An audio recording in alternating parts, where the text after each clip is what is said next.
Good morning, good morning, good morning. It's your girl Duchess back with another live stream of the YSL Rico trial, day 134. Will we see testimony from Quintarius Jackson? I think that's his name. Lil D. The state has been beyond desperate to get him on the stand despite his medical issues or how inhumane they may present to the jury. In addition, there is pressure on the state to keep these witnesses going. In my opinion, the state is losing badly, down bad, y'all. And I'm checking back in today. I want to see what happens today. Let's hope my mommy brain and heart can stay in check. I suspect we may see this young man on the stand today, and I'm interested to see how that may go. There are some arguments this morning. When we left on yesterday, there was a witness on the stand who was kind of giving his own resume. He is a prosecution, what is he, like the grand jury indictment person? Child, I'm a lay person, so I don't really know these names like that. But he's a grand jury indictment person, and he was giving like his steps on what he does when he decides to indict a person, trying to combat the argument of the musical chairs of um, who actually killed Donovan Thomas and so many of these co-defendants that were all charged with this murder. Um, the state is trying to combat that, but it's also persuasive to the jury, um, that appears to violate some type of rules according to defense. So they're supposed to present some case law on that today. Yesterday, the judge was in favor of the defense, and we'll just see how things go. So, without further ado, we are going to get started. I know it's a few minutes early. Um, yeah, it's a few minutes early, but I'm ready to go. So, I'll keep the chat going to keep us abreast of what is going on, and I'll be right back. Let's go.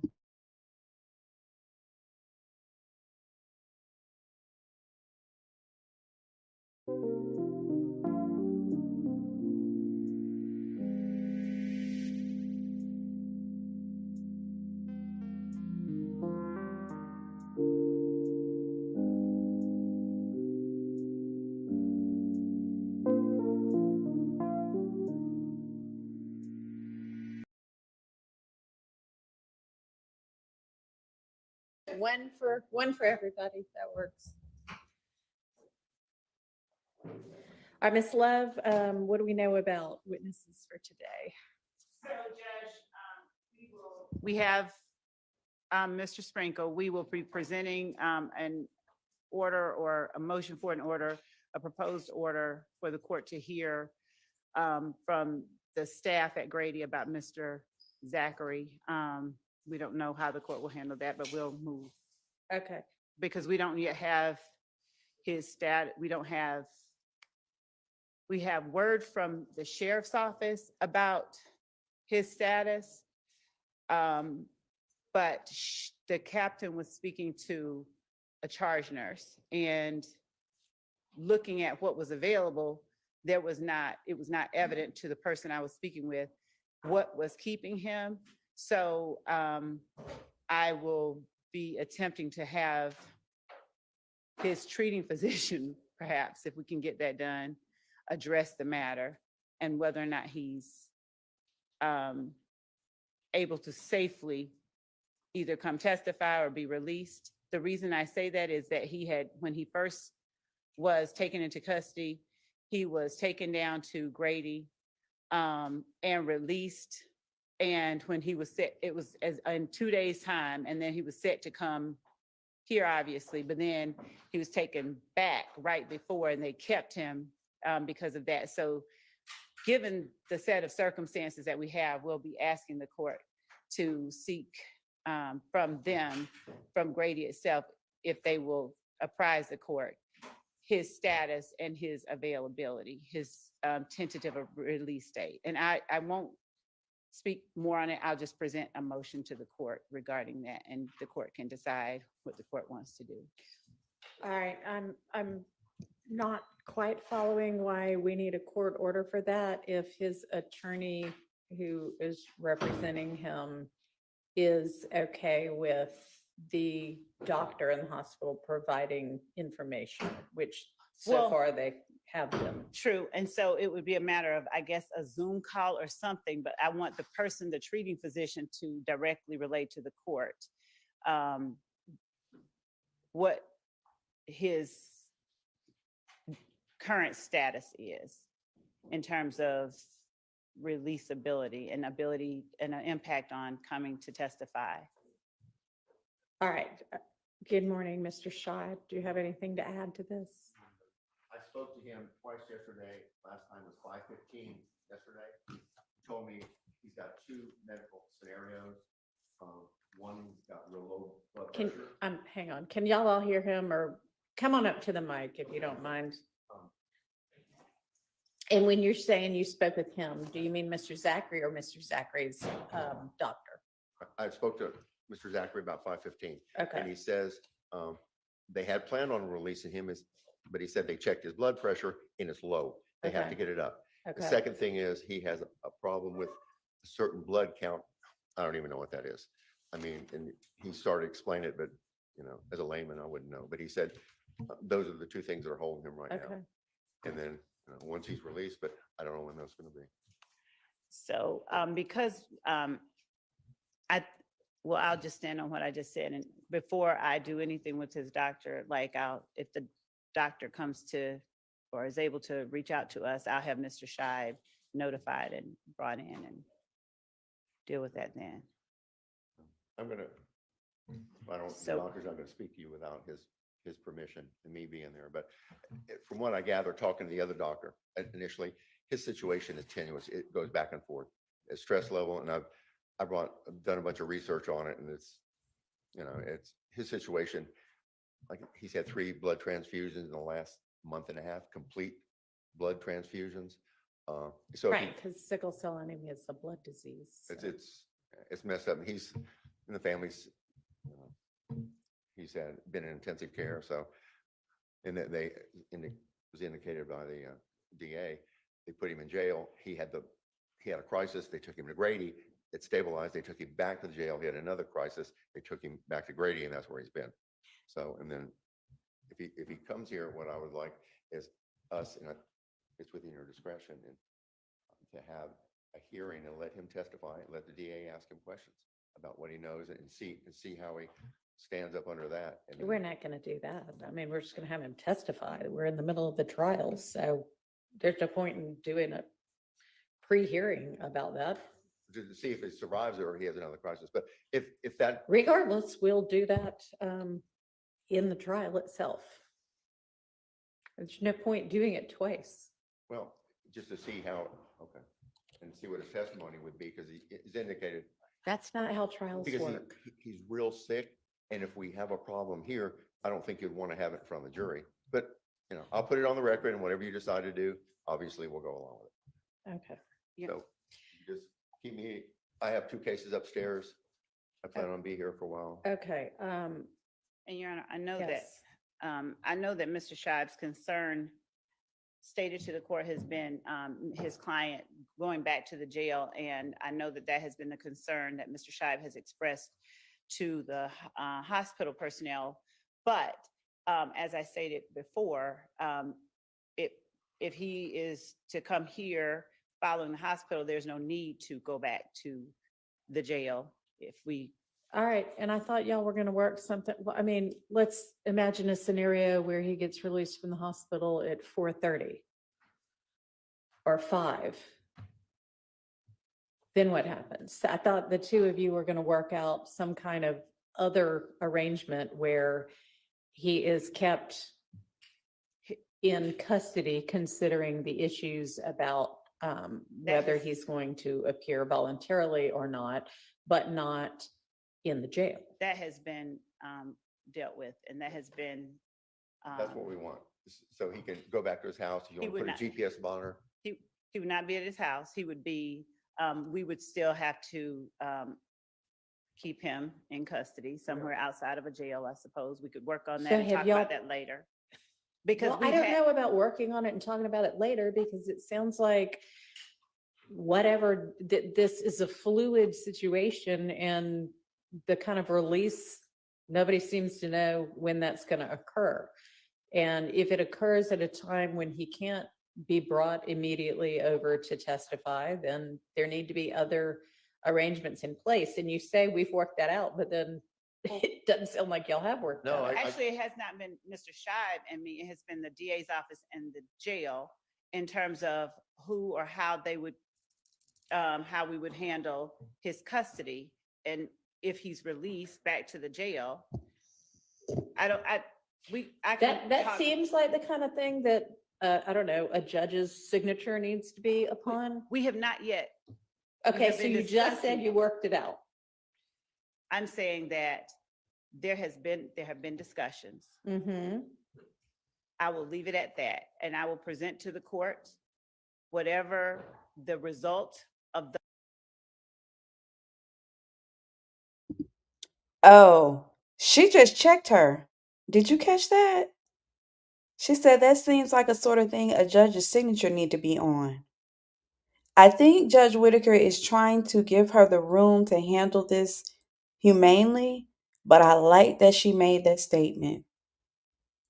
Ma'am. Okay, let's keep going.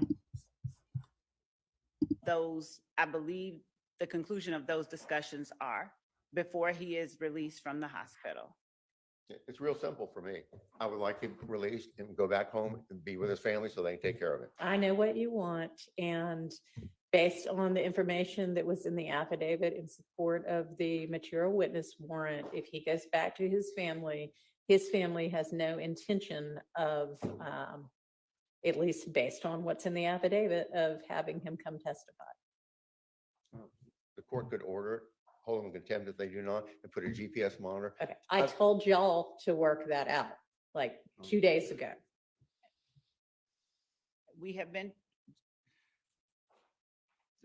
We've been talking, and as I have said to Mr. Scheib, we have his continued position is only about him being released and not testifying. All right, if you So, can't work it out, then just present something else to the court, other arrangements. Thank you. Because I don't think that it would be appropriate, considering the health situation, for him to go back to the jail either. But there's something between the two, between total release and he's in the wind because his family wants him not to testify. far away from here and in the jail. There's something in between those two. Thank you, Judge Whittaker. I'm gonna Thank you, have Judge the court case Whittaker. upstairs. I'll be back. Mm, All right. mm. Thank you. I like that. I need to send her a Snickers. Your Honor, I'd like to put something on the record. Is this All an right. appropriate time? Sure. Okay. I fully understand that we are not a party. When I say we, I'm talking myself, my client, to anything going on with Mr. Zachary and the DA's office. However, it is my job to ensure a fair trial for my client. I am putting everyone on notice now, Your Honor.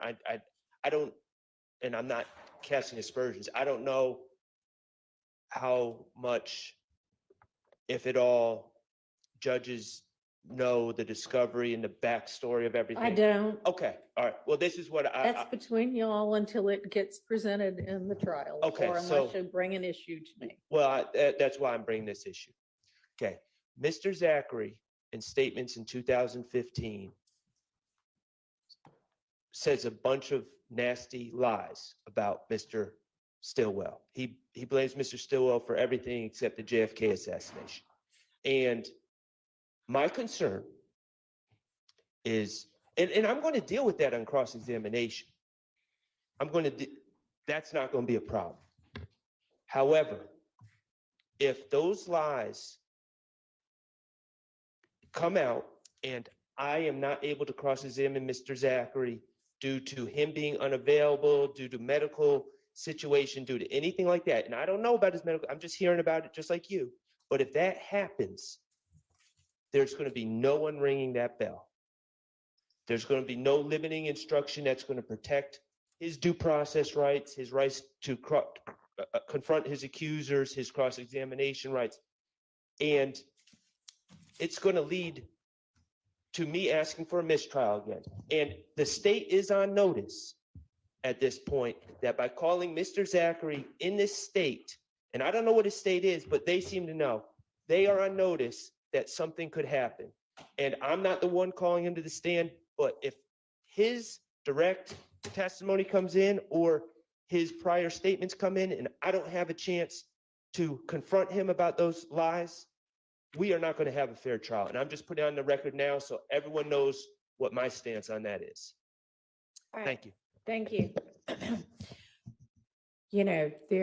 And again, I don't know what exactly his situation is. I've been told sort of varying things.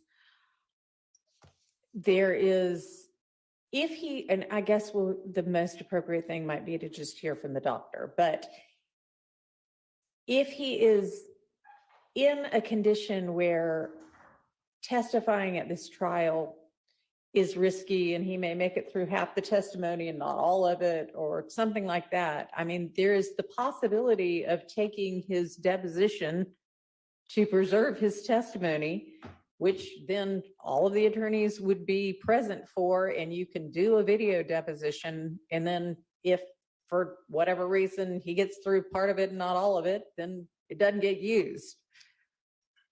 I mean, that's a possibility.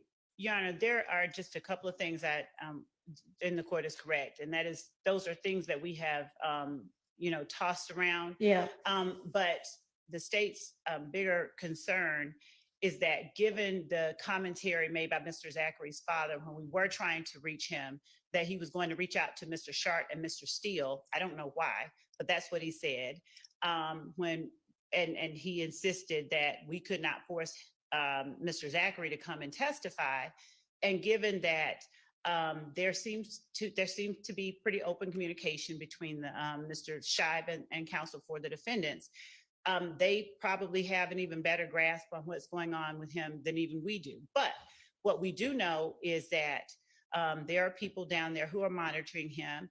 And the person with whom I spoke yesterday said that person is not a doctor, but that his vitals on the chart looked normal. Okay. And that there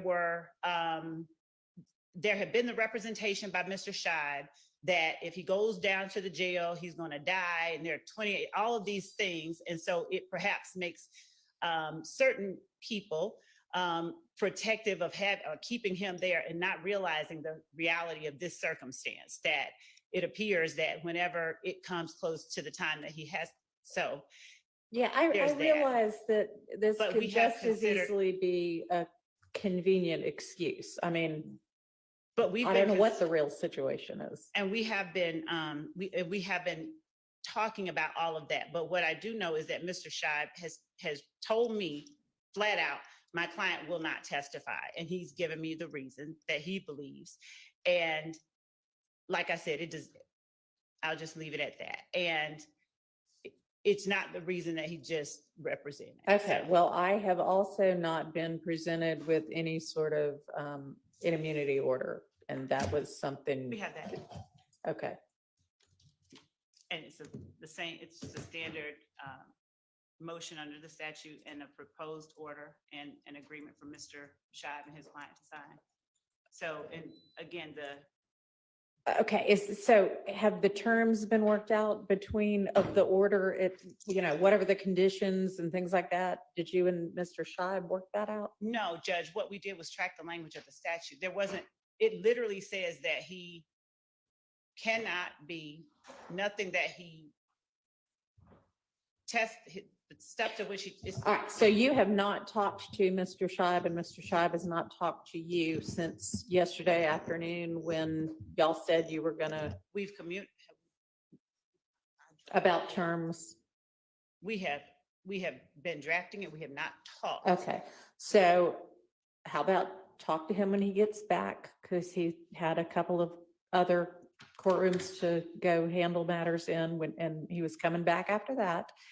And talk to him before you present anything to me. Okay, but Your Honor, I would also say that and I will do as the court has instructed, period. That's a full stop. The statute. I love when attorneys say, I'll do what I'll follow your orders, as if you have a choice. I mean, I guess you have a No, choice. I could hold you in contempt, but okay, and thank that's you. not I what intend appreciate to have that. happen, and I don't mean to be or sound Okay. contemptuous. What I'm saying, Your Honor, is I don't want the rest of what I'm saying to be interpreted as if I'm going to do something else Okay. than what the court has instructed. All that I am saying, or all that I was saying, was that the 245507 has specific language, and it instructs that the court knows that statute. So we are going to follow that statute, and we will talk to Mr. Scheib about what that means. And I don't know if there's something else that he intends to or wants, but whatever that is, we will discuss it with him. But the statute itself is pretty clear, and so we will do as I said. I think the judge is annoyed that she hasn't already talked to him. I heard that contempt threat. Okay. Stay on her behind.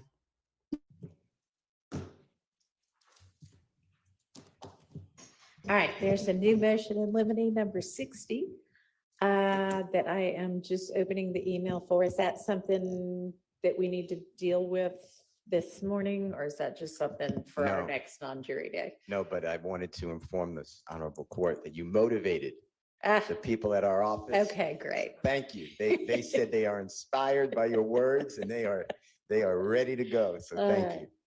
Good deal. Okay, well, we'll take that up whenever we have our next non-jury day, if it's just about upcoming evidence, but not immediately upcoming. All right. All right, are there any other, we told the jury 9, so we've got a few minutes before it reaches 9 o'clock. Any other matters we need to discuss? Your Honor, we came in early specifically to discuss the Yes. objection that was raised Okay. by counsels for the defendants. And what I believe was happening, if I can summarize it clearly and accurately, yesterday evening, we had Deputy DA Mike Sprinkle on the stand, who was asked a question regarding how it is that he conducts further independent investigations into the unindicted homicide cases that he receives in order to make those decisions that he makes. There was the objection, specifically when I asked Deputy DA Sprinkle how it is that he decides, with the thousands of jail calls, for instance, that he has access to, which ones are pertinent to look at. And so there was this objection that we were bolstering, that it was irrelevant, and that we should not be allowed to do that. We should only be allowed to ask DDA Sprinkle what he did in this case. To that, Your Honor, to the extent that the defense has made relevant by accusing, in front of the jury, raising their defense of essentially selective prosecution and malicious prosecution by the state, it has not only made this particular testimony as to how DDA Sprinkle conducts his efforts to determine the proper charging decisions to make, not only relevant, but highly probative, and thus not a waste of time or confusion. For the defense to take the position that they are able to show that, or say that the state has essentially chosen to just go after their client because they wanted to get the big fish, and then to object when we try to show the repetitive nature and the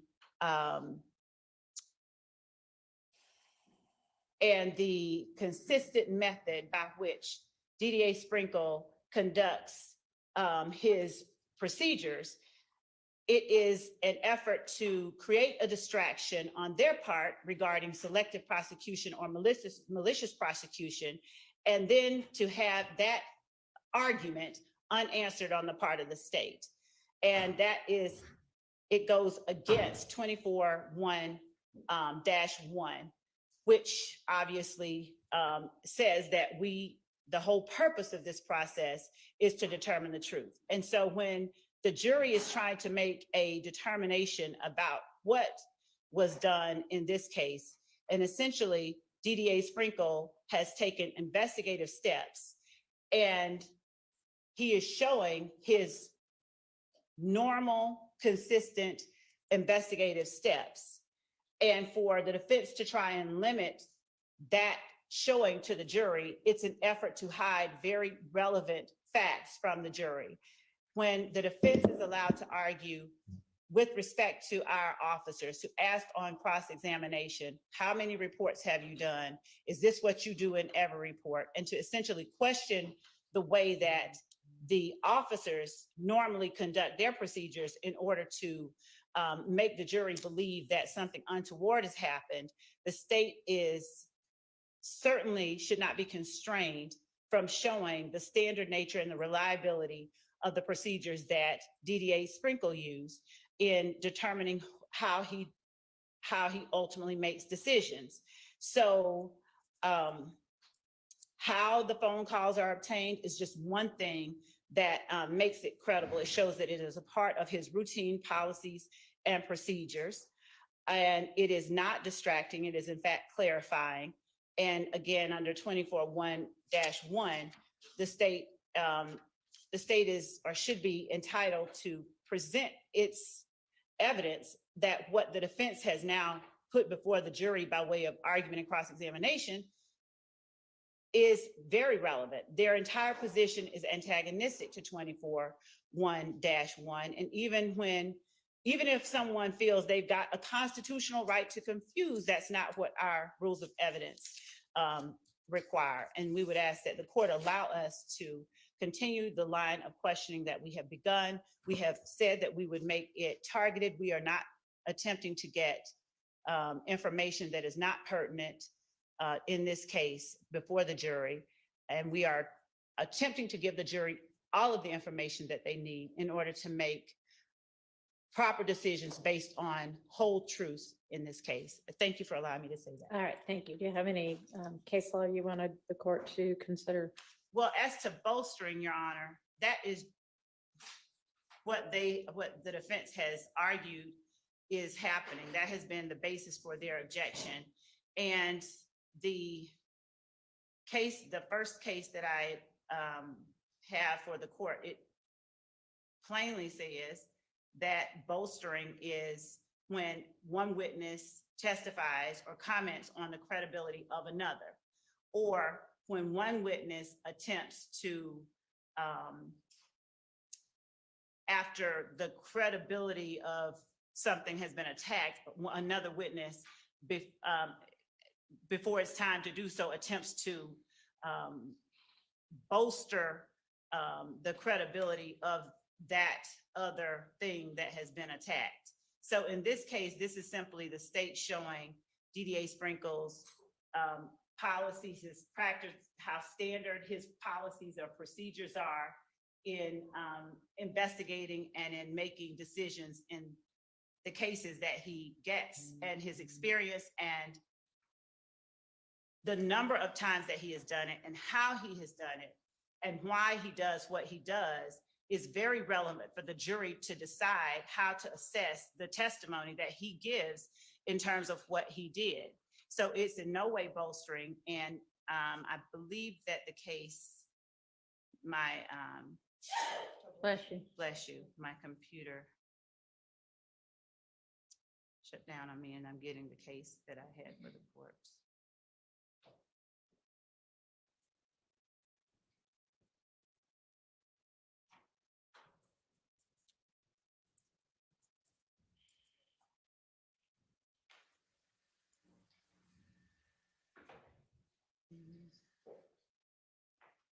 Okay, Brown versus State plainly says, when a witness's statement does not directly address the credibility of another witness, there is no improper bolstering. When the Supreme Court evaluates whether testimony constitutes improper bolstering, the Supreme Court considers the disputed testimony in context. That's Brown versus State 302 Georgia 454, and specifically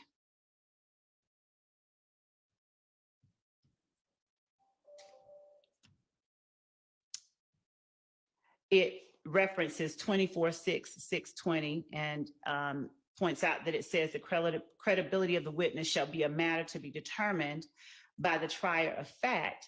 And under that statute, a witness can never bolster the credibility of another witness as to whether the witness is telling the truth. Credibility of the witness is within the province of the jury. And when the witness's statement does not directly address the credibility of another witness, there is no improper bolstering. So in our case, there is no such thing being done. In fact, the opposite is being done when with the lead detective and in the Donovan Thomas murder and with the lead detective in every other case that we have presented to the jury, the defense has constantly and consistently attempted to show to the jury that either there is a malicious or selective or somehow improper or irregular effort to target their clients, to show the absence of those very things with a witness is nothing but to have the witness show, how he is qualified to make the determinations or to do what he did, even when he is a lay witness. All right, any argument from defense counsel? Good morning again, Your Honor. Good morning. Good morning. everyone. Your Honor, prosecutor just stated that there was an objection when Mr. Sprinkle was going through jail calls in which are pertinent. And I believe that we can just get there. OCGA 24-1-1 talks about the mission of a case. And here, the mission of a criminal case is whether the state of Georgia proves to the jury beyond a reasonable doubt the guilt of one or more of these accused. That's it. It's not about Mr. Sprinkle's work. And he can say, I have found this jail call. And if the court admits it, they can play it. But him going through, this is what I do, and I have grand jury power, and I don't always follow the police, and I don't indict other people in other cases at times that the police think should be indicted, is really no play here to that mission. The prosecution's attack or statement or justification maybe would be the right word that I'll just say me, but have raised the defense that the police targeted Mr. Williams. I stand by that. It came out in evidence. Just for instance, when this honorable court was here, it came out in other factions of the case before this honorable court graced the bench in this case. But Mr. Copeland's statement, which was admitted over objection on June 10, 2015, he's with prosecutors, not prosecutors, police officers. And they specifically say, we don't want Shannon. He's a little fish. We want a big fish. And it comes out, I want Thug. I want to know where his money's from. This was embedded in the case by the prosecution. And Mr. Copeland testified, I knew who they wanted. And he said, whether it's believed or not is up to obviously the trier of fact. But Mr. Copeland said, I knew that I can get out of that interrogation room by finessing against Mr. Williams. And I lied. That's, short, that's a fair amount. But I was going through this last night and this morning, Your Honor. And if the district attorney's who's testifying, and he's an honorable man, if he's allowed to say what his conduct was, why he did this, why he didn't do certain things. They asked yesterday, or the court may have said, yeah, but you attacked why some people were indicted and some people weren't indicted. I believe that came from this honorable court. Then I would like to have, I believe that's a waiver of work product. I mean, we're getting very close to strategy, and they're revealing, they being the DA's office through this witness, may be revealing to an adversary, which waives attorney work product, what they did and why they did it. And if that's true, I just know myself, and I, God willing, follow the law. I'm going to serve a subpoena. It'll be met with a quash, I'm sure, and you're going to have to go through all of the in-camera inspection of all emails, text messages, memos from meetings. I'm going to put Paul Howard on my witness list because this case had been languishing before indictment for approximately 7 years. And I don't see why we're doing that, because it could extend the trial, which is fine. But it really is going to be met by a blizzard of people reading all, if you allow it, of the state's inner workings. So then we can confront Mr. Sprinkle. Well, you made this decision. I want to understand why you did this decision. Because this memo says this. For instance, there's no wiretap on Mr. Williams' telephone. There's a wiretap order that was given to us, a proposed order, in discovery. It was never given, I could tell, to a court. Well, I find that interesting, but it's not in evidence. I wasn't going to ask about it, but if his strategies are coming in, he will be asked. Now, I'm confident, knowing the Honorable District Attorney elected Willis, she has control of this case. I just know that from dealings with her and in the past and on this case. So she will be added to the witness list, because it's really not Mike Sprinkle's call who to indict.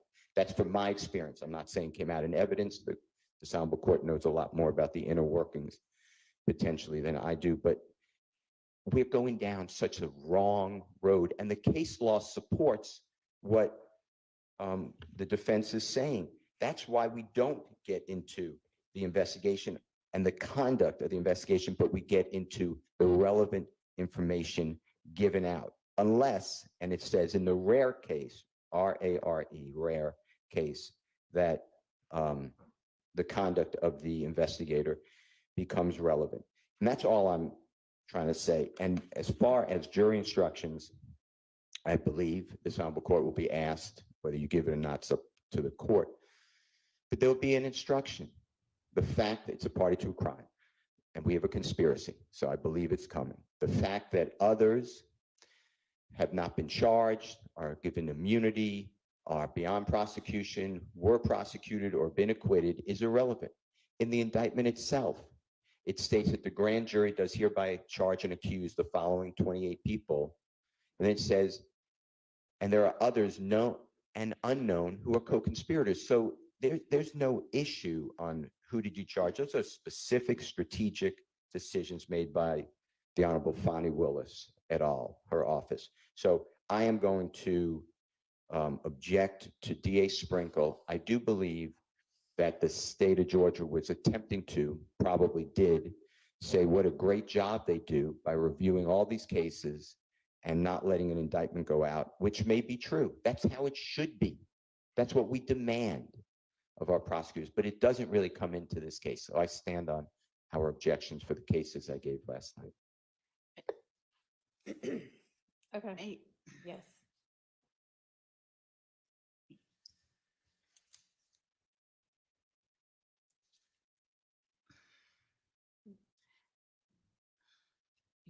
Your Honor, I was just going to point out again that the way that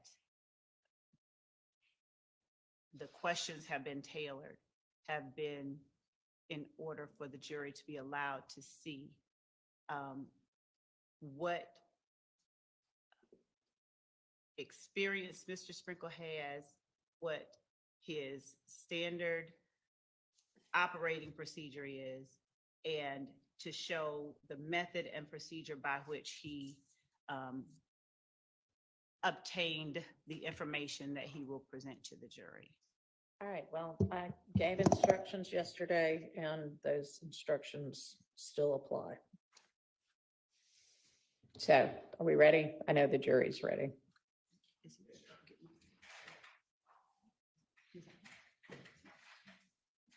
And you can go ahead and get Mr. Sprinkle back on the stand.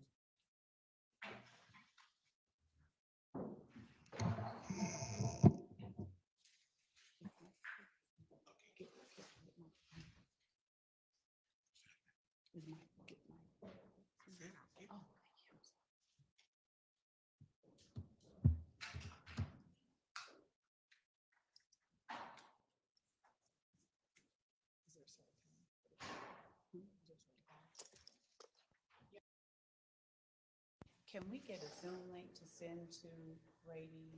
It's the same one. No, we're trying to get. For Yes, Grady, Yes, can we get a we Zoom can generate and a one. time that the court will hear from the doctor? We can generate one. Not, I mean, wouldn't it just be this? Can't we just? I mean, if not, then we'll just send another one to everybody. Is there a time that we can Lunch? give to him? And that would be, well, I mean, I don't know, maybe we need to do it at that person's convenience. Okay. thank you.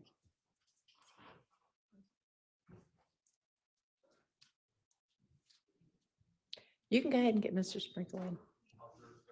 Thank you.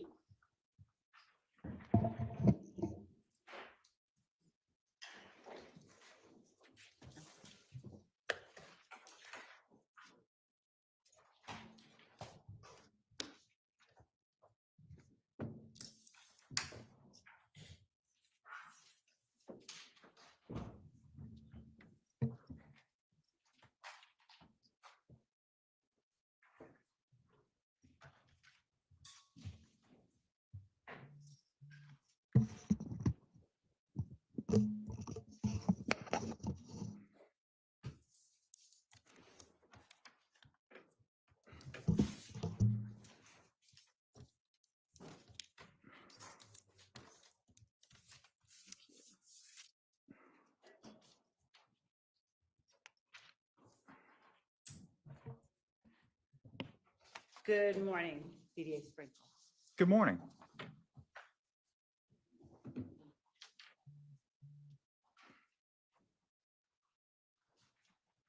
When we broke on yesterday, I believe that the last question that I asked you was how it was that you went about targeting what phone numbers, for instance, to listen to when you are investigating or conducting an independent investigation of unindicted cases that you receive from law enforcement. Would you explain to the jury how you go about doing that? Well, I think he already answered that question yesterday. I think that there was the objection posed at the end of the day. So I think that was, he had not completed his response. My understanding is that he did, and so I'm going to object on asked and answered. Your Honor, Sustained. Mr. Sprinkle, where is it that you get the information from regarding what numbers to look for in Securus as you began to look into how to make your decisions in investigating independently cases that you receive? well, there's a few areas. The first is looking at the numbers that the inmate called and running each number individually to see which numbers the inmate actually called versus which numbers another inmate called using that inmate's pen. That's the primary way. If you slow down just a little bit. All right. Go ahead. But the other way is I would, if I had, for example, from intelligence that's gathered during the investigation, for example, if cell phone records were obtained by the investigator or by me, however they were obtained, I'll go through, for one of the parties involved in the case, I'll go through them and I'll generate a list of phone numbers from those phone records. And what I'm trying to do there is on every phone number that occurs in a party of interest phone records through the jail call system. Because I'm not oftentimes just looking for phone calls from people that have been actually charged with the crime. I'm also looking for phone calls from people that may know something about the crime, and that those phone calls are placed to those people in close temporal proximity to the homicide or event that I'm interested in. And how, when you speak about the fact that there are some calls that are made off pin and some calls that are not, how do you determine when a call is made by a person that you are actually seeking to gain information from? There's a number of factors that go into that. One of the most basic and easiest to explain would be I just recognize the voice. If we're talking about the inmate, like if I want to verify that it is in fact an inmate that I'm interested in that's placing the call, then I just develop a familiarity with their voice through various means. Wherever I can find a known exemplar of their voice, then I listen to that and I learn their accent and the tone and tenor of their voice. And that based on a few other things, like, for example, how often the inmate customarily calls this number. If I know that that number belongs to somebody that's a close family member or friend of the inmate, then that's another thing that is kind of an indicia of reliability that is in fact the inmate that's calling that number. But I think the primary thing is just knowing their voice. Is it a common practice to, once you have done these things that you've described for the jury, for you to then talk to people that have Objection to not been leading question. identified? I couldn't hear what you said, because y'all were both saying something at the same time. Objection, what? Leading, Your Honor. Overruled. Is it a common practice for you, once you have done all these things that you have described for the jury, for you to talk to people or endeavor to talk to people that have not previously been a part of the case file? Yes. Now, when you do that, is that something you do alone, or do you do it with the lead detective or your investigator, or a combination? A combination. Okay. How often is it that you have actually found people that you had not previously identified is a part of the case file, that were people you sought to obtain information from to further investigate a case? I'm going to object as to relevance, Your Honor. Sustained. When you actually do locate a person and go and talk to them, do you put that in some kind of memorandum or recording that you preserve to provide to the defense? Generally, if not invariably and always, I at the very least record the interview unless it occurred in such a circumstance where that was not possible, such as at random and it was unplanned. But if it's an interview that I'm actually planning, then I would audio record the interview, unless I don't believe I've ever actually had an occasion where the audio recorder failed. So I wouldn't even say barring the unforeseen, like the audio recorder failing. So yes, I would always record it. And do you also provide supplements to the case file that you receive from the police? Yeah, not in every case, but particularly if it was a case in which I did a lot of extra investigation, then I would write a supplement usually. When do you do what you just described or called extra investigation? In what circumstances would you do what you call extra investigation? Well, if it was And you can explain.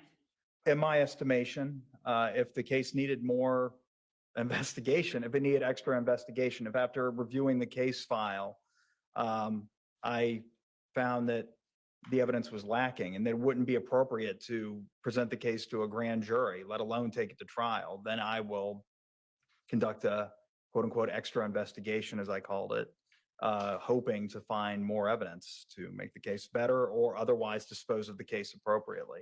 Now, let me ask you this. What about people that have already been interviewed by law enforcement? Do you ever go out and interview those persons after receiving a case file? Your Honor, I'm going to object again as to relevance. Let's go ahead and Move on to more targeted questions, please. When you receive a statement of a purported witness in a case, do you take the statement given to you in the case file as all that that witness has to say, or do you ever endeavor to I'm go gonna speak object to with them leading, Your Honor. yourself? Sustained.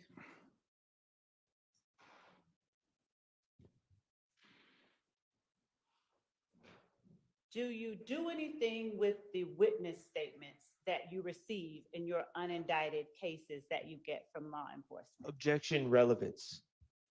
Your Honor, that goes directly to his practice, his way of conducting investigations into the cases that he then makes other decisions for, and it goes to how it allows the jury to gauge his practice, his Counsel approach, please.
DDA Sprinkle. Did you work with Detective Thorpe on the case involving the murder of Donovan Thomas Jr.? I did. And in working with Detective Thorpe, do you recall when it was that you received the police file from the Atlanta Police Department? It would have been late 2015 or in early 2016. Did you document when you received the case file from Detective Thorpe in a memorandum or report that you provided as part of the case file? Yeah, it'd probably be this report. Don't hold it up, don't hold it up. Well, anyway, this report right here that I brought to the stand, the 140-page one. 140 pages? Yeah, I believe that's how many pages it is. Okay. Yep, 140 pages. And did you, would you look at that if you need to refresh your memory about when it was that you received the case file from the Atlanta Police Department? Yeah, right here, in fact, January 2016. It's the first 4 words of the report. All right. Once you received the case file from Detective Thorpe, without going into what was said by this person, did you notice a witness or identify a witness that you wanted to speak with further? I did. Who was that person? Spencer Wright, AKA Nicholas Robinson. All right. Now, Spencer Wright or Nicholas Robinson, first of all, why are you saying AKA Nicholas Robinson? Because Intelligent. what that was a name he provided contemporaneously with an October or a September 2015 arrest, I believe. Of himself or someone else? Of himself. All right. And is that person a person who had a statement already inside the case file you received from the Atlanta Police Department? He did. All right. So if there was a statement by that person already inside the case file, why did you want to speak with that person? Or did you want to speak with that person again? I follow-up questions. Say that again? I had more questions, follow-up questions, other questions that after reviewing the case file that I had that hadn't been previously asked by the Atlanta Police Department. And is it common when you have questions that haven't been answered in your regular course of reviewing cases to locate those persons to ask them more questions? Yes, objection, relevance. Overruled.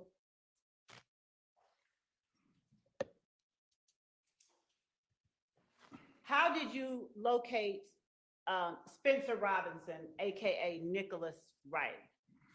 Spencer Wright was an, Spencer Wright, AKA Nicholas Wright. Spencer Wright was an inmate at the Atlanta City Jail, located next door to the public safety headquarters at 226 Peachtree Street, which is like 2 blocks away.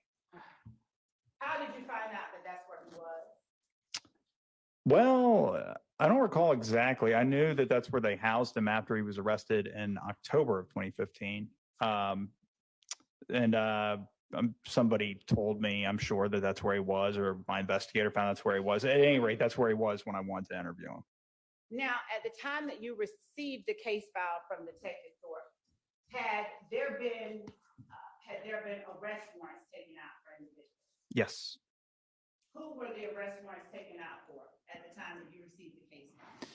Kenneth Copeland, Antonio Sledge, Demiki and Garlington, and Shannon Jackson. Shannon Jackson, does he have any other name? Shannon Stillwell.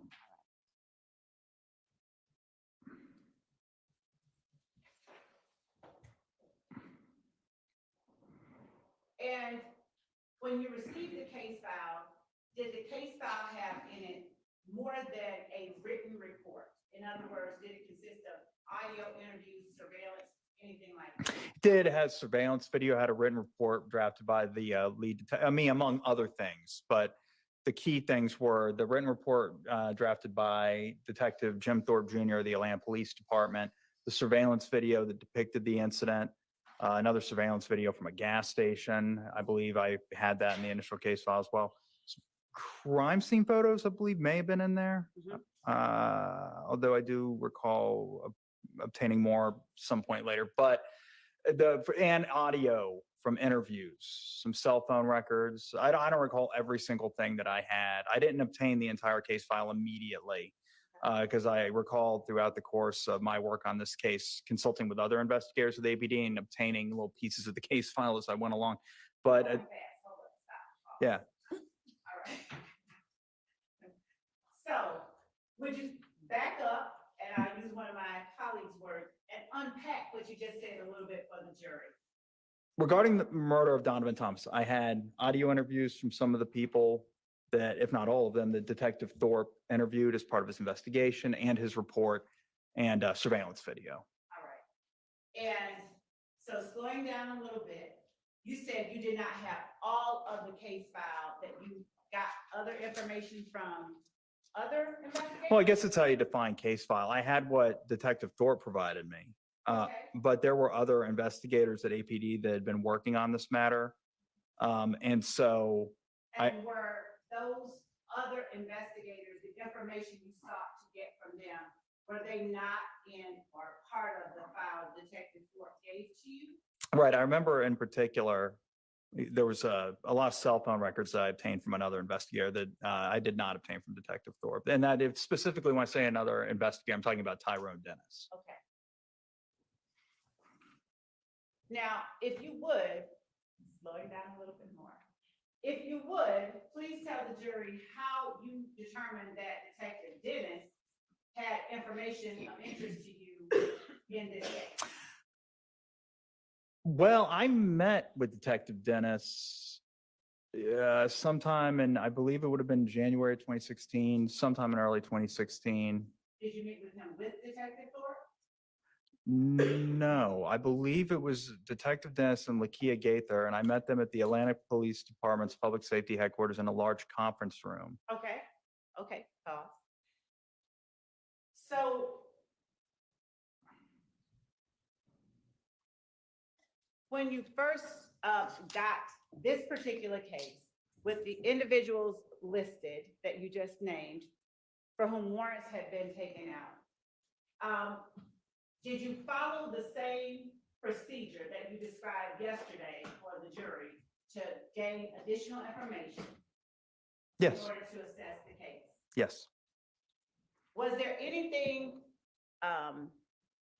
that you knew personally about any of the people for whom warrants had been taken that made you decide to go out and seek additional information in this case? Are you asking me, do I personally know the defendants, the people that the police charged? Yes. No, I did not know them.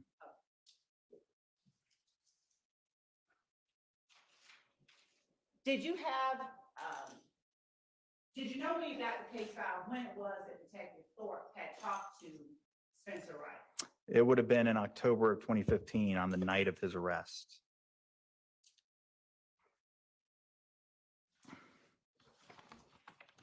And did you have, as part of your case file, information that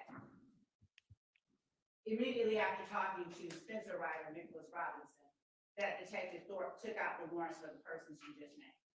So Spencer Wright was arrested on October 19th, 2015, the same being the night that Detective Thorpe, among others, interviewed him. And the warrants, and please correct me if I'm wrong, but I don't think I am, were taken out October 20th, 2015. For the 4 defendants that I referenced earlier for the murder charges. Where did you have surveillance video from in the file that Detective Thorpe gave you? So there was from what I recall, 2 surveillance cameras mounted on the barbershop located at 330 McDaniel Street. And then you went about maybe 100 or 100, maybe not even 100 yards away. There was a gravel lot and then a street. There's a Texaco station, McDaniel and Northside Drive.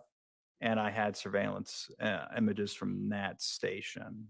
Were you personally familiar with that location? Have you gone out and personally seen it? Yes, I've been to that location before, yes. After you got Detective Thorpe's file, did you find yourself out there again, or did you go use what you had to make any kind of determination? Yeah, I drove by there a couple of times, a few times, as I looked over the case just to get the lay of the land, because you can only see so much from Google Earth. All right, so backing up, when you say you drove by there a couple of times, did you just like drive down the street, or did you stop? What did you do? I drove down the street, I would stop, and I would just take a look at the lot just to get a kind of, rather than the 2D perspective that you would get on, like I said, Google Earth. I wanted to just kind of see where all the buildings were situated and that kind of thing. I mean, I didn't get out and like get out of my car and like linger around or anything like that. I didn't really see any reason to do that. But yeah, I did like survey the crime scene. Why did you do that? Why did you go out there if you already had the surveillance footage? Again, just because it's one thing to look at a scene on a screen, where you can get some 3-dimensional perspective from the images. It's quite another to actually be at the scene and not be staring at it in 2 dimensions from a computer screen. You know, you get to see, where somebody's view would be obstructed depending on where they were standing and that kind of thing. Is that the only thing that you get of value by going out to a scene after you get a police file? Like Yeah. Where somebody's view would be obstructed. You're allowed to tell the jury what value you gained from going out to the scene.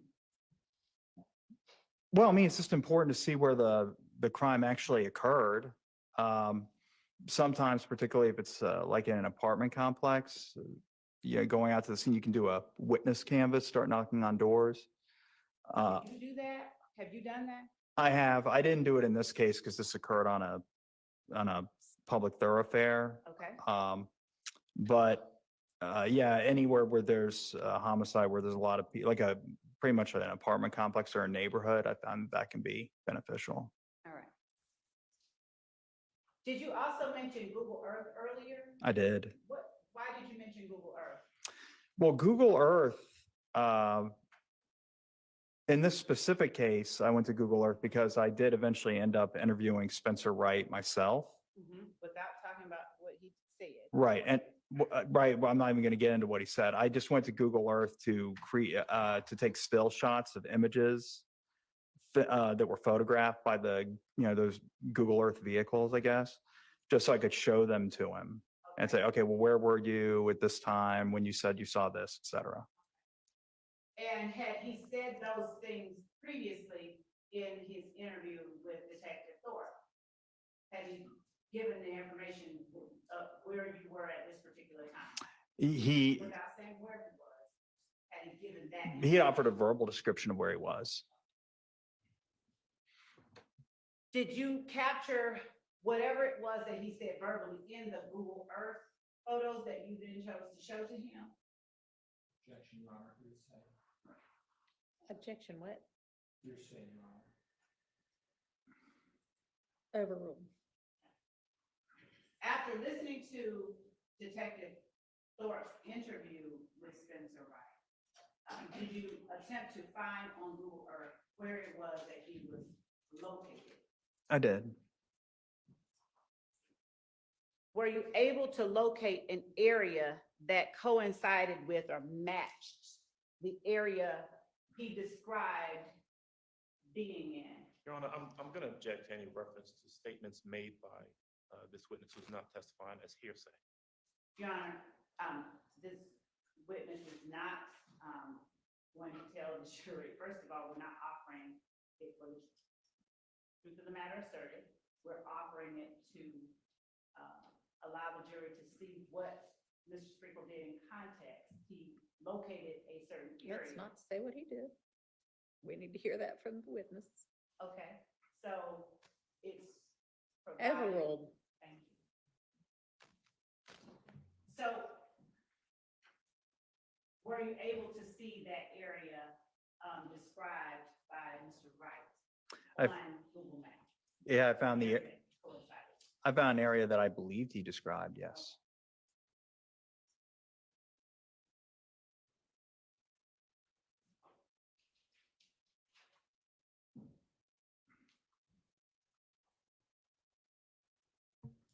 Why were you looking for the area where Mr. Wright described? Well, specifically, because the area that I believed he described was also captured by the surveillance camera that captured the incident. Okay. So if Mr. Wright was where I believed he was based on what he said, then it would be in the surveillance footage. I would see him, or a human-like figure. Given the clarity of the surveillance footage, it wouldn't have been sufficient to actually make out his face, but I would have at least expected to see that. Did you see Mr. Wright or a human-like figure in that area you were looking at on the surveillance footage? I did not.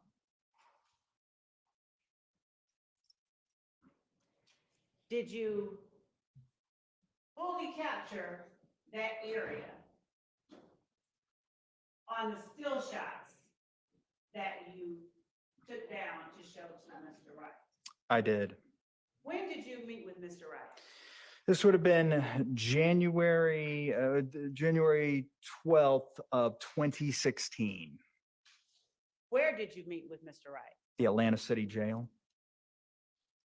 Now, was Mr. Wright being held on felony or misdemeanor charges? It's a probation violation on a felony case. Now, did you offer anything to Mr. Wright in exchange for him speaking with you? I didn't. Had, to your knowledge, anything been offered to Mr. Wright by your office in exchange for him speaking with you? Not to my knowledge. Was there any insinuation that you would lower his charges or drop his probation warrants? Not by me. Was there any made by anyone associated with you that you have any knowledge of? No, not to my knowledge. I have absolutely no information to indicate that that ever happened.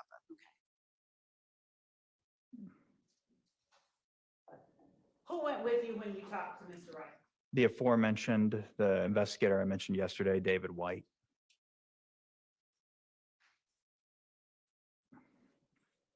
How long, do you remember how long you met with Mr. Wright? Probably maybe like an hour. I audio recorded it, so however long the audio recording is how long I met with him. Well, for in relevant part, and I audio recorded the entire thing. It would probably 45 minutes to an hour and a half. I would expect somewhere in there. Did you video record it as well? I did not. In fact, I brought a voice recorder no, I just brought a pocket voice recorder. Now, why weren't you in an interview room, video recording you all's interaction? It was actually in a pod, like an inmate dorm at the Atlanta City Jail where Investigator White and I interviewed him. And there was like a little, like a break-off room to the side of the pod, and we just met him in there. There was a table and chairs in there, and we just talked to him. And were any other inmates around while you talked to him? Present? Well, they weren't in the room with us.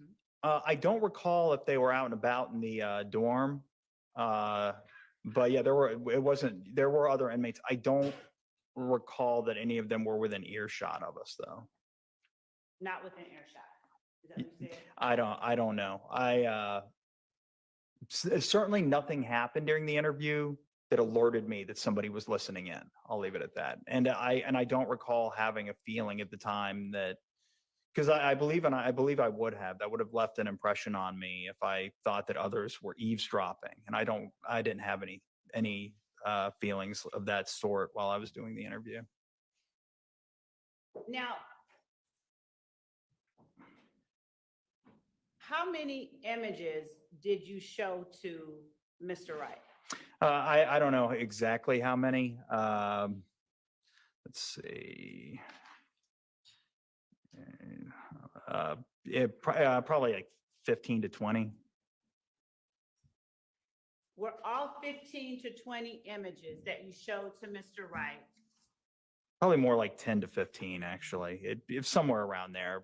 It was less than 25. Were all of the images that you showed to Mr. Wright images captured from the barbershop footage in front of which the murder occurred? Yes, it was Google Earth still shots that just depicted the scene. And still shots from the barbershop surveillance footage. Starting with the Google Earth still shots that depicted the scene, what did you do with those still shots? I printed them out Okay. prior to going into the interview. And, So and when you showed them to Spencer Wright, given that they weren't from the actual night of the murder, what were you doing with them? well, given that the scene had remained, from the time the murder happened to the time that the Google Earth vehicle photographed the scene had remained unchanged. In other words, the lay of the land was essentially the same. My objective was for Mr. Wright to identify where both he was and other parties were at various times during when he witnessed the incident, according to him. Okay, so was Mr. Wright, without saying where or what he said, but was he able to point out an area that he was claiming to have been at? Yes, he did.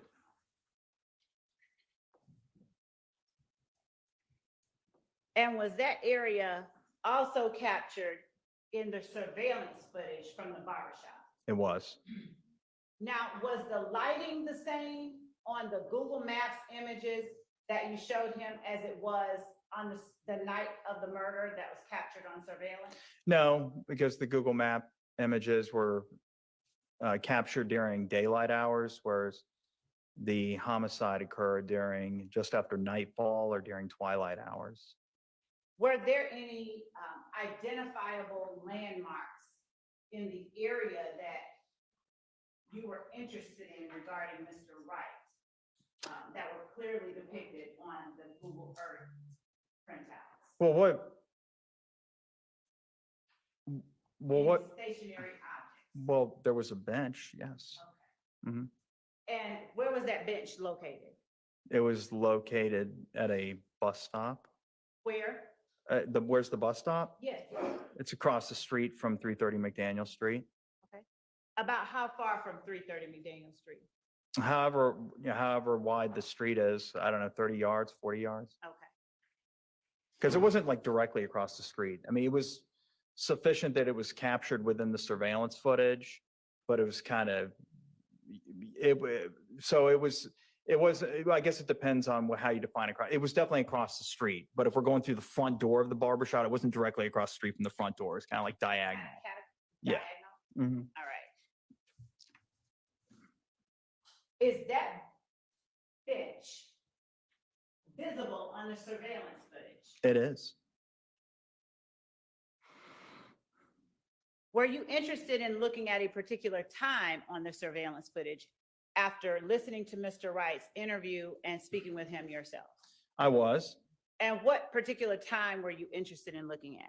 Well, time isn't a constant here because there's the time that I believe the incident happened, and then there's the timestamp on the video, which differed. Okay. And so let's start with the time that the incident happened.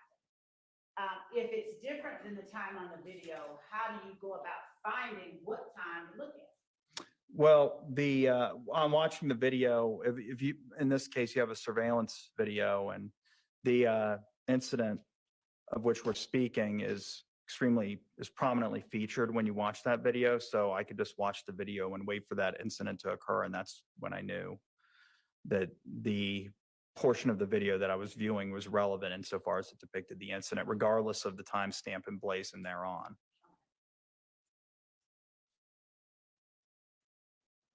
And during that time that you're looking at the video, are you able to discern where that bench at the bus stop is in relation to where the shooting occurred?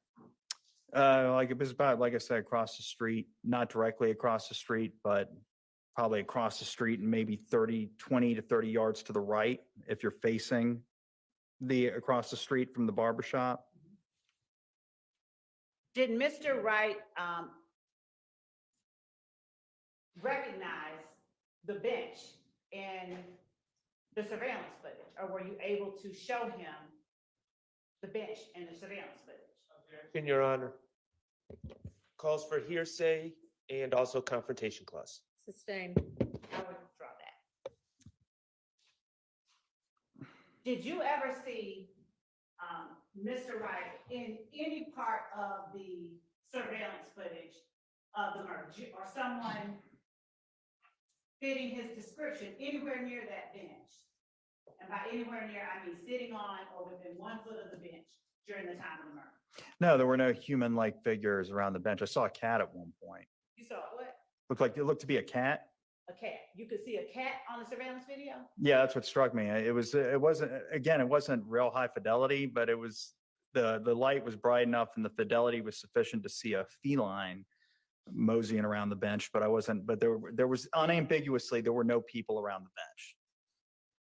Did you check the surveillance maybe like a few minutes or minutes after and minutes before the murder, just to see if perhaps there was a human at that bench? Oh yeah, I'm sure I did. I watched that footage many, many times. Of course, the most relevant period to me was the time when the incident actually occurred. But no, I didn't see a human at that bench. And how many times did you watch that video? I didn't keep count, but it would have been many, many, many, many times. So at least 150 to, I don't know. It was many times. Why did you watch the video so many times? To see every time I Tell want. the jury. Every time I watched, I was hoping to see something maybe I hadn't noticed before, the way the light bounces off one of the vehicles, because that was a big part for me. I wanted to figure out what sort of vehicles we were dealing with here. I actually had the video enhanced at one point because like I said, the video wasn't very high quality. So yeah, I had to kind of try to fill in the blanks myself. That's why I viewed it so many times. And also just, I always would hope, a lot of times it would probably just be in futility, but I would always hope to see something I hadn't seen before.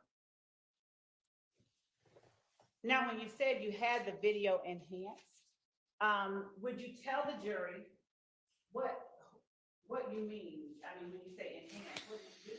I sent it off to private corporate companies or individual. There were two. It was Target, like the retail store.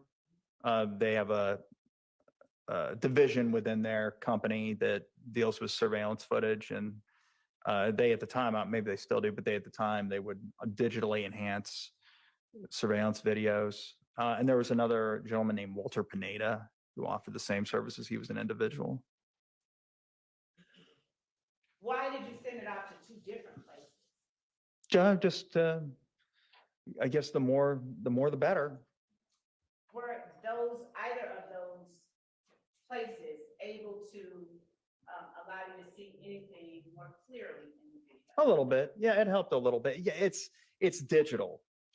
And I'm buying, so there's really only so much they can do to clean it up. It's just ones and zeros. But they are programs that can, I guess, kind of filter out some of the noise from the picture and that kind of thing. And that's what they did. So it helped a little bit. Now, is it unusual for you to take surveillance footage in unindicted cases you receive from law enforcement officers and send it out to other agencies to have it, to see if you could have it enhanced at all? Objection, Your Honor, relevance. Overruled. It is actually, I think this is the only case I've ever actually done that on. And why then did you choose to do it on this case? Because the video was so important and I really needed to identify as much as I could in that video. Now, was this, when you say the video was so important, was this particular homicide case for you any more important than the others or any others that you worked on, the case itself? No, it wasn't any more important. Any case, it got more attention because for my purposes, it was essentially unsolved right when I got it. And so that elevates the priority of any homicide case. Now, I wouldn't say priority isn't the right word. It really isn't. It's just the amount of time that I'm going to spend on it certainly goes way up. Okay. And when you said it got more attention because it was unsolved, how often did you get unsolved cases in your capacity as an unindicted homicide? Objection, relevance. Overruled. Not very often, thankfully. The police don't normally make charges on. Relevant and non-responsive. Sustained. Okay. So, Sustained. all right, when you say not often, can you tell the jury approximately how many unsolved homicide cases you worked with during your time? And it doesn't have to be an exact number. Surprise. Because my follow-up question is gonna rely on. Maybe 20 to 30 truly unsolved cases.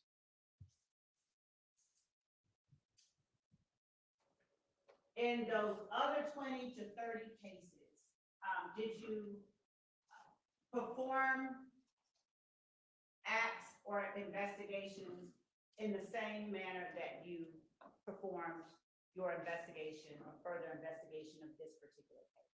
I did. And did that include seeking out witnesses that had not previously been identified? That is correct. Did that also include finding jail calls It that did. had not been identified? It did. Did it include going out to scenes? It did. Did it include interviewing people who had already been interviewed? It did. And with those other cases, did you include as part of the case file, recordings that you conducted, recordings of persons that you conducted interviews with? Yes. And did you include any cell phone data, jail calls, social media, things of that nature that you found during your independent investigation of the case? I did.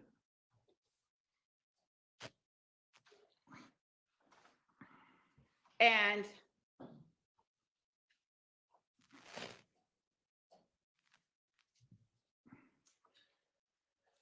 after you got the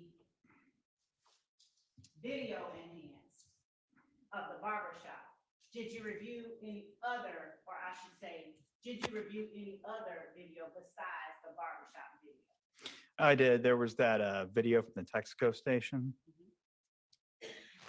I reviewed that. The video from the Texaco station, were you familiar with how to work that system when you first got it? Well, I didn't, when you say system, I didn't receive the original recording apparatus. Okay. But the software, yes.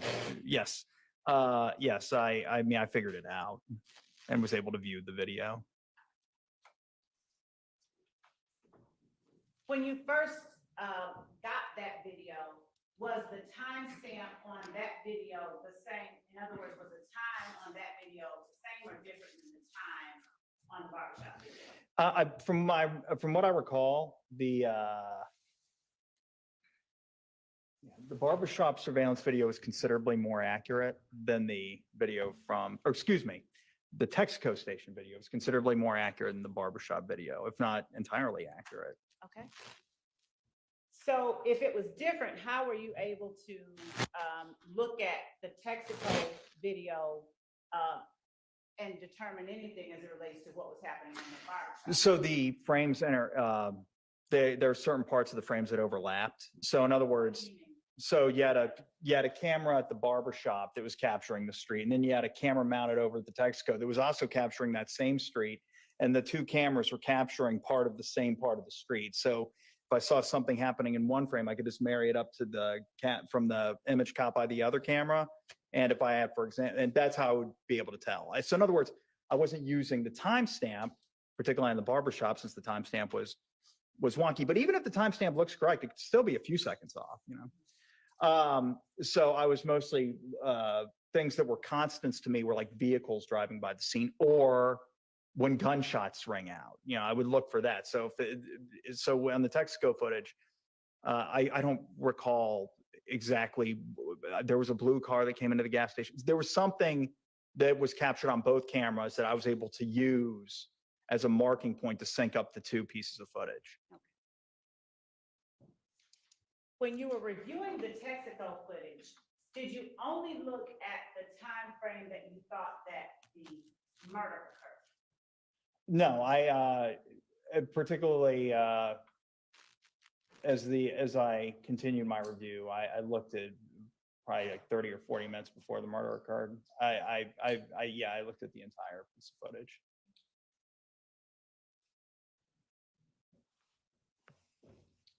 We're going to come back to the Texaco footage, but I want to ask you, after looking at the Texaco footage, did you do anything to identify persons or objects that you saw in the Texaco footage? I did. Would you tell the jury how you went about identifying certain persons and objects? And if you need me to clarify, ask me to clarify. Well, there was, and without getting into, all right. So there was an event that occurred on the video. First thing is that I was looking for something specifically that, based on other evidence in the case, I'll just keep it broad or general here. Based on other evidence of the case, I suspected I was going to see on the video. And then as I watched the video during that time frame, I did in fact see what I thought I was going to see. Did or did not? I did. Okay. And it was a vehicle specifically. There was a certain vehicle, and when I saw it, based on other things that I had seen, and specifically I'm talking about social media records, photos, and cell phone tower data, I thought I wonder if this person is at the gas station. And when I looked at the footage, I said, oh, well, I recognize that vehicle from social media. And then as I continued to watch the footage, I recognized one of the people that was inside, was a passenger in that vehicle, because that person walked into the store and they got close to the camera. And because they were close to an interior surveillance camera in a well-lit store, I was able to see their face. And then as other things happened around this vehicle that I recognized in the footage, I complete investigative tasks to figure out who the other people were. I already knew who one of the people was, the person that was driving the vehicle, or I had a strong suspicion as to who was driving the vehicle I was looking for based on cell phone records and social media photos and videos. So I already knew right when I saw it, I had a pretty good idea. I knew for a fact who one of the person was, and the person that was driving the vehicle, I had a pretty good idea who it was. All right, let's unpack a little bit of that. Now, what vehicle were you looking for? It was a 2002 Pontiac Bonneville, What color? gray. Why were you looking for, better yet, did you have a particular reason for seeking out that vehicle? Your Honor, calls for hearsay. I haven't asked him what.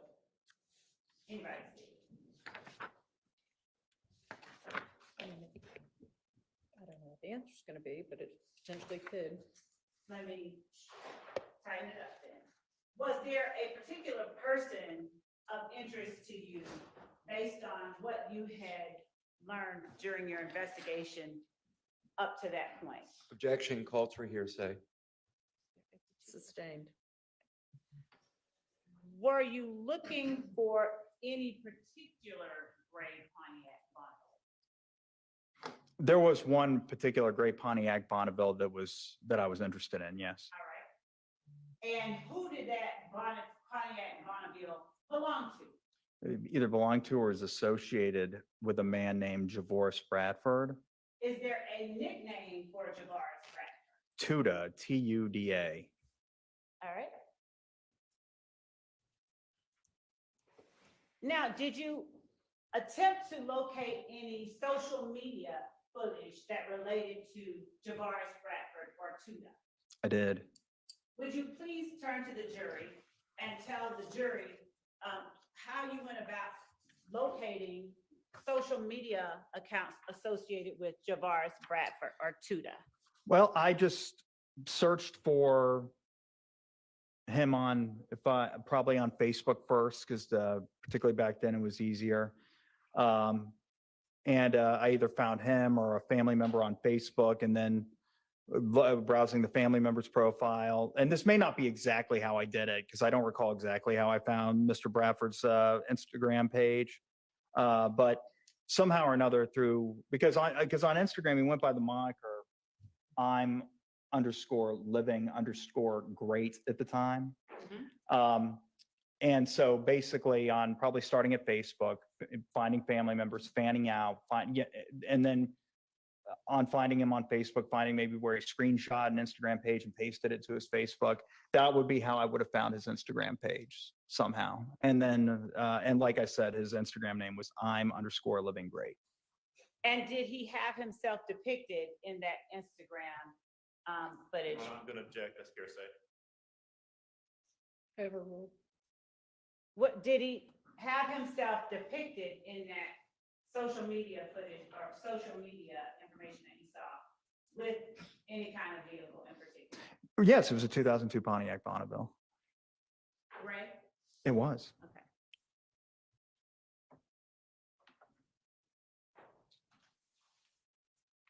Did you ever discern or gain a number for Tuda? Did you ever learn of a phone number for Tuda? I did pretty early on, actually. Where did you get the phone number from for Tuda? So I testified previously about how I. But don't talk about your previous testimony. Have you ever testified in front of this jury? Yes, that was something I said like earlier today. Okay. So without referring to the fact that you previously testified, just tell the jury. No, I'm talking about like previous testimony like a few minutes ago. Okay, go ahead. Tell the jury. All right. So one of the ways I find jail calls is I go through phone records that I had in the case. And in this case, I had some phone records. All right. And I don't recall whose phone records it was exactly. But I just started running numbers that appeared in the phone records, whether they be numbers that were called by the handset, the records of which I was reviewing, or numbers that called that handset. It didn't matter to me, just whatever. I was running them through the jail call database. And one of those, because like I said, I was trying to get intel. It wasn't just, obviously on the night of the shooting, the murder, I mean, I would expect that the people that committed weren't in the Fulton County Jail. So I obviously wasn't looking for inmates to be saying that they did it. Okay. But I was trying to get for intel from people that maybe were being called from inmates. And one of those numbers was 404-957-8008. And I'm flipping through these discs to make sure, to refresh my recollection, to make sure that I'm citing that. Yes, that is right. 404-957-8008 was one of the numbers that appeared in those phone records and that I ran through the jail call database. And on doing so, I did find calls that I deemed relevant that were placed on the night of the homicide from an inmate inside the jail. So, Madam Court Reporter, and I suspect some of the jurors have informed me that you are speaking a little too fast. Do you mind slowing down and saying what you just said one more time. Yes, I found a number inside within the phone call logs that were obtained by the Atlanta Police Department for one of the parties of interest, whether it be a person of interest or a witness or a defendant, whoever it may have been. And it didn't matter to me. All I wanted were numbers from the phone numbers of people that may have known something about the homicide and may have been called either on the night of the murder, the day after the murder, 2 days after the murder, whenever they were called. You're getting really fast again. All right. So try to slow down. All right. And one of those numbers of the many that I ran was 404-957-8008. I ran it through the jail call database and I found that there were 2 calls I was able to retrieve anyway. I think at least 2 Okay. that were placed to that number on the night of the murder from an inmate inside the Fulton County Jail. And they were placed after the 8:00 p.m. hour. I think they're maybe between 8 and 9 p.m. that evening. Now, why did that particular piece of information have any value to your investigation? What piece of information exactly? That there were 2 calls made to that number by an inmate at the jail on the night of the murder, around 8, or at the time you specified. Well, I listened to the calls and it sounded to me like they were talking about the homicide. All right. So were you able to identify who it was that was inside the jail that was making the call to that number? I did. How did you identify who it was inside the jail making the call to 404-957-8008? Well, I believe, would you like me to say the name? Well, number one, I would at some point, but hold on before you do. And let me ask you this. If you need to refresh your memory with any part of your report, would you just alert us that you're doing so and go ahead and read whatever you need to read? Okay. Do you need to refresh your memory at all? No. Okay. How did you learn the name of the person inside the jail? It was placed from the account of the inmate. Okay. And how were you able to determine that the persons whose name was on the account is the actual person who's making the call? Well, I gained familiarity with his voice by listening to other phone calls that the inmate made with persons that were well known to him. And then I later confirmed it by just like listening to the call with the inmate. Okay. He affirmed it. All right. So tell the jury who it was that was inside the jail. Martinez Arnold. And does Martinez Arnold, to your knowledge, go by any other name? Duke. All right. At the time that Martinez Arnold was inside the jail, and what date was that you are talking about? January? It was January 10th, the phone call. It was January 10th, 2015. During that time, do you have any information about what color Mr. Martinez Arnold's hair may have been? At the time that he placed the phone call? No, around the time of early 2015, do you know whether or not, if you don't, that's fine. Do you know anything about the color of his hair? No. All right.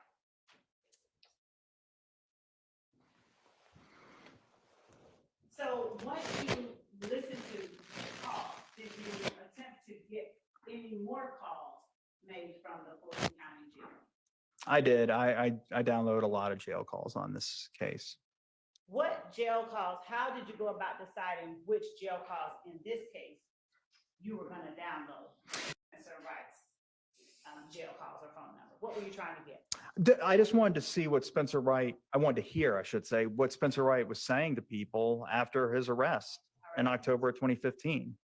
And did you ask for a specific time frame of calls or just all the calls? What did you ask? From what I recall, I asked for all the calls that had been made from his account since the beginning of his incarceration at the Atlanta City Jail. And then I believe I also had a few phone numbers that I wanted to run, that I asked them to run queries specifically in the event that he utilized another inmate's account to call that number.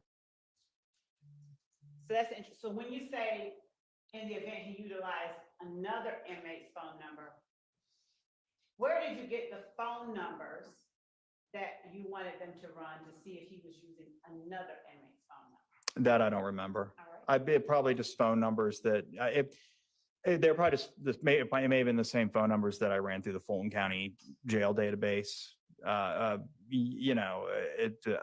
Like not knowing who Mr. Wright knew or he didn't know, I'm sure I just thought, just out of curiosity, run all these numbers. Maybe I had a phone number for a family member that I found. Did you follow the same procedure you used in all of your other unindicted homicides? I In did. terms of running those numbers? I did. All right. Did you have jail calls, since this was 2016 that you're looking for these? Did you have jail calls for Spencer Wright that went back into 2015? I believe so. Yes, I did. And did you find a phone number? And if you don't recall, let me know and I'll refer you to your report. And I can actually, so that it is preserved for the record. Just go with this.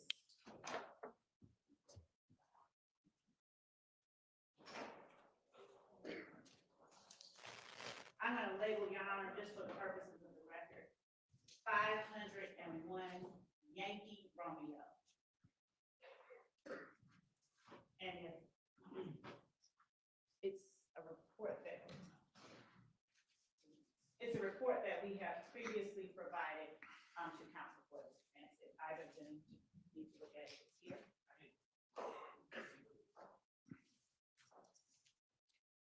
Would this be a good time for our morning break? Yes. Okay, let's take our morning break.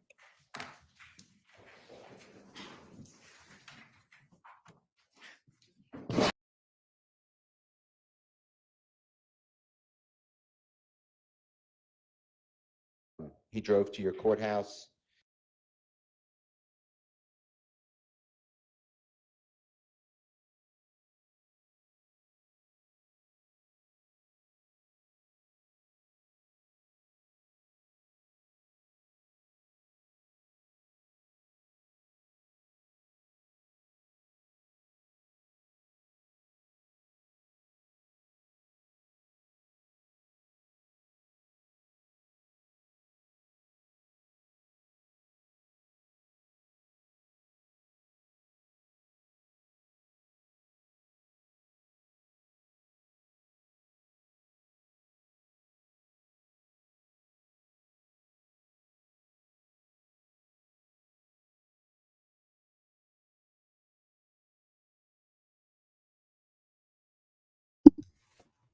That was so painful. I'm hoping that they get to that they cross-examine him, this guy, because it just, I don't know if his testimony is damaging, but it does when he's talked about the car and the person getting things from social media and that piece with the same car in and that, like, connecting that together, that seemed kind of damaging to me, but I'm interested to see what they flesh out with Cross. And I wanted so badly to just fast forward, but I didn't want to miss a good objection, so I kept letting it run. I'm trying to get to, looks like we're coming back now, but Attorney Hilton a moment ago. Okay. There's a gentleman outside. His name is Mr. Bush. It's spelled B-U-S-C-H. And he mentioned to me that he drove to your courthouse. He did not take his medication. He has a spinal issue. He's on prescription medication. Okay. He was subpoenaed last night by the DA's office, told to be here at 9. He came even though, the 24 hours wasn't complied with. But I Right. spoke with Ms. Hilton, if, just as a courtesy, if he's not going to be called or used, he'd like to go home, take the medication and sleep in bed. We went outside the hallway, he's out there, so I'm waiting to see where he went, so I can go. he was in the hallway a few seconds ago. All right, so is that somebody you plan to call today? We'll probably be able to release him, so that's all I'm talking to him to see where he is and if he's in that condition. Okay, For today. all right. Anything else? I guess we need Ms. Love back for the witness testimony. Yes. So do you want to, and is Mr. Sprinkle available? Still, okay.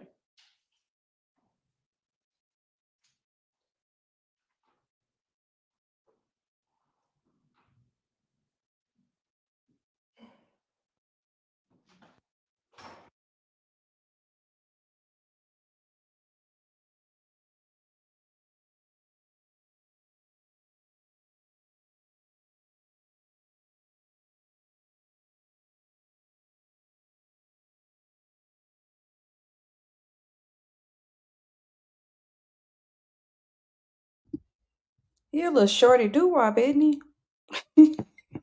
I wasn't expecting for him to be so short. How cute. Hmm. I am not in favor of anybody for the state. I just gotta, when I tell you, I gotta axe to grind against them people. I'm looking for any loophole to make them look bad. Anyway, let me mute and see if we can get some action going here.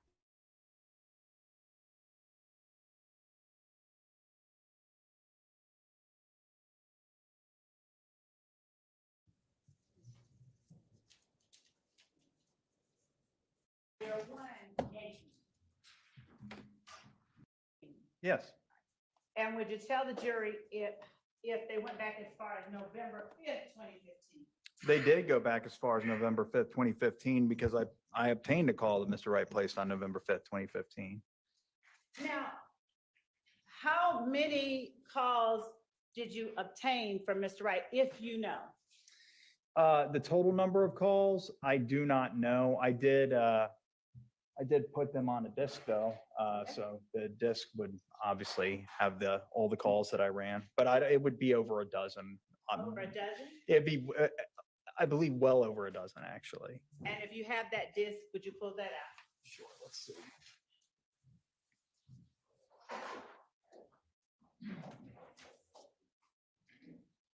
Here we go, right here. All right, and we'll label this disc 501. Do you know how many calls you listened to of Spencer Wright? Several. I'm Okay. sure of one that was of particular interest to me, though. And was that the first call that you listened to, or did you have to listen to more than one before you got to that call? I don't recall. I likely, unless I got real lucky, had to listen to several calls before I found that one.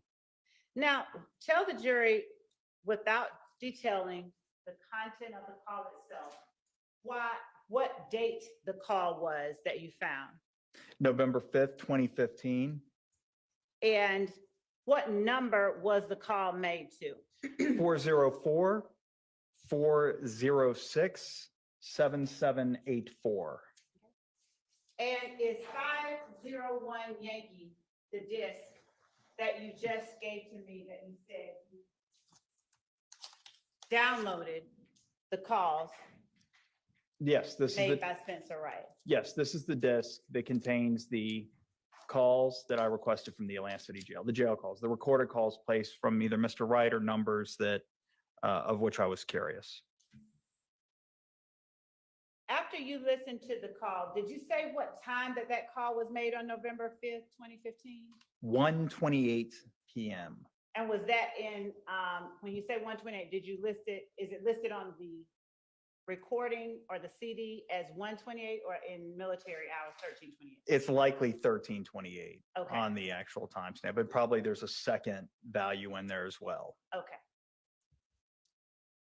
And was the call between, were you able to tell if it was Mr. Wright on the call?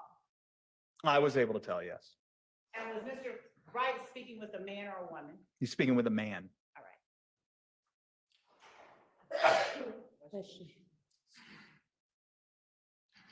And without saying what either person said, are you able to tell the jury the subject of the call? The subject of the call was, Honor calls for hearsay. Overruled. the subject of the call was Mr. Wright talking about what he, Well, Right? Don't say let's, what he was talking about. Don't say, without saying what anyone said. Let me be more specific. Was the sorry, that was me.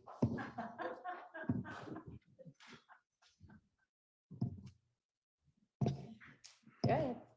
Was the subject of the call Mr. Wright's presence on scene at Diamond Thomas's murder? Your Honor, calls for Yes, hearsay sustained, and leading. yes.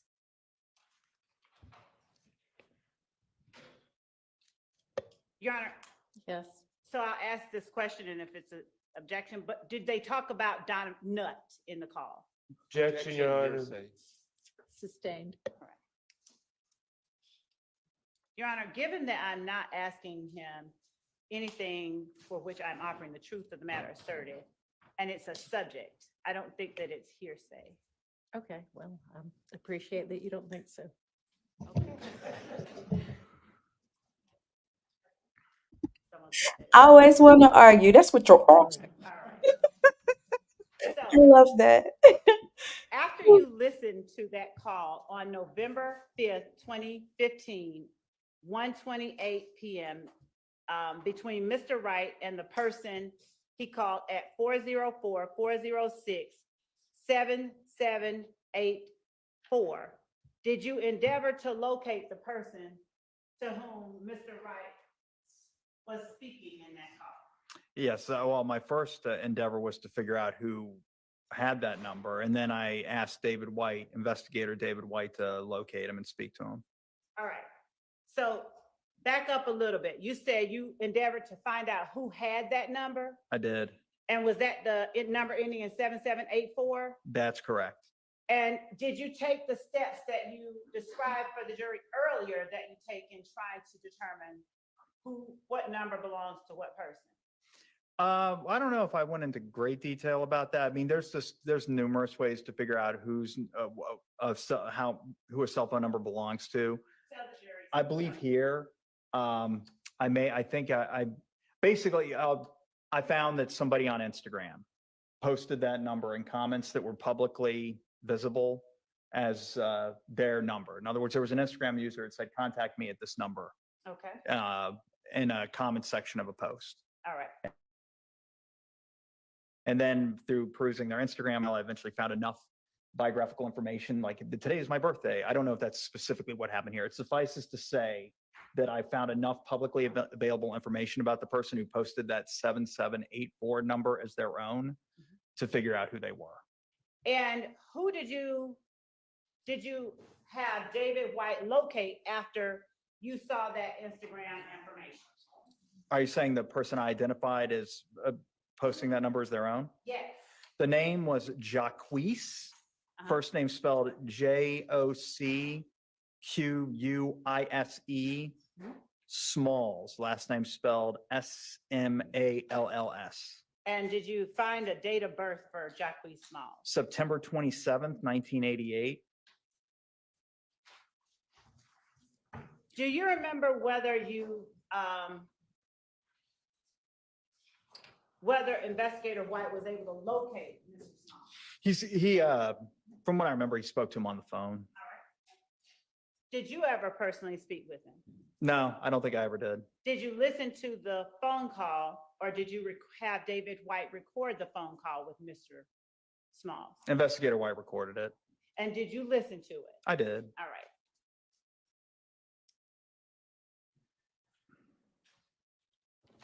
Can I interrupt you With that- just for a minute and have counsel come up to the bench? It doesn't have anything to do with what you're doing right now.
kind of time sensitive matter that we need to deal with. So I'm going to excuse y'all into the jury room for what may be a few minutes. And if it ends up being an early lunch, I'll send word, but it may just be a few minutes. So I'm just going to excuse y'all for now.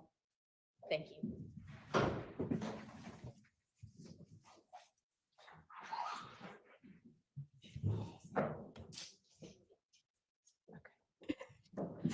Girl, I'm calling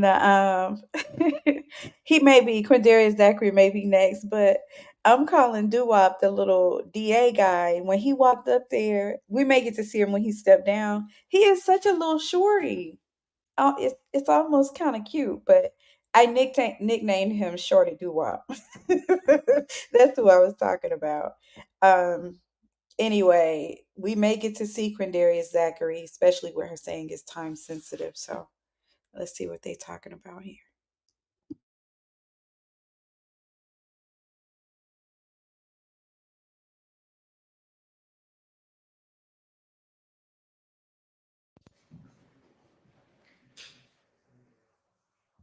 All right. Does anybody know where where'd the state go? Can you ask anybody from the state to come back in for a second?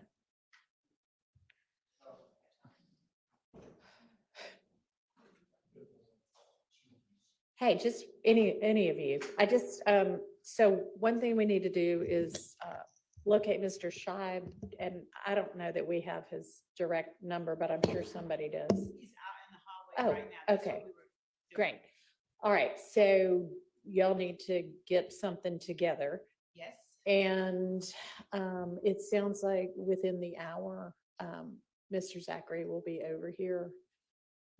And I Yes, don't and we know would, if you want to, you had mentioned earlier having a doctor talk to the court or something. I don't know if that's something you still want to do or, no, not okay, considering that he's being released. It was for the purpose of discerning. whether he could be, Yes. okay. All right, so I don't know, if, can we leave to Miss Hilton or another member of your team to get all of that in place and continue with this witness right now? She, Or, yes, she is doing that, and out, whatever the court instructs regarding that. I know you wanted to hear from Mr. Scheib. I didn't know if you wanted to hear from him before. I don't need to hear from Mr. Scheib. No, I mean, in terms of the agreement, the immunity agreement. Again, I don't need to hear from Mr. Scheib unless y'all can't come to an agreement as to whatever the terms are gonna be. Okay. If you can, great, just present it and I'll sign it. Okay. So if Ms. Hilton's handling that, then I'm happy to just continue on with this witness with the jury. So she is out there talking to him, Your Honor, because of course that I will be the person examining Mr. Zachary, and I just like to speak with Ms. Hilton and Mr. Scheib just Okay. quickly for a second, Okay. since they're out All there. right, if it's a second, it's one, that's fine. If it's gonna be that I need to send the jury to lunch, you know. I don't think so. I don't Okay. think he'll be. All right, take a couple of minutes and come back and report.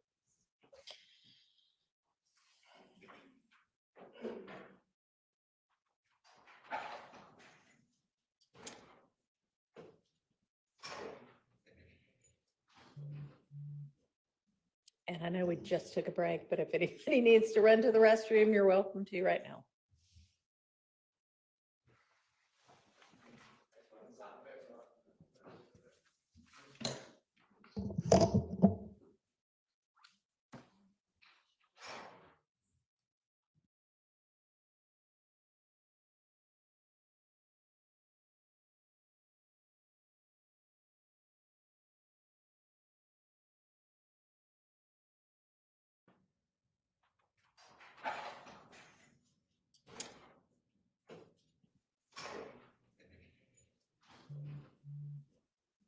And I know we just took a break, but if anybody needs to run.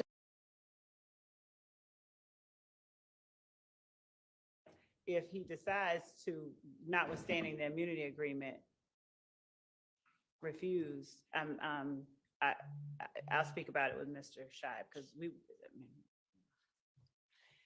He might get taken into custody. and not by Hmm? And the state should not be required to house him. He's in the jail. Excuse me, could you speak in the microphone, please? So if, so if Mr., if, well, I'll say this. Get to the microphone and then speak. It's premature, I believe, to speak on this, but I'll just say that I would ask that the court, if Mr., I don't know what Mr. Zachary is going to do when he gets here, given everything that we've heard, but so I'll just actually wait and see. But as it relates to if there is an immunity agreement in place, we are asking, and he does not testify, we would be asking that the court send him into custody and until he purges himself of contempt of court, if the court That's signs the order. normally how an immunity It is, agreement but there's works. also the concern about keeping him at the jail and. It's so those cute. I don't know, maybe there are other alternatives. I don't know. Okay, that's it, Judge. Thank you. Okay, all right, we're on lunch God, break till Just again. 12:15. Thank you. So it sounds like they are threatening to, if he doesn't, it's kind of like the Lil Woody, like I'm getting Lil Woody PTSD here. Because it sounds like what she is saying that they're going to present him with immunity. I'm wondering if what they said or what they heard or what was being said that he may plan to plead the fifth. That's just what came to mind. That would make sense as to why she's saying that they would present him with immunity. And if he doesn't agree to it, then he gets taken into custody. That's sort of kind of like how that goes. And so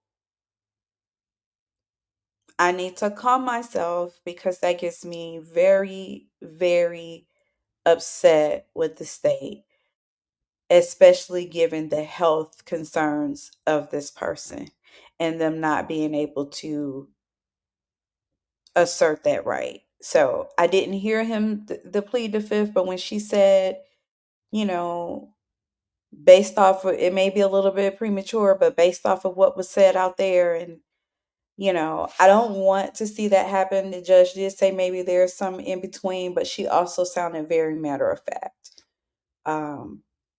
in regards to, well, he gets taken into custody. So anyway, I'm going to fast forward. I need a drink.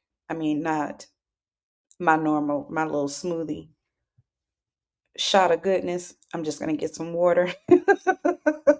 Definitely want to stay sober. But I'm going to fast forward.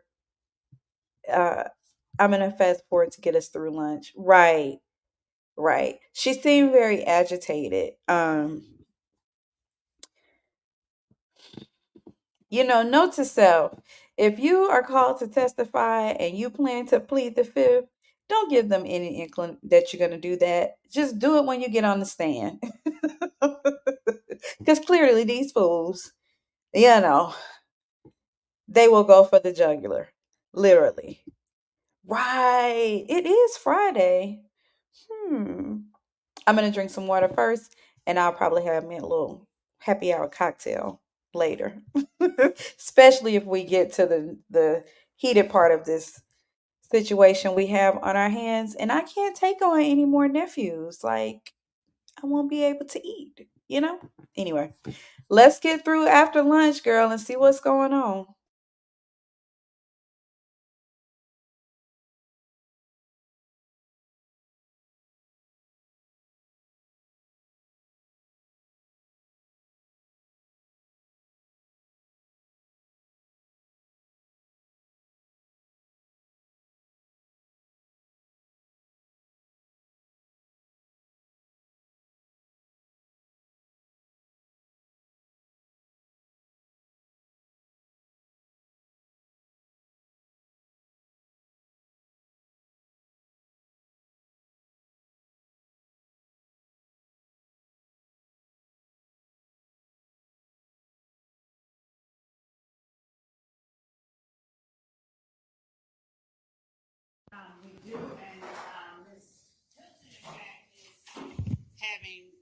technical difficulties. She has been trying to email it and print it for the last 30 minutes, and she is scrambling because she said email is not working and the printer is not working. She just sent word.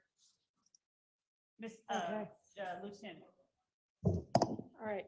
I don't know why it continues to be so cold in here. I keep adjusting it and it just I feel good. doesn't change. It gets colder, I think, instead of warmer. Can she bring her computer over here? Just, yeah, bring it on a thumb drive or anything.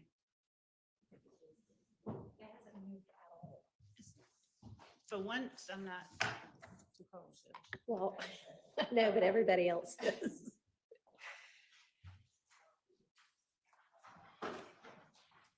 I just asked her to bring it over on a thumb drive because if we can't print or we can't email for whatever reason from her computer, will the court look at it, and if the court can print it or Yeah. someone here can print, then we can Okay. have that. She can do that. That's fine.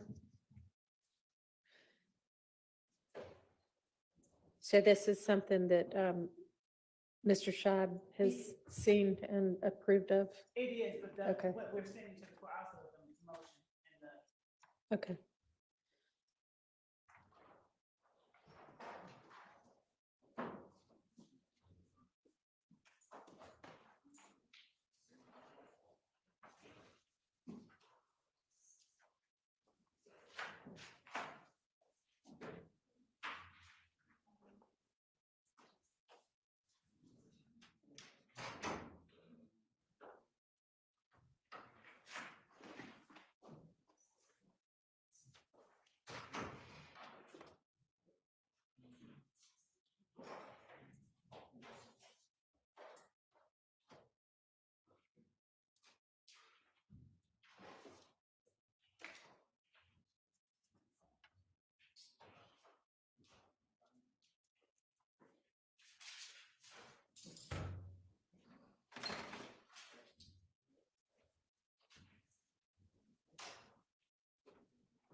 Do you have it electronically on? They're bringing all three on a thumb drive. That was what we said. Right. I just wondered if Mr. Scheib might have it on his email, on his phone, and then he could maybe try to email it to us and we could print it. No, everything goes to all. Okay. that's I have fine. a flip phone. Wow. Okay. Everything goes to all. Okay. That's either very retro or very forward of you, one or the other. Because I don't tweet, I don't do Facebook. Usually I have everything.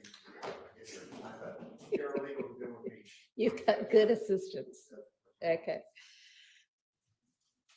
I know it's very, very old. I don't know why it's so, old. Yes, I thought you said cold. Because it's that too. That is on the court time. Right, does the court wish to, we have the printed out copy. of the- Sure, I can look at least that. And we'll. I mean, I assume I know pretty much the motion's gonna say what y'all presented orally in court. Correct. Okay. Yes. Which tracks the language of the text.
Order.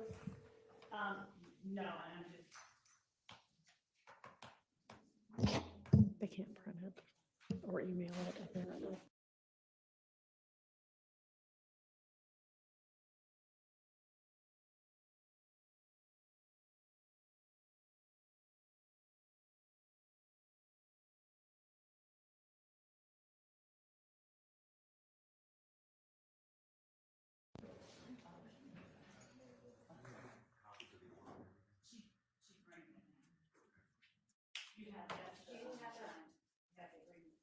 Do you have it electronically on? They're bringing offering on a thumb drive. That was what we said. Right. I just wondered if Mr. Scheib might have it on his email, on his phone, and then he could maybe try to email it to us and we could print it. No, everything goes to all. Okay. That's I have fine. a flip phone. They're the same.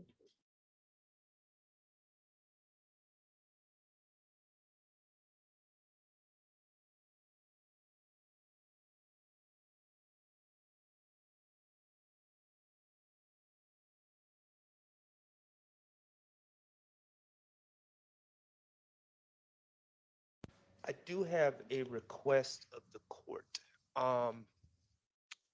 Contrary to insinuations that have been made today, I have no idea what's about to happen. However, if Mr. Zachary is not going to answer any questions, which strikes me as a possibility, I think we should determine what Mr. Zachary is going to do in his condition and everything else before the jury comes out. What do you mean? What do you mean? His condition, his pleasure, I don't. No, think- I know what you mean by his condition. What do you mean by, I think we should determine what he's gonna do in his condition?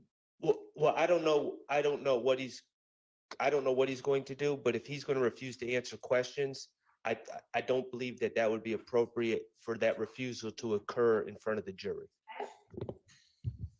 And I don't know if he's going to do that or not. Let me be clear. Your Honor, actually what is, and we had this happen with another witness, and what has been, I know that what is the case law is that if the state has the opportunity to sit there and ask questions while a person continues to plead the fifth, it's not a pleading of the fifth and that causes a mistrial. It's if the state is allowed to put testimony in essence in front of the jury in the form of leading questions while a person continues to plead the fifth, and the defense does not have an opportunity to properly question or elicit any answers from that person, that's when the problem arises, not when the words "I plead the fifth" come out of their mouth. So we would ask that Mr. Zachary be allowed to be brought in just like any other witness, not be pre-questioned, and that the state be allowed to begin its examination. All right. Mr. Scheib, you've just recently talked to your client, and you have, I presume, discussed with him the immunity agreement that you all have entered into. Is that correct generally? All right. And so in the course of that, you would have talked to him about the fact that once an immunity agreement is in place, the pleading the fifth assertion is not basically applicable anymore? And does he understand that at this point, if he says, I plead the fifth, that he may get taken to jail and held until he decides to testify? Okay. And has he given you any indication that once brought out to testify, he is nonetheless going to still plead the fifth? He's not going to plead the fifth, but just tell you what he's going to say. Your Honor, I object to Mr. Schardt. All right. I object to Mr. Schardt putting on the record representation about what his client is going to say. I would ask that the court allow the state to question the witness and under oath, and it be brought out then. Go ahead, Mr. Schardt. That's fine. Just also questioning, or they may do on cross, that he's under, he's been taking narcotics, so that's in his system. So something else everybody's going to have to deal with. Okay. Well, I appreciate Mr. Schardt saying that. Having to deal with someone on narcotics that's going to claim to not remember anything is quite honestly ridiculous. If he's going to testify, he needs to testify. If he's not, and just going to say, I don't recall anything, then we're not going to be able to cross-examine him. If he's going to say, oh, I'm too high to answer questions, that's not effective opportunity to confront a witness. And so I don't know what's going on here. I don't know what any of this is, but if we're going to call a witness to the stand, he needs to be able to answer questions. If he can't, then I'm not able to cross-examine him. So, Ms. Love, I know that we all discussed earlier the possibility of you needing to have a doctor come give us some information about what Your Honor, impact anything in his system might have? actually, Your Honor, what I had asked the court to do was to get or meet with the doctor and find out his status and his ability to actually be released and come down. This was done without. Okay, He and was just to be released. clear, that never happened, okay? So that's not confusing on the record, because we found out before you ever even were able to set anything like that up, that he was about to be released and on his way over here, right? That was what I was attempting to say a Okay. bit too slowly. So yes, Judge, I don't think that there's any need to talk to a doctor because he was released Okay, so before all of that happened. if he comes out and he says, I am high as a kite, I'm on whoever knows what, and, beats me, I'm just loopy, that may or may not be true, right? I mean, I don't know what he's actually on. I don't know what his condition actually is. I don't know if he is on something, what impact that might have on his ability to testify. And I am not necessarily going to take his word for whether he is in a mental state to be able to testify. Do you understand what I mean? I do, Your Honor, and since that was not the reason that I was asking the court to meet with the doctor, if the court will afford me a moment. Okay, but we have been Mr. Scheib, when did you first bring all of this to our attention? Was it Monday, Tuesday? It was early this week, right? I mean, hadn't we been discussing this all week? They were saying Monday morning, I was at the hospital, and then they told me what's going on. They told me what he's been taking, on and on, and being in intensive care and all of that. At least several days ago, you alerted everybody to this. Judge, Okay. and that's why we had someone go to the hospital, and that's why we had someone speak to the doctor, and that is why we brought the representation that we did to the court. And the representation has been presented to the court regarding what Mr. Zachary is, or any impact what medicine he is taking would have on him and his ability to be harmed or to testify, and that was none. And Your Honor, frankly, That was one person's version, was none. actually, we have the investigator who was in there with them. So if, we can put that person up, but Your Okay, Honor, at this point, we have I'm sorry. Go ahead. no, Your Honor, Go ahead. Your Honor, there has been a series of events that we have put on the record. There's been no indication that Mr. Zachary is going to be unable to come in here and testify. He was released before we were even able to check on his status. Your Honor, he would not, and Grady has been apprised of what he is being released for. We know because we have had investigators down there. So the court may or may not have been privy or may have seen transcripts of other witnesses who lose all memory with the state, and it comes back when the defense starts asking questions. I don't know what kind of antics, as we have been apprised that Mr. Zachary doesn't want to testify, and his father wanted to or did call Mr. Schardt and Mr. Steele. I don't know what he's going to say, but Your Honor, I believe that he should not be allowed to hamstring, to hijack these proceedings by asserting things that are not. Okay, so I think we have a fairly good indication through his attorney that he is potentially going to come out here and say some version of, I'm so messed up on whatever drugs they've given me that beats me. I mean, you're an elephant. So then how are you going to deal with that? Your Honor, as Mr. Scheib did not relay that to me, and I don't Well, think he related just to. relayed No, it to everybody in front of you. I'm So not you den- heard it too. And it's been a possibility that he has relayed several times as well earlier this week. Your Honor, Yes? the doctor is on the phone. How about that? That's what we have. We have the doctor on the phone. We can get the doctor on the phone. I don't know He's on the what phone. his demeanor will be on the We stand. have it. He has a great deal of anxiety, and that's one of the scenarios. I just have to say this, just speaking from my clinical background, and I'm not a provider in that sense, but you cannot in any medical way say how medication will affect a patient. You even as a physician, you can't 100% assert how medication can affect a patient. A patient can have an allergic reaction, an adverse reaction to medication that they've been on before, and it can just be that one off. I've worked in research medicine where we have actually done research studies before medicine is FDA approved. I've worked in so many different areas in healthcare, going back to my medic days in the military. And any medical journey will tell you that it's subject to patient to patient. So it is so annoying to me that this woman is standing here saying that and speaking about DA Love, because the judge is absolutely right. She is trying to get her to come up with a plan that doesn't make them all look horrible. Because if this is what he says, what are you going to do?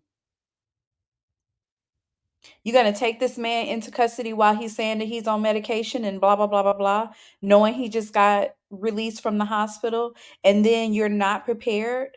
This attorney has told us about this early this week, and you are like a dog on the bone with getting this man on the stand. The defense is giving their issues with him testifying. If he says any kind of whatever that's damaging to his client, and then he nuts up and everything blows up in their face and they can't cross-examine him, then what are they going to do? This woman is only thinking about herself. Mm, mm, mm, mm, mm. This is insane. I want to see what the doctor says because I'm curious, because it sounds like if you have a one-sided conversation with this woman, she may make a doctor feel like that his license may be in jeopardy or something like that. You just never know what her tactics may be. And I didn't know that she arrested him on Friday. Child. Mm. Let me fix me a cocktail, honey. I need a cocktail because these folks is about to run my pressure. Goodness, they're activating so many things within me. My goodness. All right, let's see what the doctor says. And I'm going to get that cocktail that I tried to avoid. Let's go.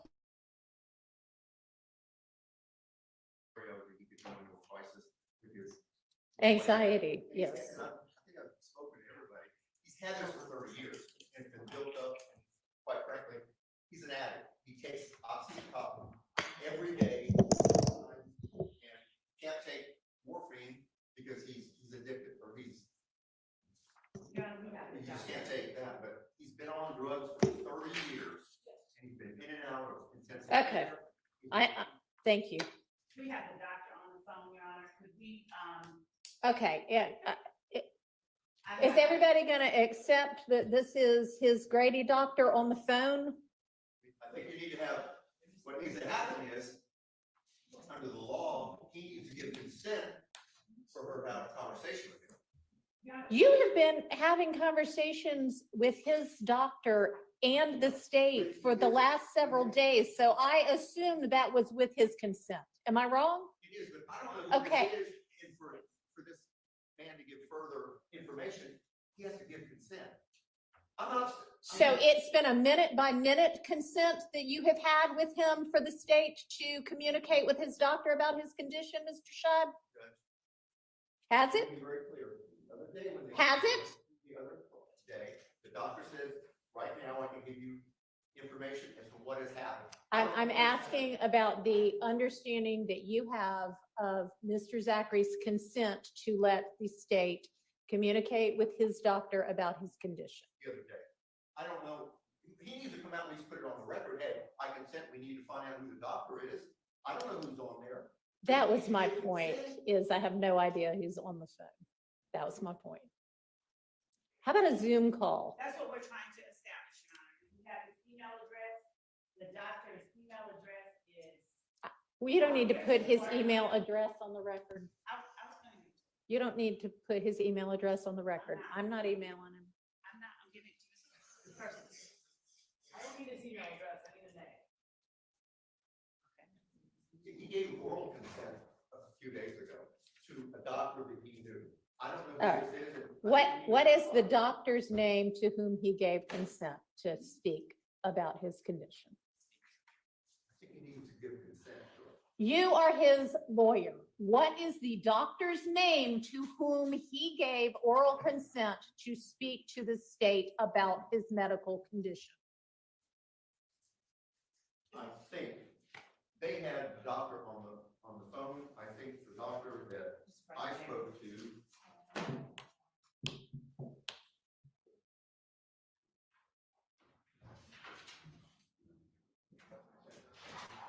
Agreed. All her fault. The whole energy has shifted in the court.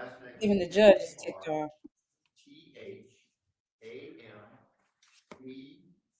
THAMEADI. That's who I spoke to, face to face. Okay, thank That's you. the person who's on the phone.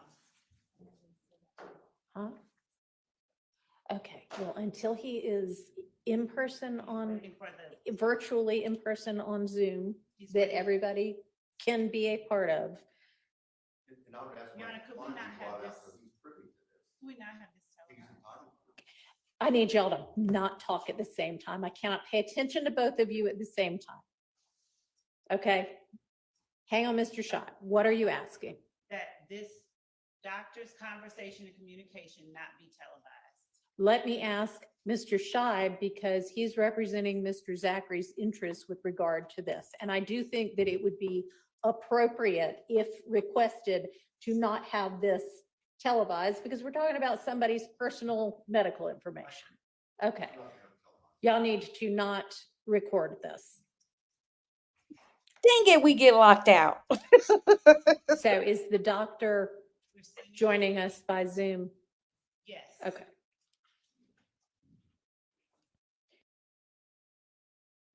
What a chaotic mess. And I certainly didn't want to get locked out of this conversation, but they are getting into HIPAA, with the whole public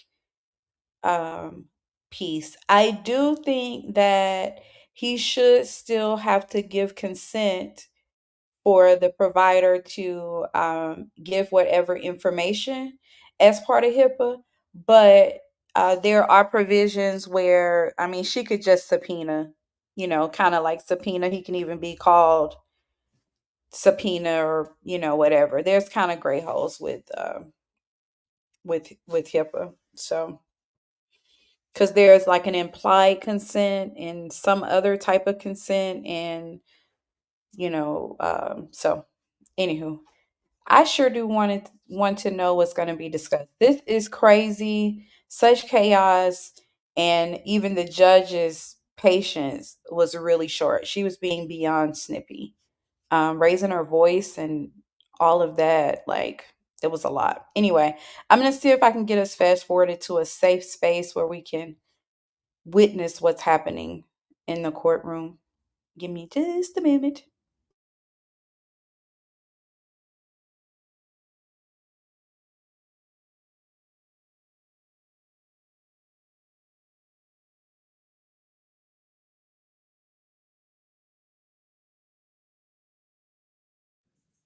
My wife.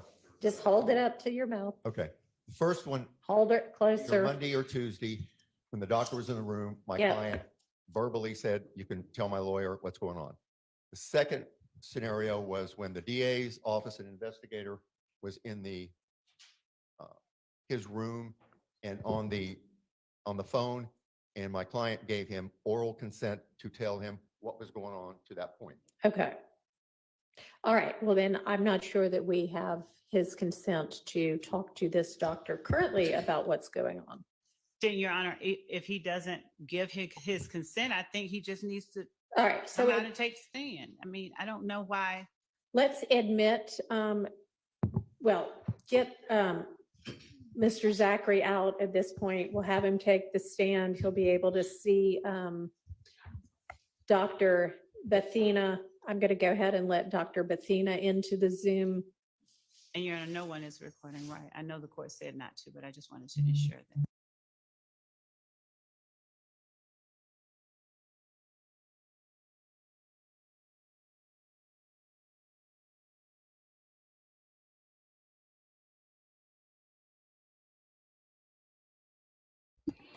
Oh, so we're back to where we can't be privy to what's happening. And yes, she did. I said I didn't remember that, but I think that's why I was so agitated um earlier, where she had him arrested, and then Monday morning they were saying he was back in Grady. I didn't know that she did it twice.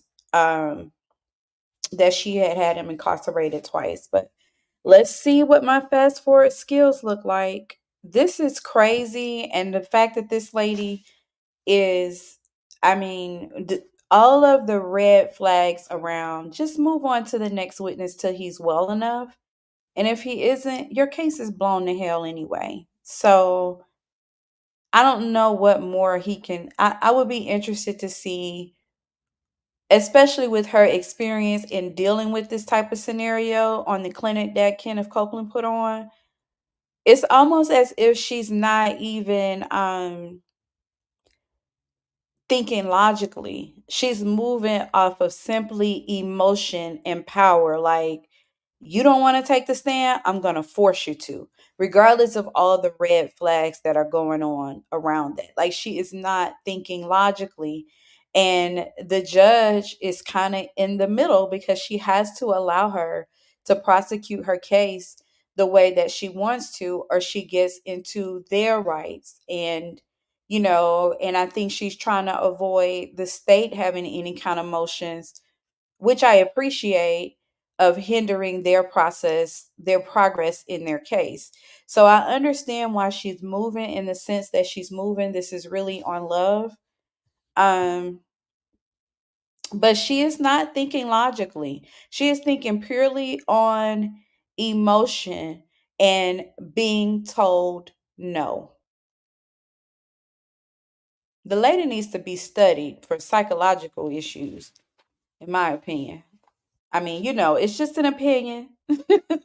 Allegedly. I don't need Miss Love coming for me because, child, I ain't the one. Let's see if we can get to a safe spot. Let's go.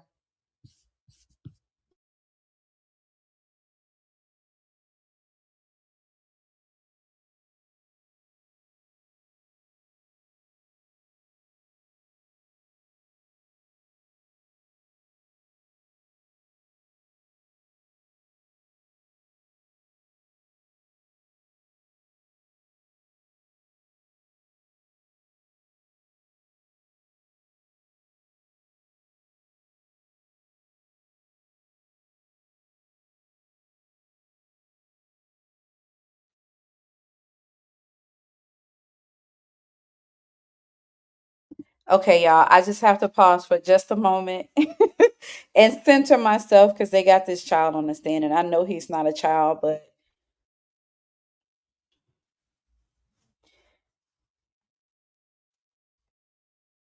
Miss Love, honey. Mm, mm, mm. Let's keep going.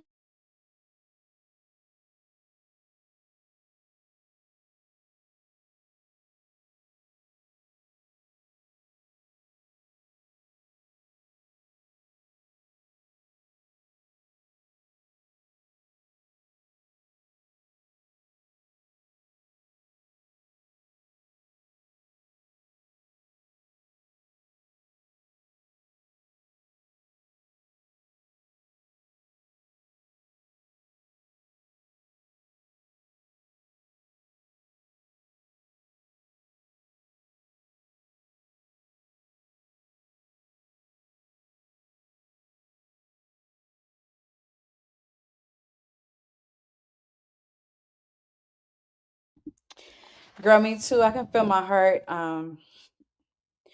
Like I can feel my heart racing a little bit. I'm nervous too. I'm nervous for him. Mm, mm, mm, mm. Thank you. All right, ladies and gentlemen, we're gonna jump to a different witness right now, and we'll circle back to the other witness later. Mr. Zachary, can you please stand and be sworn?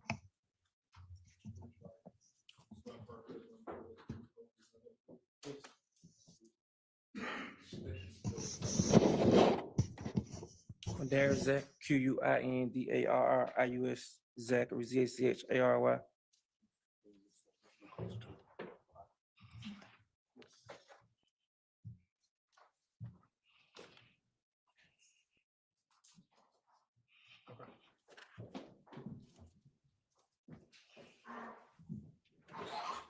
Good afternoon, Mr. Zachary. How are you? Mr. Zachary, hello. I gotta speak back. Yes, you're gonna have to answer questions. You said question, not speak back, but hey, how you doing? Mr. Zachary, would you please tell the jury how old you are? 31, All right. And where did you grow up?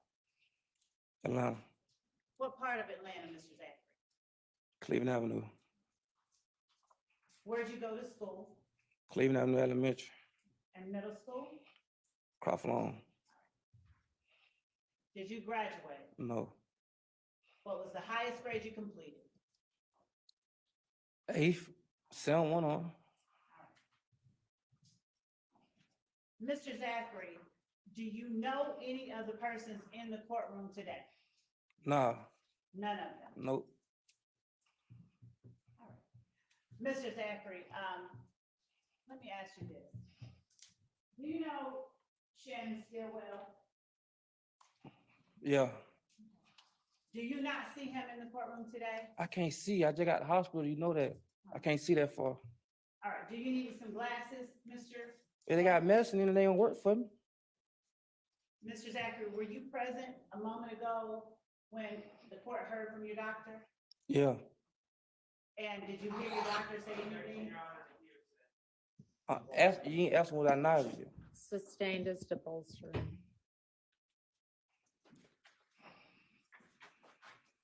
I'm going to show you what has been marked as State's Exhibit 123 Echo.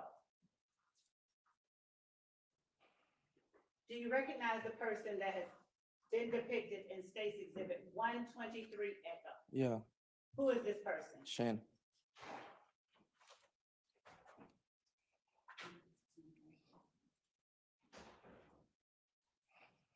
And I'm going to play you what has been already admitted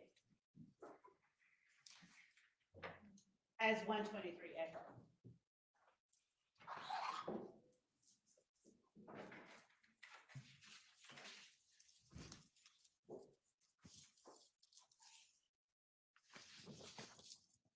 Mr. Zachary, while we are pulling that up, are you familiar with the person by the name of Jeffrey Williams, who also answers to the name Young Thug? Yeah, How long have you known him? 15 years. 15 years? Yeah. Do you consider him your friend? Yeah, all right. All right.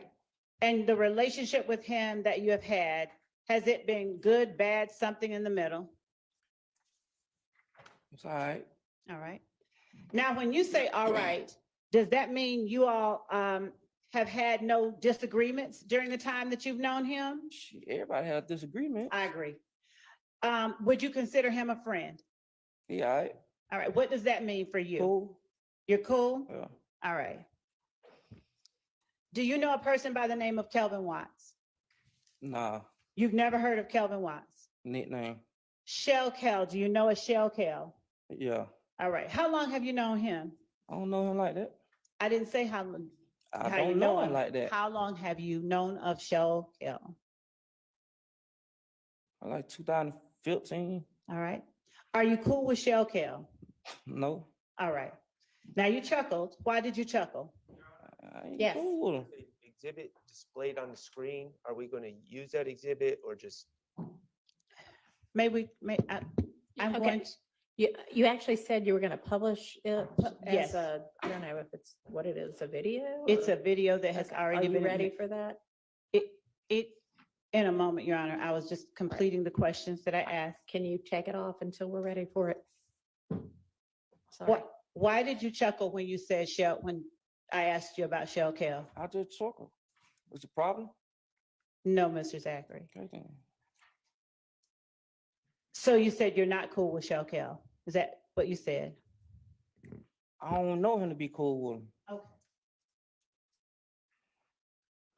What about Kenneth Copeland? Do you know of a person named Kenneth Copeland? Nickname. Woody. Yeah. How long have you known Woody? About 10, 12 years, something like that. And are you cool with Woody? He all right. What does he all right mean? He cool, he all right. Okay. What about Diamante Kendrick, Yak Gotti? You know him? Yeah, he all right. All right. And is that the same, he all right, that you mentioned with Mr. Williams and Mr. Stillwell? Yeah. All right. Moontoon or Antonio Sledge, is he all right too? Moonton. Yes. Yeah, he all right. Okay. How long have you known Moontoon? About 20-something years. All right. Demekion Garlington. Do you know who that is? Yeah. All right. And how long have you known him? 20 years. All right. And what is your relationship with him? Is he all right? He all right. You cool? Uh, Okay. Now, do you have people, friends that you consider more cool or I than others? Nah. Not No? really. Not really. Okay. So are you equally eyed with Jeffrey Williams, Shannon Stillwell, Diamante Kendrick, Demekion Garlington, and Antonio Sledge? Yeah. Do you know Kelvin Treadwell or OG Bentley? He dead, ain't I don't know, Mr. Zachary. he? His name Bentley? Yes. Yeah, I think something happened to him. I don't know. You don't know whether you know him? Do you know a Demise McMullen? No. Do you know a Nard? Picture. I'm asking you first. Do you know a Nard? Yeah, I know a couple on. All right. Now, the couple of them that you know, where do you know them from? Prison. All right. So if I show you a photograph,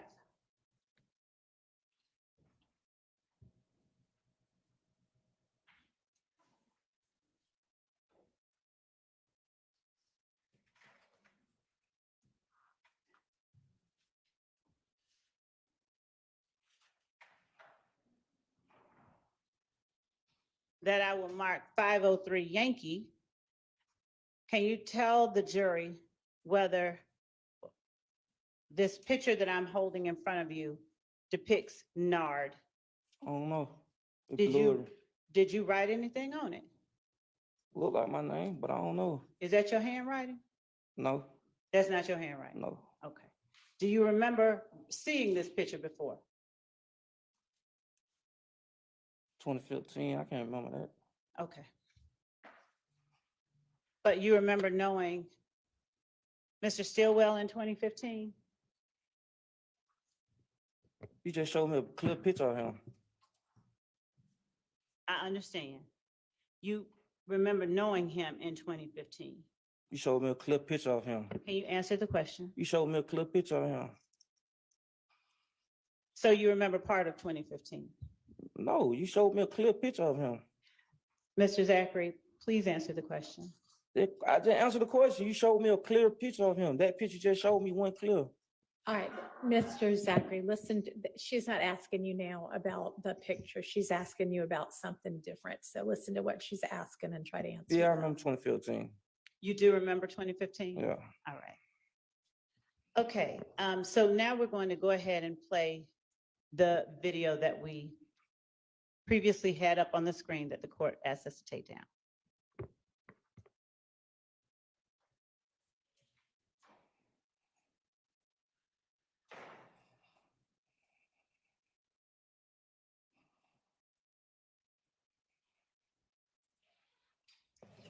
That same shit that got Big and Tupac killed, little fuck, nigga.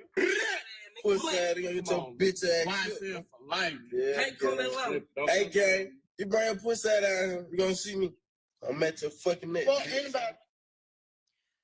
Mr. Zachary, did you see yourself in that video? Yes, And where were you seated in that video? in the back. All right, and were you behind Mr. Stillwell? Yeah. All right, did you hear what you said? What I said? Did you hear what you said? No. All right, can we play that again?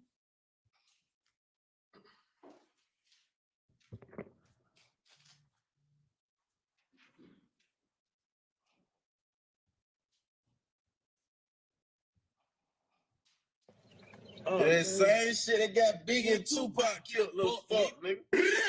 Pussy ass, you gonna get your bitch ass killed. For life. Yeah, hey, gang, you bring your pussy ass down here, you gonna see me. I'm at your fucking neck. Fuck anybody. Did you hear what you said then? Can't come to Atlanta. Okay. Did you hear yourself say black? No. Did you hear anyone say black? How you spell it? Did you hear what I just said? How you spell it? Mr. No, I Zachary, didn't hear nobody say black.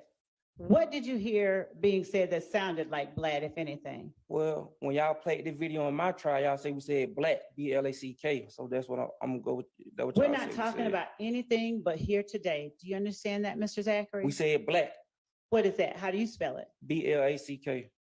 Okay, so now are you saying that what is being said is BLACK? That's what y'all told me it said. Okay, Mr. Zachary, I don't want to know what anyone told you. I want to know what your understanding of what is That's being my said. understanding, yes. That is BLACK. Yes. Okay.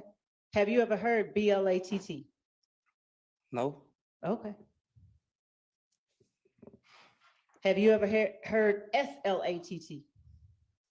I heard of, yeah. Okay.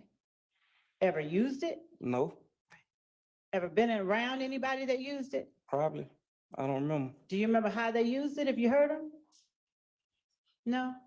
Okay. I'm going to now show you, actually, could you tell the jury all the people that were displayed in that video you just saw?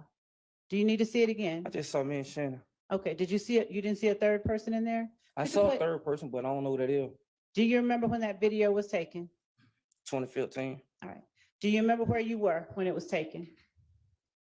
in the car, Where? What city? Atlanta. All right. And do you know what it is that you all were talking about? Say something about game or something. Mhm. Yeah. What about game? I just heard say game. Can't come to Atlanta, something like that. Okay. And so did you hear yourself or anyone say YSL for life? I heard it, but I don't know who said it. Okay. Did you ask anyone on the video what that means, what you're talking about? What do you mean? I'm asking you, If at any time in No. that car, you said, what do you mean YSL for life? No, Okay. I probably was high. I probably ain't paying attention that time. Did you hear yourself talking? Yeah. Okay. Did you sound high to yourself? What? Did you sound high? I'm saying the video I probably was. We made the video. All right, Mr. Zachary. I'm going to show you what has been marked as an admitted, and this is a screenshot, Your Honor, as State's Exhibit 441 Yankee.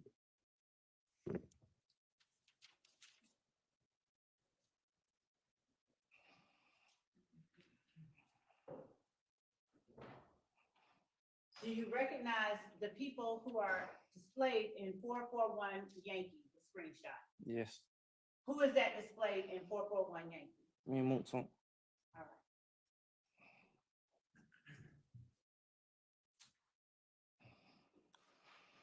Little strip ass nigga. We ain't really going back to no nigga. You little bitch ass nigga. I know what we hate. I'm everywhere. Yeah, fuck you nigga, Kel. Whoever else, nigga. Well, nigga. Nigga. Whoa. They said they ain't really going back. Did you hear what was being said in the video? Yes. Now, who is the Kel that is being referred to?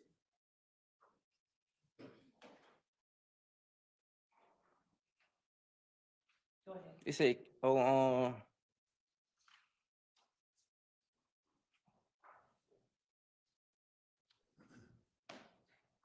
don't remember.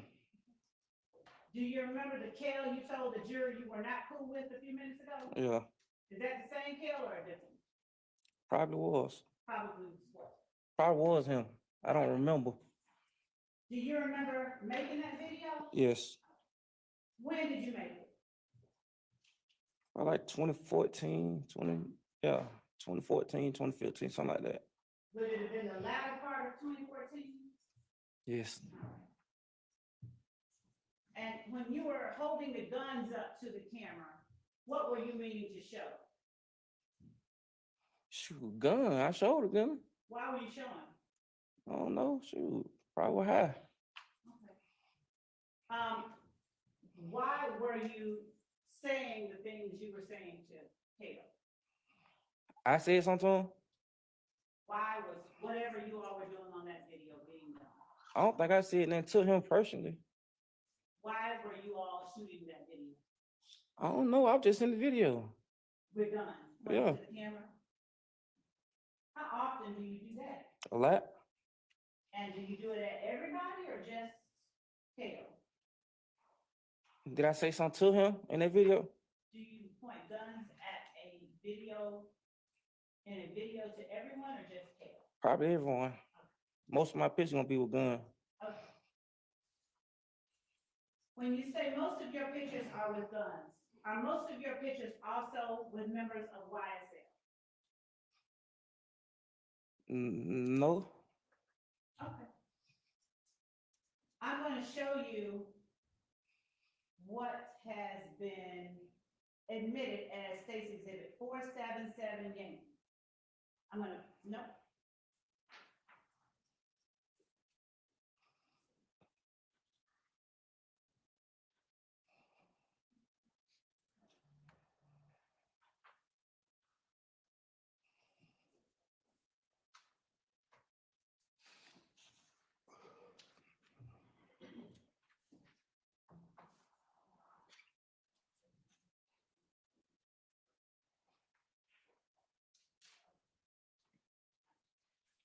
I'm going to show you what has been marked, my apologies, as 477 Yankee. Would you take a look at 477 Yankee? Yes, I see it. All right. Can you see, without telling the jury out loud, the name at the top? YSL D. Oh, Okay. And can you see the caption at the bottom? Don't read it out loud at all. yes, Okay. Do you recognize this post? yes. All right. And how do you recognize this post? Where was it made? A little like club. And where was this post placed on social media? Look like Instagram. Was it your Instagram account?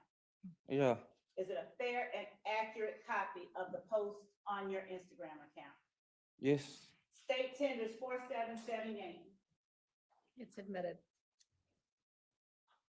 We're gonna, permission to publish? You may. Thank you.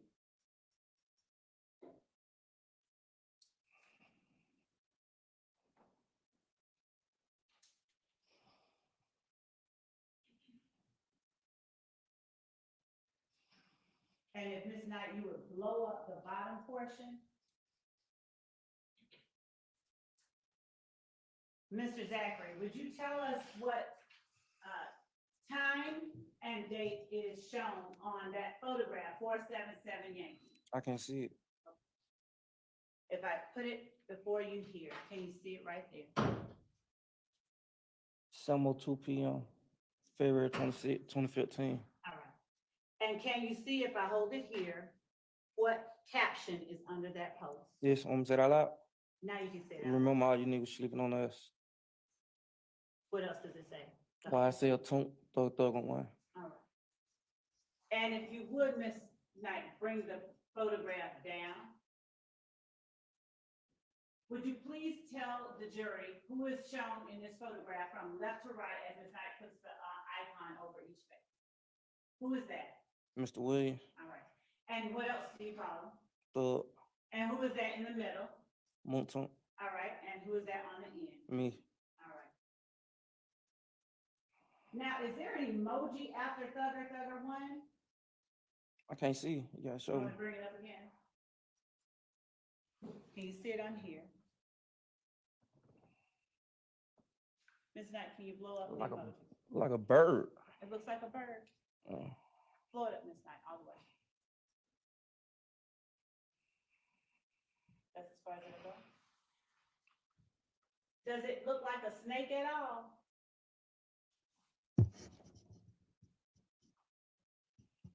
No, I look like a little green rubbery ducky. Do you typically use green rubbery duckies? I use green anything. What's special about green to you? Cause I drink green lean. Okay. Do you use other green emojis? Hearts. All right. And do you use red emoji? Shoot, everybody use the red heart. Do you, why didn't you answer the same way about everybody uses green hearts? You said, why I use them? You ain't ask me about nobody else. All right. So do you use red hearts? Yes. Do you use any other emojis like that in your posts? You every emoji on the emoji app. Now,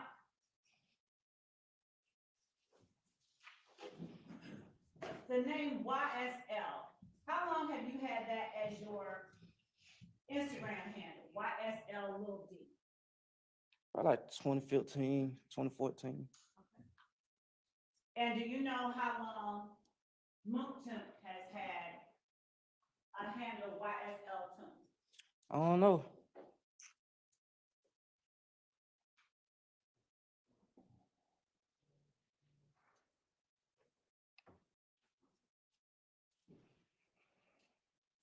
When you first started using YSL Lil D, what did you mean for it to represent?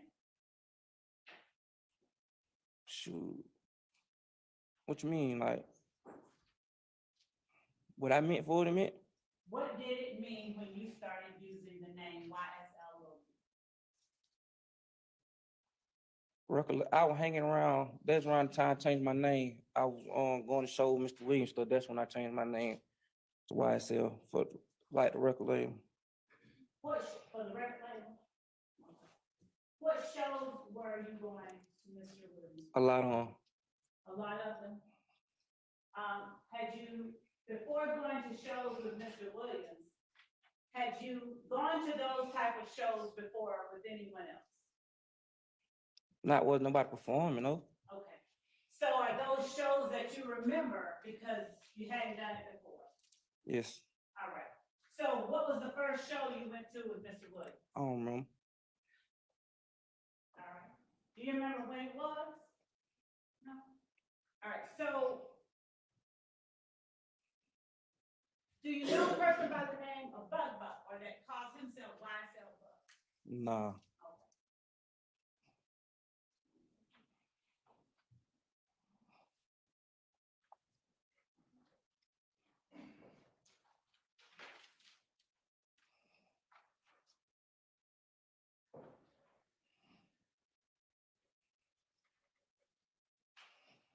I'm gonna ask you, have you ever made a post, I just bought some new guns and got rid of some friends, you don't wanna live my life? Under the name YSL Lil D. I don't know. That's a fool. I don't know. I don't remember. You said that's a what one? A fool one? What does that mean? I don't remember. What is did you say fool? Yeah. Caption. Like, I probably would have said something like that. Okay. What would it have meant if you had said something like that? Exactly what he said. Explain further. Exactly what he said. All right, and when you say exactly what it said, what does getting some new guns and getting rid of some friends have to do with one another? Shoot, I don't know. I probably heard it in the song. What song? I said I probably heard it in the song. Okay. Now, do you remember when you got your first gun? Probably like 14.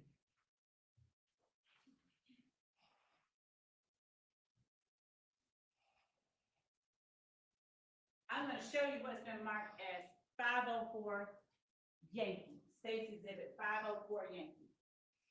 Is that the post that you made?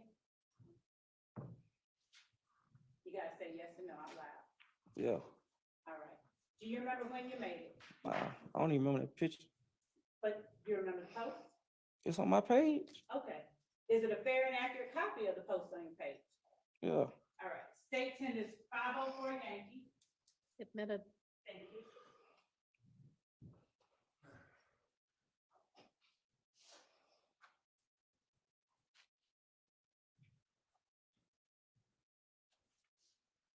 Mr. Zachary, have you ever heard of of a group called 30D? Yeah. All right. Now, what is 30D? A group from Canterville. What kind of group? I don't down know. Do you know who all was a part of that group? No. Was Demekion Darlington a part of that group? She probably will. I'm gonna show you what has been marked as 476 Yankee. Do you recognize the photograph shown in 476 Yankee? Yeah. Do you recognize whose page is posted on? Yeah. Whose page is it posted on? Mine. Is it a fair and accurate copy of the posting on your page? Yeah. State tenders 476 Yankee. Admitted. On 476 Yankee, could you read at the bottom the time and date that it was made? 10:04 p.m. May the 6th, 2015. All right. Got locked up that day. What now? No. You said you got locked up that day? Yeah. What'd you get locked up for? A gun. Where was that gun? What you mean? What was it? Where was the It was gun? on me Where on you? in the car. Who were you in the car with? I don't remember. Were you in the car with your girlfriend? Yeah, I think so. And were her initials SG? Yeah. All right. How long had you dated SG at that time? I don't remember. What kind of gun did you have? I don't even remember. I just know I had a gun. Do you know how many guns you bought over the years? I don't know. Where were you when you got locked up? On Cleveland. Do you remember where on Cleveland? At the BP. All right. Is it the BP at 151 Cleveland Avenue? I don't know the address.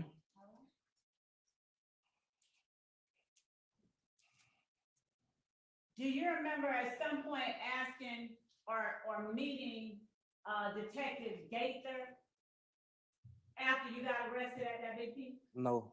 Do you remember ever talking to or meeting a Detective Dennis? Yes. Do you know who Detective Gaither is? Yes. How do you know who Detective Gaither is? Have you met her before? Demekion Darlington auntie was fucking her. I mean, excuse me, Judge. But they had a relationship. So, were you ever present during any of what you just described? And Your Honor, actually, I asked that that be struck from the record. You say how I know? Have you ever witnessed any of that? Yeah, he told You me. were in the room? He told me.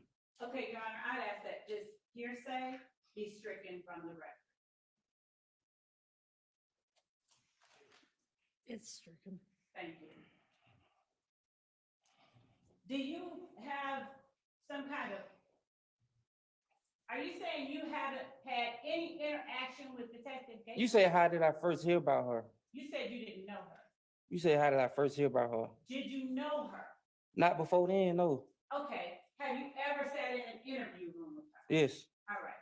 And have you sat in an interview room with Detective Dennis? yes, Have you sat in an interview room with Detective Dennis and Detective? yes. Do you know how many times you sat in a room with Detective Dennis and Detective Gates? Not that many. Was it after you got arrested with that gun on Cleveland Avenue? No, it was not. Was it before? No, it was way after. Oh, okay, so it was way after, okay. Was it in 2015? Yes, Was it in August of 2015? yes, Did you ask to speak with Detective Gaither and or Detective Dennis? no. What the hell? Call 911 saying you speak to the police? Were you incarcerated in August of 2015? Yes, Were you in jail when you asked or when you spoke with them? I ain't asked to speak with nobody. Were you in jail when you spoke with them? Yes, Did you speak with them in an interview room? yes, Was it, to your knowledge, in a room where you were being recorded? probably so, yes, Okay. And did you talk with them? yes. I'm going to show you what has been marked as Stacy Exhibit 471 Yankee, but not admitted. Do you recognize what has been shown and marked as 471 Yankee?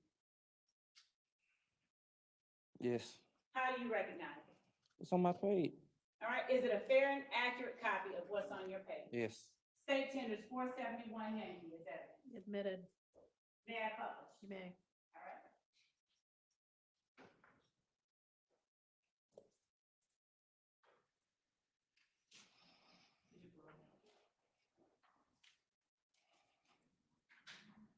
Who is shown in 471 Yankee? me and the Mickey, All right. And what's that in the Mikion's hand, in his right hand? a gun, What's that in your right hand? a gun. All right. And what do you have at the bottom? Can you read the caption? Bring it up.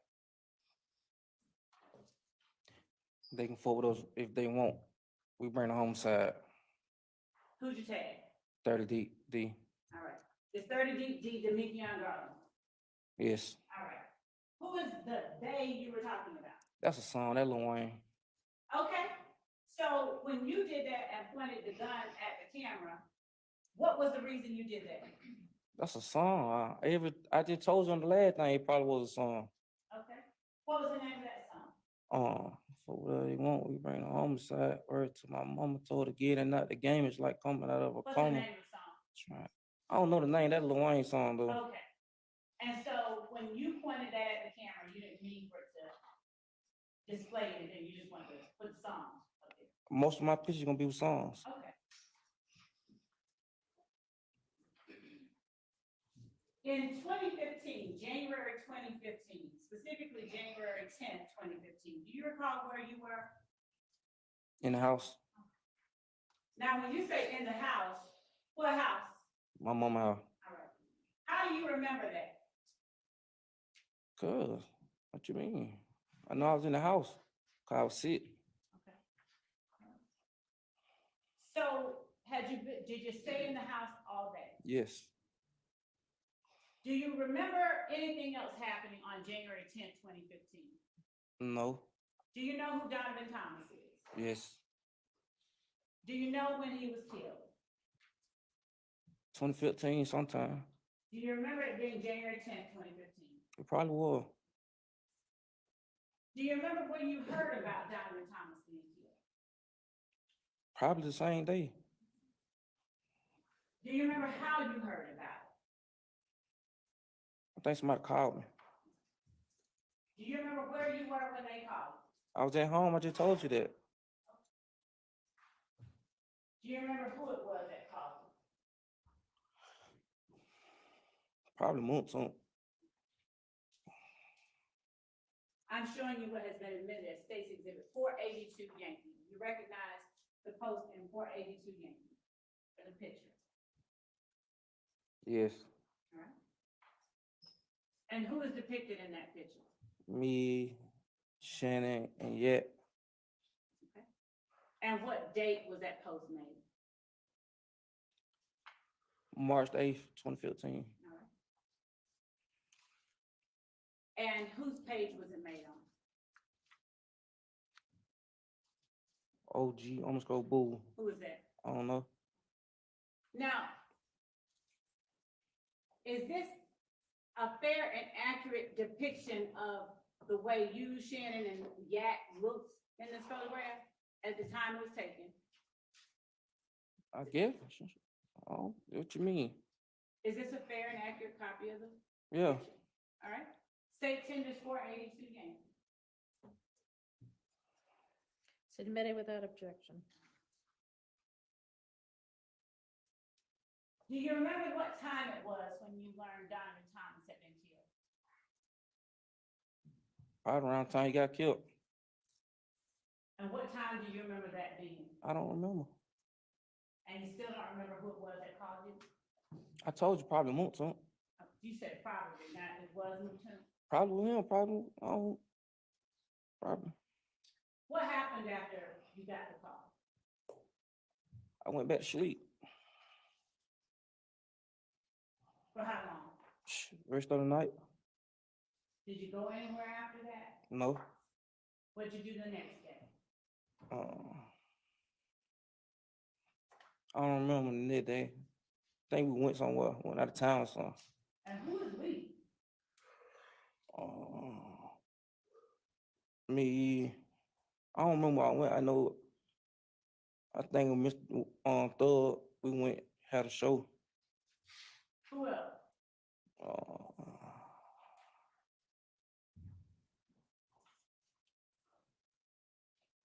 Shoot, it was a couple of us.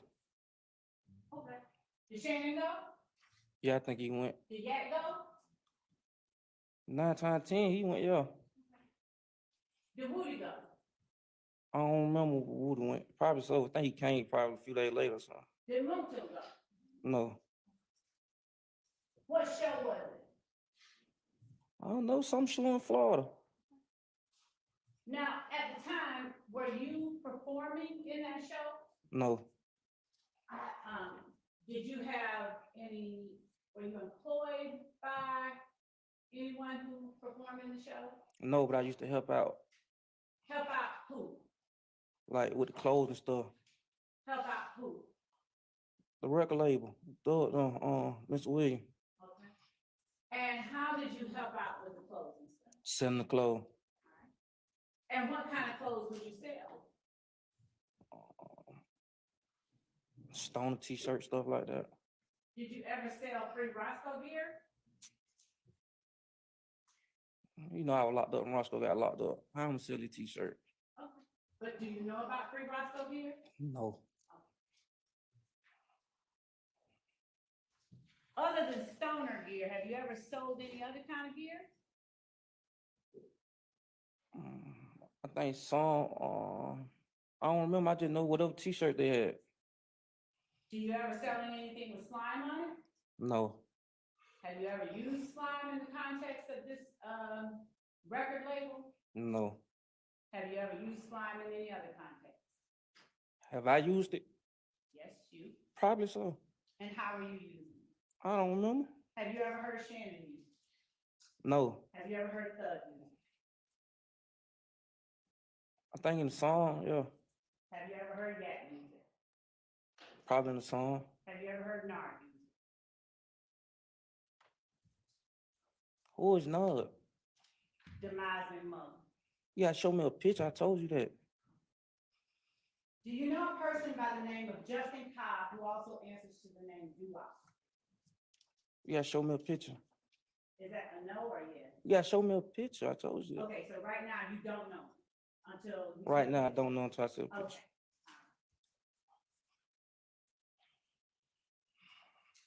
After you got arrested with that gun on Cleveland Avenue, and let me ask you this, Do you remember buying the gun at a pawn shop? Yes, Do you remember which pawn shop? yes, Which one? Arrowhead, All right. How many guns did you buy at Arrowhead Pawn Shop? about 3. All right. Were they all the same kind? No, All right. What were they? What kinds were they? I don't know. Were they long guns or handguns? I think both. All right. How many long guns did you buy? 2. All right. Now, the gun in the video with you and Moulton talking about Kale. Did you see that? Yes, All right. Was that one of the guns you bought? no, Now, was the gun in that video similar to one of the guns you bought? no, All right. Did you give one of your guns or sell one of your guns to Ken Copeland? let him borrow a gun, yes. Okay. When did you let him borrow your gun? I think I was out of town and he just ended up keeping it. Do you remember around the time it was? 2015? Do you remember around what month? No,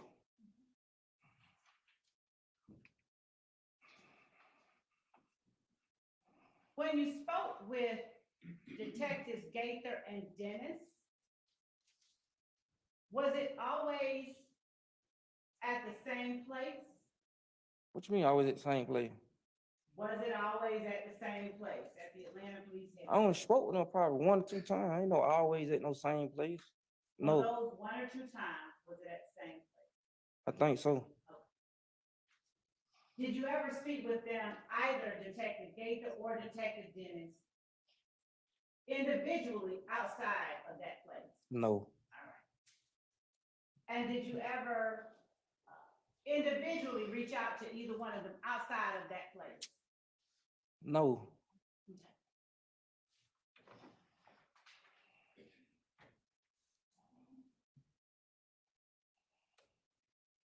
When you said that you traveled with Shannon Thug, possibly Yak, I think Mr. Williams already there. And you somebody in Florida, he was already there. he was already there. Yeah, Well, when did you go in relation to January 10th? I don't know, it was the next morning. Yeah, And when did Mr. Williams go? I don't know, I just know he was already there. So was he there on January 10th? I just told you he was already there when I got there. I'm asking you. We was got he there late on that January night, the 10th? next night. Was he there on January? I don't 10th? know. When you say we, so did you, Shannon, and Yak travel together? Yes, How did y'all get there? I think a Sprinter or something like that. Who purchased the Sprinter? I don't damn know. I mean, I don't know. Did you purchase? No, Was that the first time you had ridden in a Sprinter with Shannon or Yak? no. How often have you ridden in a Sprinter with Shannon and Yak? I don't know. When you rode in the other Sprinters with Shannon and Yak, where were you going? I don't remember. Probably so. Okay. And so who paid for those Sprinters? I don't know. I don't know. Did you know where Mr. Williams lived during January of 2015? Yeah, How many residents did he have? one that I know of, Where was it? downtown. What was it called? I think Sky House. What kind of place was it? An apartment, a condo, a standalone house, or something else? Condo. All right. Do you remember what floor he lived on? No. Yeah, I think. Which one? Or the limb or something like that. Okay. Do you know who else, if anyone lived with him? Lived with him? Yes. Lived with Mr. Williams? I don't know. All right. How often did you visit Sky House?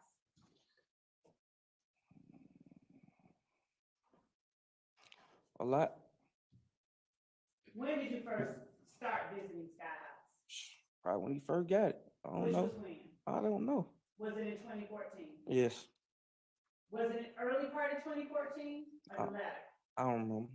When you say you went a lot, would that mean more or less than 5 times a week? Probably more. Would it mean more or less than 10 times a week? No, I ain't went no 10 times a week. So between 5 and 10 times a week you visit? Yeah. Now, when you went, how did you get there? Did you drive? Did you walk? How'd you get there?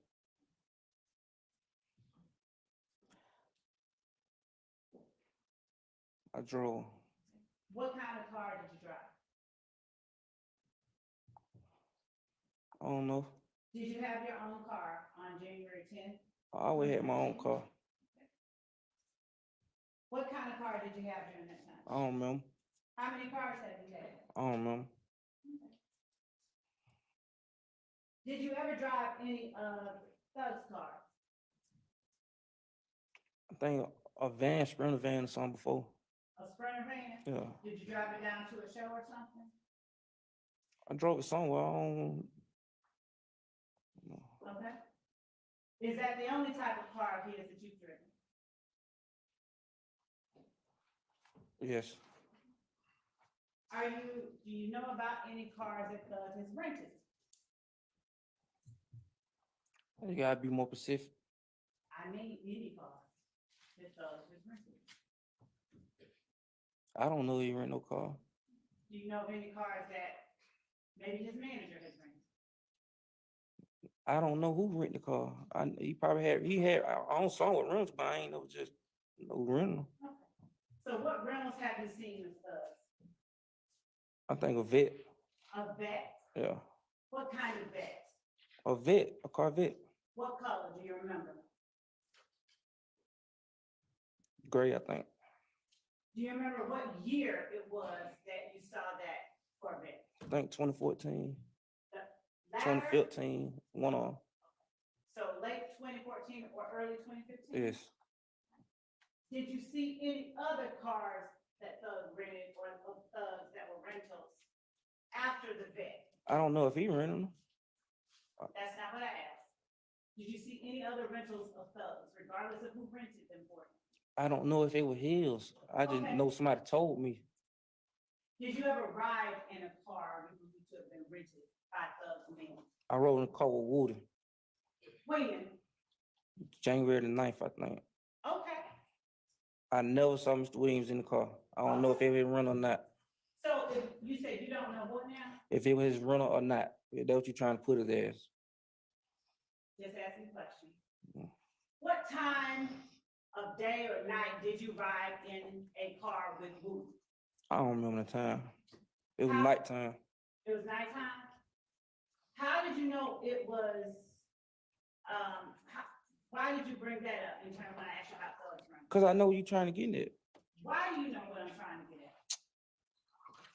How many people you don't sit up and ask these same questions? Have you been sitting here watching people testify? No. Then why are you asking me that question? Mm. What kind of car was it that you rode in with Woody on January the 9th at night? It was a car, photo car. What now? It was a car.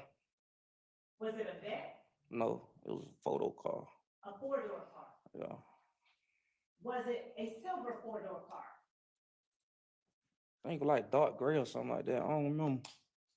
Was it an Infinity 4-door car? Yes, I think so. Was it an Infinity Q50? Yes, All I right. think so. Now, where did you ride with Woody in this car? We went to put up on some females. Where? Would you? You was just, it in the I city said, of what? Atlanta? Yeah, Atlanta. What part of Atlanta? Shoot. The west side. The west side? Yeah. And when you say the west side, can you tell the jury, please, what streets or areas you mean?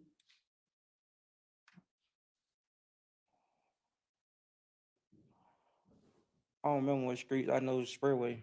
The expressway? like it- 20 West. 20, okay. And were you were going 20 West? Yeah, Who was driving? Woody. All right. Was Woody driving carefully? He'll never drive carefully. Okay. So was he driving any less carefully that night? Can you just get to what you asking me? 'Cause I I'm don't asking you, understand all was he that. driving recklessly that night? He always drive like that, All right. So he drove recklessly that night too. all the time. Did he spin out that night? Yes, Does he always spin out? yes. Okay. And when he spun out, did you all hit anything? Hit some cones and expressway. Okay. And when you hit the cones in the expressway, did any part of the car fall off? I think the bumper. All right. And what happened when the bumper fell off? Did either of you get out and put it back on? Yeah,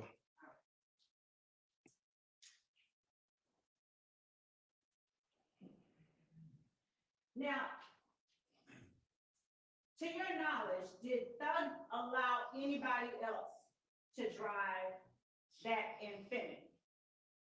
I just told you, I never saw Thug in the car. Or you know, Woody just told me that was Thug car. I never saw the car around him. When you said that you spoke with Investigator Gaither and Investigator Dennis in August of 2015, did you tell them, or rather, did Investigator Gaither ask you who Thug allowed to drive the Infiniti while it was in his possession?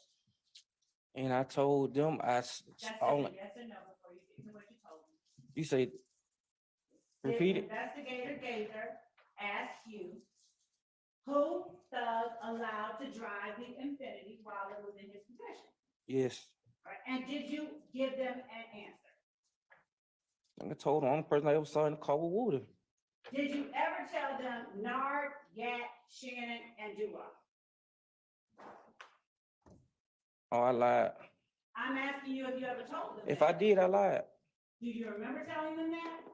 If I did, I lied. I'm asking you a different question. Yes, I lied. So you remember? Overruled. You remember telling them that? Yes, I lied. Okay. Now, did you also tell them that Nard, Yak, Shannon, and Dua were supposed to meet Yak's girl Bushi? Yes, I lied. All right. Now, did you tell them about spitting out on the highway? Who? Did you tell Detective Gaither and Dennis about spinning out in the Infiniti I think, with Woody on the night yes, of January the 9th, Yes. 2015? yes, Did you lie about that? no.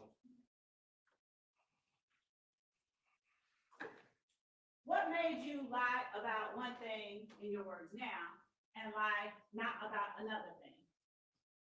Because my friend came to me with a play. A play? Yeah, Who was your friend? Garlington, Garland. Now, how long did you tell me you had known Garlington? over about 20 years. And what month and year did he come to you with a play? When he got out of jail, When was that? it was summer 2015. Do you remember what month? Nah, Now, you said you were equally close with, did I hear you wrong? You were equally cool with Garlington, Thug, Yak, Shannon. yes, I think I said that. Is that not the case anymore? What you mean? Overruled.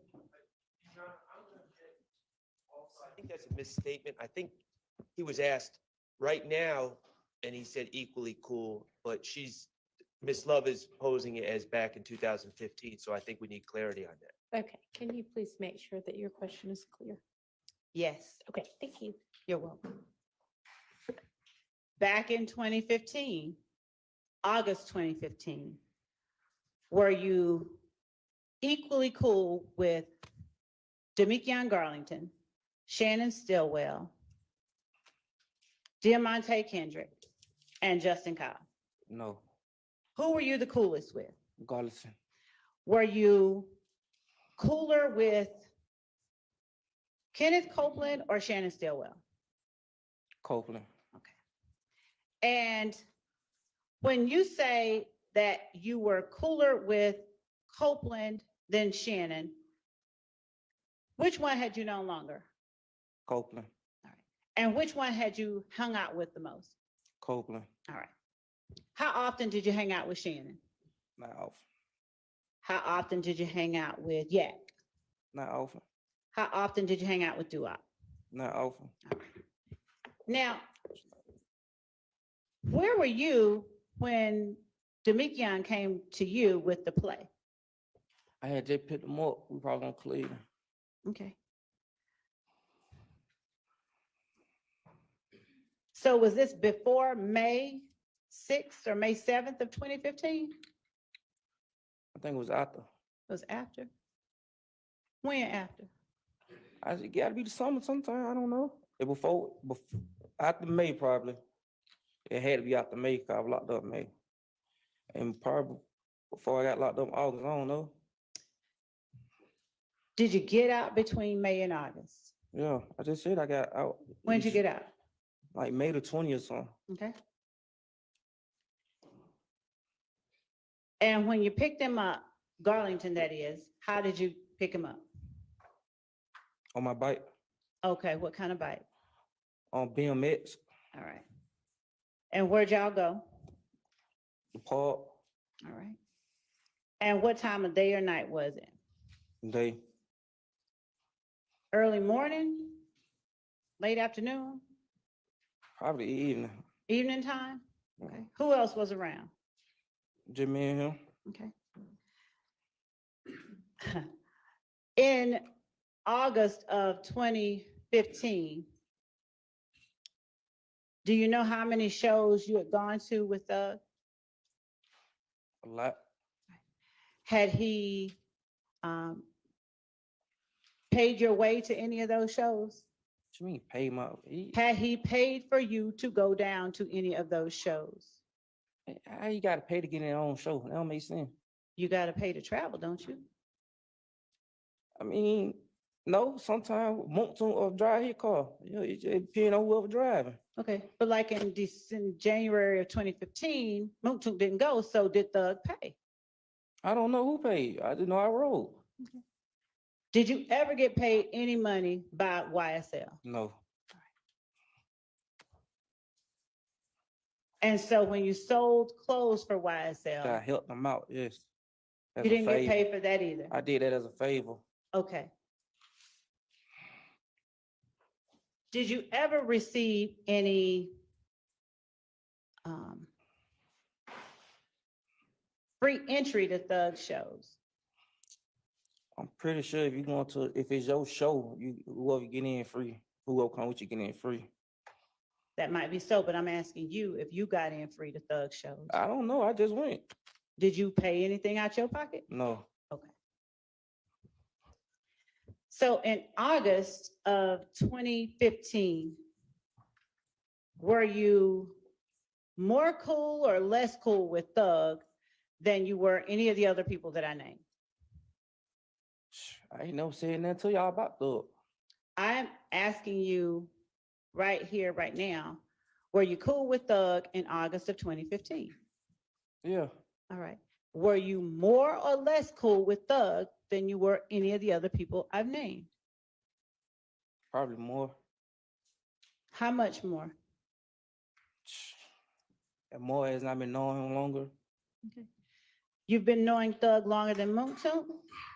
No, Have you been knowing Thug longer than Garlington? no, Have you been knowing Thug longer than Woody? yes. Did you meet Woody through Thug or Thug through Woody? No, How much longer had you been knowing Thug than Woody? probably about 4 or 5 years. Right.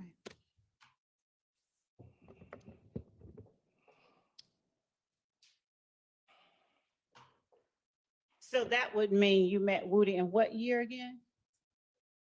I mean, we were like 2013. Okay. And that would put you at having met Thug when? About 2009, something like that. 2009. Where were you living? Were you living on Cleveland Avenue then? It's, And where was he living? Thug. I don't know. Okay. Did you ever visit his house back then? No. Okay. Did you ever know him to live or to hang out on Cleveland Avenue back then? Yes. All right. Did you know of a group called Rock Crew back then? Yes. Right. And did you know that group to stand for Raised on Cleveland? Shit. Yeah. Okay. Was Trontavia Stevens a part of that group? I don't know. Do you know Tick? Yes. How long have you known him? 20 some years. Have you known him more or less than you've known Thug? More. All right. Did you ever know Tick to be a member of Rock Crew? Yes. All right.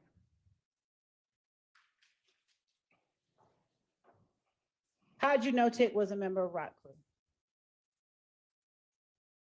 Shit. I don't know. Well, why did you tell this jury that he was a member of Rock Crew? I just thought he was. Shit, if he went, my bad. Okay. Everybody just used to hang around. What did everybody hang around doing? At the park, What park? Cleveland Avenue. All right. Was Quentin Porter a part of Rock Crew? Yes. When did you first hear about the group Rock Crew? I don't know. Did you know about it in 2009, Yes. 2012? Yes. All right. Did it still exist in 2015? Yes. All right. And was Tick still a member? I don't know. You just said you wasn't no member, so I don't know. Then how do you know it still I existed? just say I assumed because everybody was hanging around. Who all was hanging around? Sure, a lot of people. Everybody, Cleveland Avenue. Everybody, name 2 or 3 of the people. Junebug, Larry, and Mike. Okay. None of the ones we named earlier. They not from Cleveland. Okay. You're from Cleveland. Were you a member of Rock Crew? I'm not from Cleveland. Where are you from? Capitol Home. Okay. Now,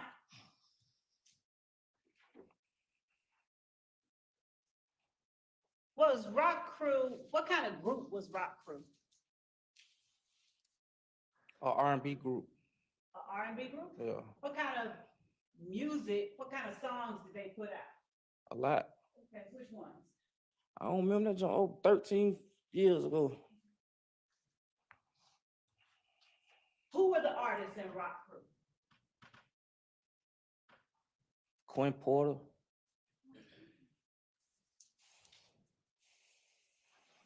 Who else? That's all I remember. Did Tick ever sing with Rock Crew?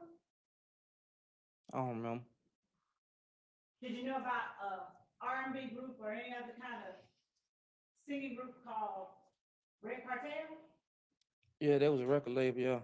Was it record label? Yeah.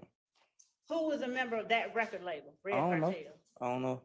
Then how you know it was a record label? Because I heard You heard what? the songs before. Okay. What song? I don't know. Yeah, it's been a long time. You talking about some old 15, 13 years ago. Okay. Was Red Cartel and Rock Crew the same kind of record label as YSL? I don't know. Why don't you know? It's not that's above my pay grade. You didn't get paid. I know it. So how are you able to say that each of these are rap groups, R&B groups, record labels? Shit, they had songs out. Okay. Did they have the same members? I don't know. Did you know anybody who claimed one or more of these groups? I know Quinn Porter. Did Quentin Porter claim more than one of those groups? No. So is the answer no? You didn't know anybody who claimed both? Did you ever know Tick to claim Rock Crew and YSL?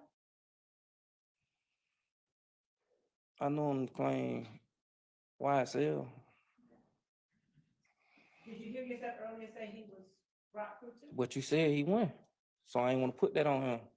Do you remember telling the jury that he was? But you said he won, so I ain't gonna say he is. I'm asking you, if you remember telling the jury. You said he wasn't. That's why I'm gonna put it All on right, if you listen saying to he the wasn't. question she's asking I'm and answer answering the him, Judge. question. I'm answering him. No, listen to the one she's asking right now and answer that one. Do you remember telling the jury that Tick was right? And then I remember, yes, I remember telling him I don't know. Have you ever seen Rock Crew and YSL tattooed on Tick's body? I ain't looking at no nigga, I mean no man body. Okay. So is that a no? No. All right.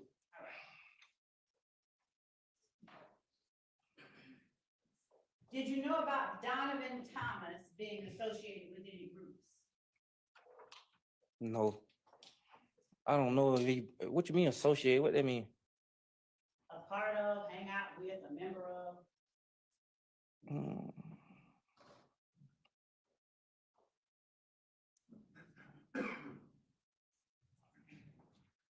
I don't think I remember. I don't know. Have you ever heard of the group called If Gang? Yes. Is it a record label too? I don't know. Do you know whether Donovan Thomas was a member of it?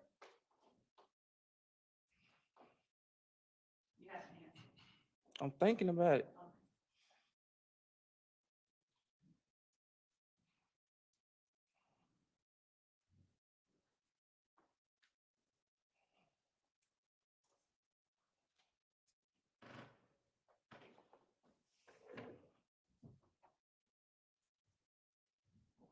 I don't know.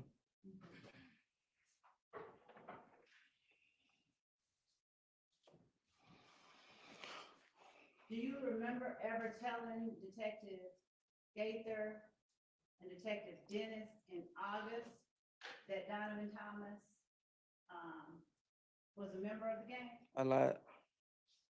Now, you said that quickly. If you don't know or have to think about whether he was a member of that gang today, how can you Cause I'm say, pretty sure you won't be asking me and then I ain't said, so I lied. Mr. Zachary? I didn't answer your question. To ask you to allow me to ask the questions and you answer them, okay? So if you don't remember whether Donovan Thomas was a member of this gang, how can you so quickly say today you lied when you said he was, if you told the police that? Cause if you said I told the police that, then I lied. How do you know you lied if you don't know today that he was a member? Cause I just can't say nobody no member. You just told me that was same thing with Tit.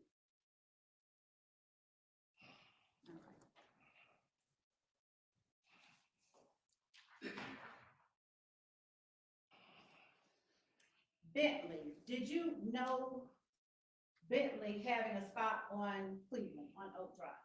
Yes. And where on Oak Drive was that? I don't know. I just know it was on Oak.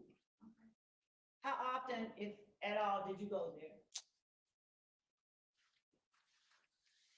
Every day. How cool were you with Bentley in August of 2015? Not at all. So why did you go to his spot every day? Cause it wasn't necessarily a spot. Everybody just be on his street. I'm sorry, what? It wasn't necessarily his spot. Everybody just be on a certain street. Okay, so you did not go to his spot on Oak Drive every day? I ain't go like everybody used to be outside. Okay. Who is everybody? The whole Mr. Cleveland Avenue. Were there any people who weren't YSL that were out there? I don't know who was that was out there. You didn't see any people who were YSL who were out there? No. Do you know whether Duop was YSL? Who is Doo-Wop? You gotta show me a picture. You said you're gonna show me a picture. Do you know whether Yak is YSL?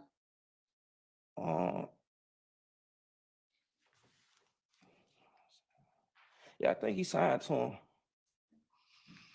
Do you know whether Shannon is YSL?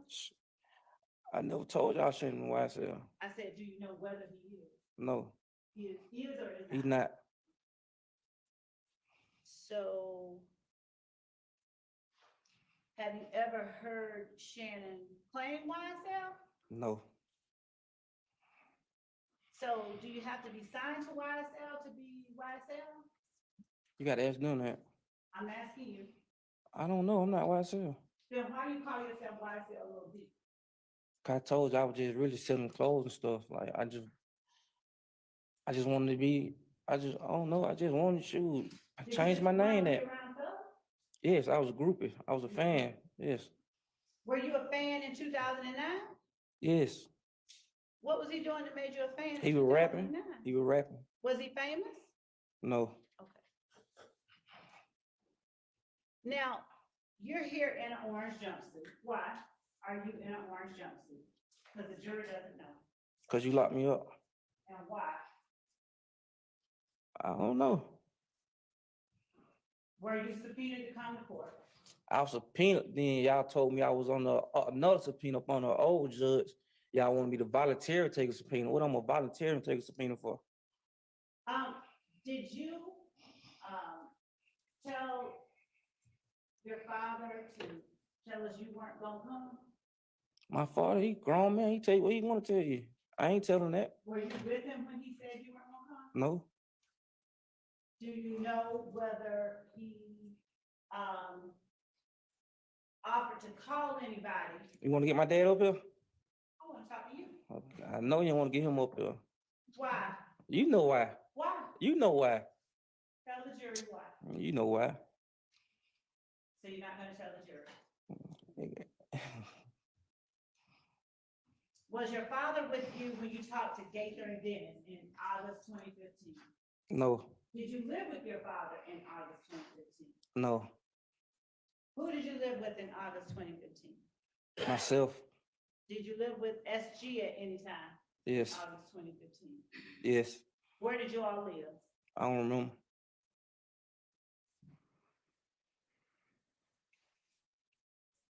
You said that you were closest with Moontum, or you were coolest with Moontum. All right. Were you coolest with Moontum in April 2015? April. Yes, And were you cooler with Moontum than you were, say, Shannon? yes, Now, in April 2015, were you also cooler with Demekion? yes, April 28th, 2015. Do you remember being with those people? yes. Where? Don't we call our case? We was in the car together. What kind of car? I don't remember what kind of car. What did you have in the car? A gun. How many? 2, 3, 1 on. And what time did you all get in the car together? Daytime or nighttime? Night. Was it after 10 o'clock at night? Yes. Had either you or either one of the people you were in the car with been to Club Cruiser earlier? I think they was. So how did you end up in the car with them? Came and got me. Did you ask them to come and get you? Yes. Why did you ask them to come and get you? Because somebody had shot up my cousin house Where did your cousin live? on Campbellton. All right, and who is your cousin? Alexis Bryant. All right. Why did you tell them to come get you if you had your own vehicle? Because my girlfriend was in mine. Your girlfriend was in yours? Yes. All right. No, I'm wrong. Because I was going to get in the car with my girlfriend. I was getting dropped off to her. Okay. And so, did you have guns? in the Yes. car? How many guns total were in the car? I know I had 2. And did you see any more? Demekion had 1. Were you wearing dress during that time? No. Okay. So, where did they pick Cleveland Avenue. Where on Cleveland? The store, I think. Which store? BP. Was that the same one you were at with that gun? Yes. When you got arrested in May? Yes. Okay. So do you just normally hang out at the BP with guns? Yes. So when they came and got you, what'd they do?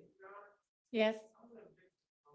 Hey, I'm trying to figure out who we're talking about. Your Honor, I, first of all, asked him about people, and then I referred to those people specifically.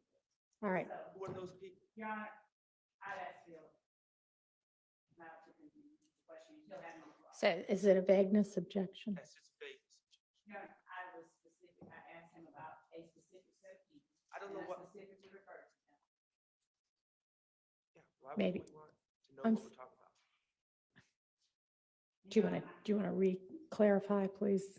I can continue, and then I can ask a separate set of questions. Of course, Mr. Schardt has him on cross. Well, I think we should be clear about what we're talking about right now. Ask. Thank you. Go ahead and clarify. When I asked you about Garlington, Moncton, and Shannon, You said Garlington and Moncton. you didn't hear me say Shannon? No. Yes. That Let's they take a break. was to Hang on, include. hang on, hang on, hang on. Let's just take our mid-afternoon break right now.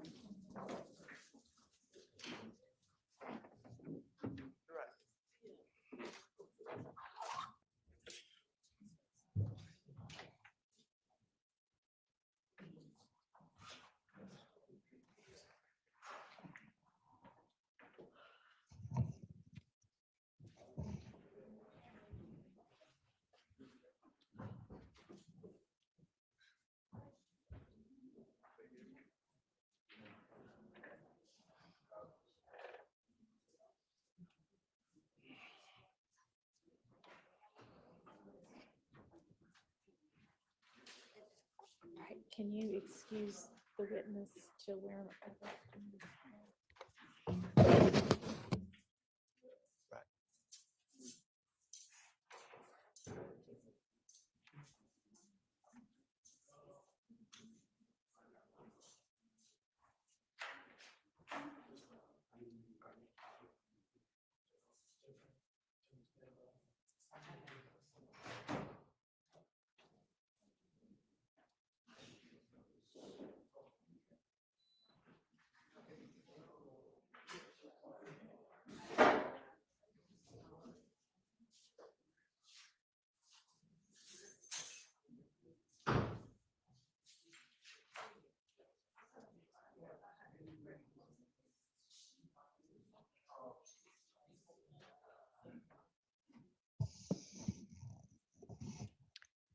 all right, Mr. Schardt. Your Honor, what just happened was completely dishonest, disingenuous, misleading, and gross. And you And I objected. objected, and I wouldn't have even thought about anyone doing this other than the fact that I've seen the prior behavior throughout this trial of this type of nonsense, where we try to trick a witness into think we're saying they, meaning three people, and then try to convince the jury that we're somehow including my client Shannon when it's clear that the witness is not following. That's what we're talking about. And it's disgusting, and I don't know how we cure it, but I'm going to move for a mistrial. I think it was completely intentional. Obviously, it was calculated. Obviously, when I asked for clarification, I would think anyone seeking the truth would gladly clarify. I'm seeking the truth. I would gladly clarify. No, it's sheepish grin, and then. All right, I understand your objection, and I understand what you were saying past that objection. Miss Love, I think May I one thing that, respond? no, you need to listen. I think that one thing that needs to happen is when an objection is made and you are given an opportunity to respond, and I make a ruling, even if that ruling is, please clarify, that you then need to obey what my order is. instead of continuing to argue. Your Honor, when I ask for clarification and consideration, I believe that as an advocate and as a person who is actually representing the victims who have been victimized in this case and who is representing as much as actually more than an officer of this court, and I represent something, I believe that the state has as much right to express, to request, and to ask for consideration and for an allowance to ask the questions that it wishes to ask as the defense does. I believe, Your Honor, the objection that was made, and I understand what Mr. Schardt said, but there are a couple of things at play here. One, Mr. Schardt is well aware that Mr. Zachary has said that his client was with him. He has said it in the interview that I'm holding in my hand. He is not being honest with the court when he is claiming that Mr. Zachary had no idea what I was talking about. I literally said Shannon, Demikion, and Muktum, and I asked him how close he was with each of them. Right, and then we went from that to his girlfriend, and then it was not unreasonable. And the objection could just be, vague, but it was not unreasonable to object to make sure that it was clear what the question was, who the they was in the question. And when I say clarify, that needs to be the end of it. And you need to ask a different question, rephrase the question, and let's move on. And there shouldn't be an issue with it. Yes, Your Honor. If the state is not allowed to ask for clarification or consideration, that I I don't know what understand. you mean by that. Your Honor, when I A asked, clarification of my ruling, is that what you mean? when I asked for permission beyond what the court has instructed, I did not know that I should not do that, so I won't do that anymore. That's not what was going on. You're basically, it seems to say, I'm asking permission to do something other than what the court has just ordered me to do. And so if that's what it is, then no, you cannot do that. If you need clarification of a ruling, then of course you can ask that. And if you want reconsideration, then you can ask for that, but that does not need to go on in front of the jury. When I make a ruling, obey the ruling and move on. Yes, Your Honor. Okay. Your Honor, I really haven't heard any explanation for what happened. I think it was calculated. I'm moving for a mistrial. In the alternative, Your Honor, I do believe that there needs to be a curative instruction, or at least it needs to be clarified who they was. It doesn't matter what he said in the past. He lied in the past. I've already said that. I know what he said in the past. All right. But what he's We testifying. don't know, you don't know that he lied. You don't know what the truth is and what the lie is if they are inconsistent. And there may even be a reason for that. Although if they're virtually diametrically opposed, there probably is not an explanation. But when you say he lied, we don't know that. Okay. Just like Miss Love doesn't know when he lied. Well, I'll put it like this. Mr. Stillwell was never charged with those crimes. And Miss Love was not asking about what he said in 2015. She was asking about today. I understand. And today, he was clearly responding, they meaning Mr. Garlington, and well, it's clear to me. I don't believe it's clear to the Don't jury. talk while he's talking. And I believe it needs to be clarified immediately, because of course, I will have an opportunity to cross, but I will probably not have an opportunity to cross for about 4 days. And I don't think we should be misleading the jury on direct. All right, I'm going to look back at what the transcript says. I mean, and Miss Love, you may, given that there's now a motion for mistrial on the floor, in assertion that you did things purposefully, you may respond to that. I vehemently object to the mistrial. I vehemently object to any mistrial, and I beg the court to look at the transcript and see what I said right before I asked him the people that I just mentioned. And I would ask that the court, if the court deems it appropriate that such language is gross and all of the disparaging remarks made by counsel for the defendants are appropriate, that's one thing. But I'd ask that the court limit that type of behavior, which is, not becoming of officers of the court. I agree with that. It is not becoming. All All right, y'all can take a break if you want to. I'm going to take a look at this transcript.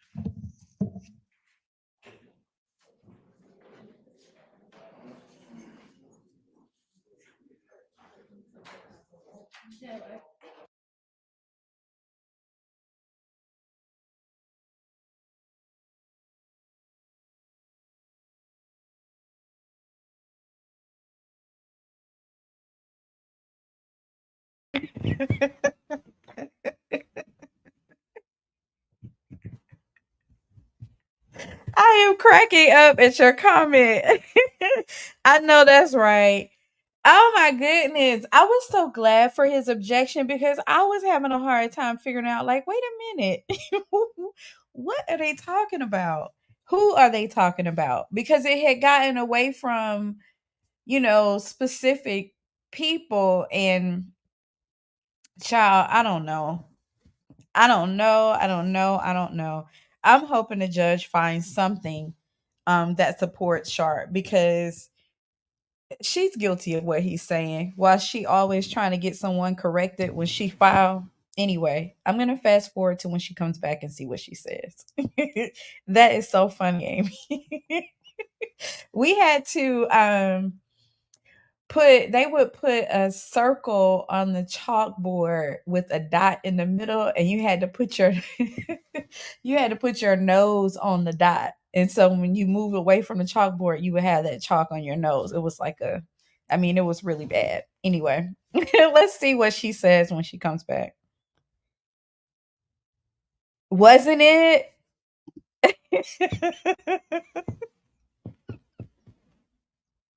It was, but my best part was like when he sat back and said, "You don't want my daddy to come in here."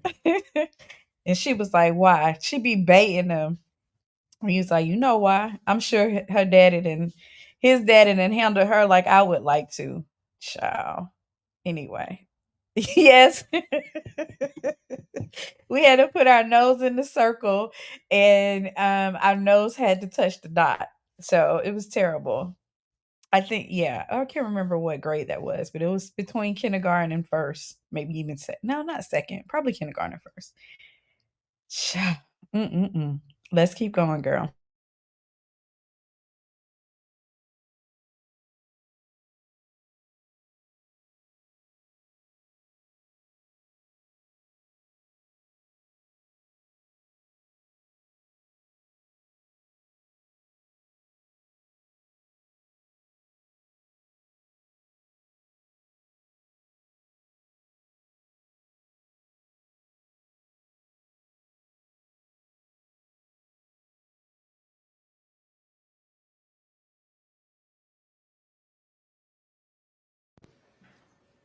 Wants to hear from the court in reference to if he finishes today, will he go home? If he doesn't finish, he wants to know where he's going to go. And I've tried to explain to him, you don't want him to go back to the jail. He can't go to the hospital. And so we Okay. talked about it. Well, if he finishes today, then as long as there's nothing else holding him, which I don't think there is, then yes, he goes home. And I if he told him we couldn't give doesn't, it- he yeah, doesn't I finish can today. let him know that. If he doesn't, do y'all have a proposal? That's what we were trying to work on. And I told Mr. Shaw that I understand that his interest is. Can y'all hear him? Her? Can you use a mic? And we talked about it. So she just needs to come up. He wants to go home with the GPS. I understand the court doesn't Well, I'll want him to, just, and neither does the DA. all right, I'll tell him that might still be determined. Okay. And that's what I told him. Okay. All right, and in terms, I have reviewed what the line of questioning was, and I do not think that there was anything nefarious and purposeful about trying to trick him into something other than what he'd been talking about. At the same time, I can see how it might have been, well, now, are you sure he knows that the people we were just asking about are the people that you're talking about him now, coming to pick him up?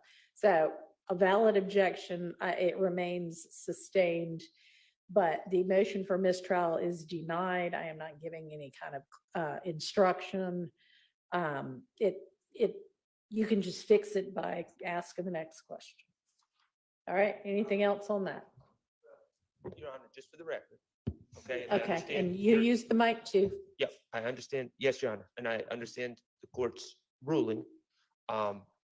I think that the use, all of a sudden, the use of they and those people instead of names, and then when asked for clarification, the refusal to do so, I think suggests that there was some calculation. But I understand the court's finding, but I would ask the court to instruct Ms. Love to clarify with the first question, so everyone's on the same page, so there's not confusion amongst the jury, who he is referring to when he's talking about they in the car that night.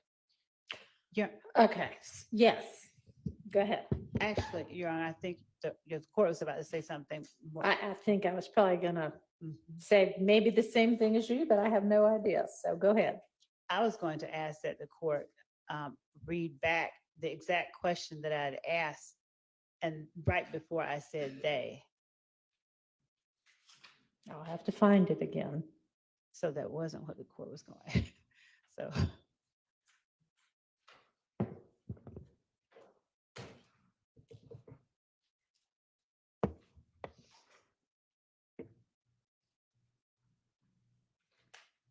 All right, so after the questioning about where he and his girlfriend lived, you said you were close with, and obviously this isn't the, this is the real time. It's not the official transcript, but you said you were close with Munktunk or cool with Munktunk. All right, were you close with Munktunk in April 2015? Yes. Okay, and were you cooler with Munktunk than, say, Shannon? Yes. All right. Now, in April 2015, were you also cooler with Garlington? And I can't tell what the rest of that is. Yes. April 28th, 2015. Do you remember being with those people? Yes. All right. And I have to. Where? Back. Some kind of car. I can't tell exactly. I don't know what kind of car. What'd you have in the car? A gun? How many? 2 or 3? Yes, ma'am. Okay, and what time did y'all get in the car together? Daytime or nighttime? Nighttime. Was it after 10 o'clock? Yes, all right. I mean, at this point, there's nothing that indicates he doesn't think that we're talking about the 3 people that she just asked about. Had either you or either one of the people you were in the car with been at Club Crucial earlier? I think they was. So how'd you end up in the car with them?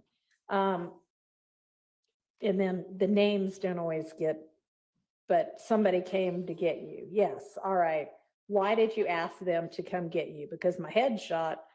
And then something about where my cousin lived, Camp something or another, Campbellton. Why'd you tell them to come get you if you had your own vehicle? Because my girlfriend was in it, your girlfriend was in yours? Yes, all right. I don't think, because I was going to get the car with the girlfriend, something, did you have guns in the car? Blah, blah, blah. Were you wearing dreads at that time? No. Okay, so where did they pick you up from? Cleveland Avenue. Where on Cleveland? The store, I think. Which store? Same one you were at with the gun? Do you normally hang out at the store with guns? Yes. All right, and he came and got you. What did they do? Your Honor, I'm going to object. So, I mean, again, valid objection, but also not, not any kind of purposeful, oh, aha. So There's a live stream, and I reviewed the live stream. I'll also point out that nowhere in discovery, he says they were at the club, okay? In the it testimony. would have been easier to review the live stream. Yep. And Mr. Zachary said they were at the club. Mhm. The state is very well aware, as am I, that even in prior statements, it is clear that, and Mr. Sledge's testimony, Mr. Sledge and Demekion Garlington were at the club. Mr. Stillwell is never alleged to be at the club at Club Crucial. So it is very clear that Mr. Zachary is referring to, when he says they, is referring to Mr. Sledge and Mr. Garlington. It is also very clear to me by the fact that Ms. Love repeatedly refuses to clarify that she wants the jury to believe that they also includes Mr. Stillwell, which is not what Mr. Zachary believes at this point. Okay. And I'm just going to ask that it be clarified with the first question, and then we can stop using pronouns. We're and not gonna move forward. stop using pronouns. I mean, that's just not how people talk. Well, But it's led to a mess. she had right now. already been instructed to clarify before we took the break, and she's going to clarify. And Your Honor, I believe that Mr. Zachary already addressed that. The court can listen to the live stream or look at the transcript, but I think that I heard him say, because of Mr. Schart's, I don't know what it was, but Your Honor, yeah, he then said, I didn't hear you say Shannon. That's kind of how we left it. And so, Your Honor, to the extent that there are these dispersions being cast, these, I don't know, attempts for, I don't know. Yeah, that needs to stop. I mean, you don't know what's in Miss Love's head. You don't know why she's asking a particular question. And, just let's stop making it so personal between attorneys. That's really not appropriate. It's not professional. Okay, well, Your Honor, I have strong feelings about what just happened. And I will stop saying what you don't want me to say, but I can't help how I feel about it, and that's not going to change. But I've also been accused of insinuated that I've been conspiring with a man that I've never spoken to in my Let's- life repeatedly. And Let's so- everybody stop with the Well, personal yeah. jabs against each other, to the extent anybody has been making them. Okay, all right. We don't need any more of this. Let's just get back on what we're doing. That's supposed to be based on facts. Okay, so you understand, if you're going to ask any more about this line of questioning, clarify who it is that you are asking him about. Yes, Your Honor, I understand that if I'm going to ask him any more about this question, I'll Okay. clarify All who I'm right, talking thank you. about. So we'll get Mr. Zachary out, and I'll let him know that if he finishes today, he can go home. And that I don't quite know where he's going to go otherwise. So let's do that. And yes, Your Honor, can I just make the court aware and ask for a court's ruling on what you just said about what I believe it was Miss Love asks about Mr. Zachary's father saying something, and she said earlier that it was said to Miss Love by the father that he has spoken with myself and Mr. Schardt. I'd ask that that not be gone into, not only is it hearsay, but I don't know the evil or the benefit of doing that, because I've done nothing wrong at all, nor did Mr. Schardt. I'll vouch for him. The second thing is Miss Love brought out from this witness that he purchased 2 or 3 guns from Arrowhead Pawn Shop. yeah. One of those guns is found during the unlawful search of Mr. Williams' home on July 15, 2015. So I know I've done this. I know it's been ordered by the predecessor judge. I know it's been ordered by this court. I don't want to stand up and have to then say a mistrial and get a curative instruction if the mistrial is denied. That has to be just, in my opinion, just stayed away from the fact that that gun was found, or a gun was found in Mr. Williams' home. So Okay. I'm doing May I it now. respond to that, please? Your Honor? Yes. Your Honor, with respect to the pertinent part, which is the part about the gun being found at Jeffrey Williams' home, and the assertion about the unlawfulness of the search, I won't even go back into that. But Your Honor, as it pertains to who he gave those guns to, I believe that it is a valid question, and I will ask that the court instruct or allow me to speak to Mr. Zachary to tell him, don't say anything about where it's located, but I am going to ask him who he gave or who the guns were given to. The fact that it was found at Jeffrey Williams' home doesn't mean he gave it to Jeffrey Williams. And even if he did give it to Jeffrey Williams' home, that doesn't imply or speak to the search of Jeffrey Williams' home. So the state should not be precluded from putting before the jury the fact that Mr. Zachary purchased guns for other members of YSL and that he told detectives that he purchased guns for other members of YSL and which guns he purchased. Okay. So Yeah, all of that should be fair game. Where any gun was ultimately found, if it was found in a search that was suppressed, should not be gone into. And does this witness even know that it was found? I don't know, but because anywhere? this witness can go off, I want to tell him before he gets, back in front of the jury to not, I don't think he does. I have not spoken with him about his knowledge of that search. So I want to instruct him when I ask him, who did he give the other one to answer only that question and not anything about where he thinks it might have been found, because I don't have it in, my head. He hasn't told me where he thinks it might have been found. It would be really weird if he answers that, if you just say, who'd you give the gun to? But I mean, I Have you guess not- better safe than sorry. I mean, I'm sorry, but the court has heard testimony that is non-responsive all day. I believe it's derivative evidence which has been suppressed. And the law enforcement officers after July 15, 2015 are asking Mr. Zachary about the search of Mr. Williams' home where that gun was found in his name. So I don't believe that it's a proper question because All right, hang on. He's already testified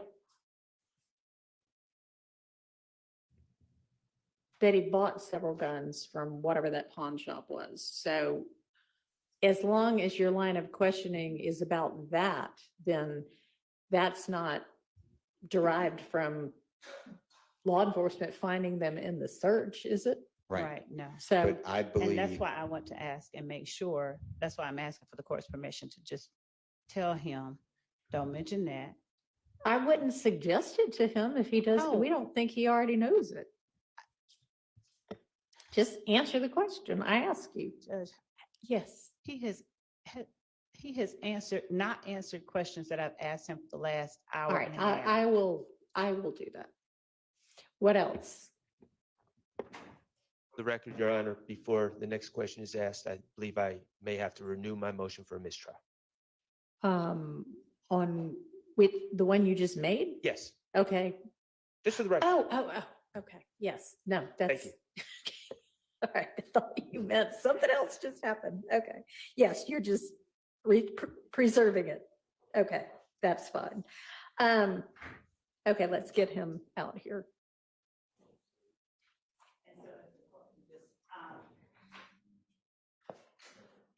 Just instruct that when I ask, who did he give the gun to? That is the only, I'm not agreeing answer that he that will is say being- who he gave, excuse me. That's a bad question. No, Who did he well, give the guns to? I mean, Presumes he gave the gun to there's someone. a lack of foundation at this point to that. So I'm going to be more general in my instruction to him than that. We're ready for him. Oh, can everybody who's operating cameras make sure that you do not, and I think some of you who've been here the whole time know that, but any of the newer people, no pictures, no filming of this area over here, the detention area, okay? That includes still shots. All right, thank you.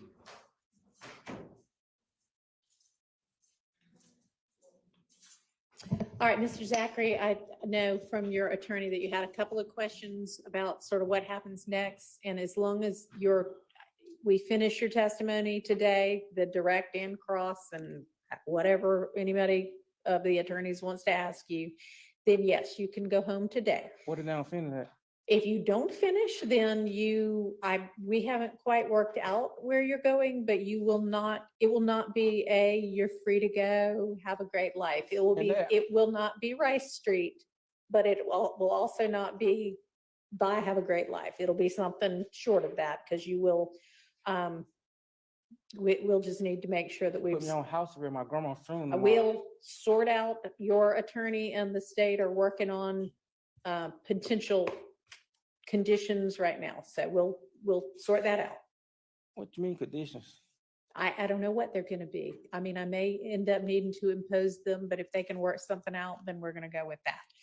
Also, when any of these attorneys is asking you a question, I want you to try to listen carefully to what specifically it is they're asking you and then answer just that question, and you can explain it, but try not to just go off on something else entirely, okay? All right. Okay. Are we ready for the jury? Yes, all right, let's get the jury out.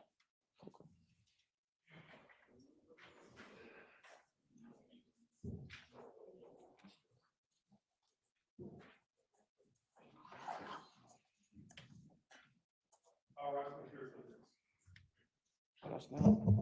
I'll have to tell you later, it has nothing to do.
And jurors, thank you all for your patience when we have to take breaks. I appreciate that, as do the attorneys.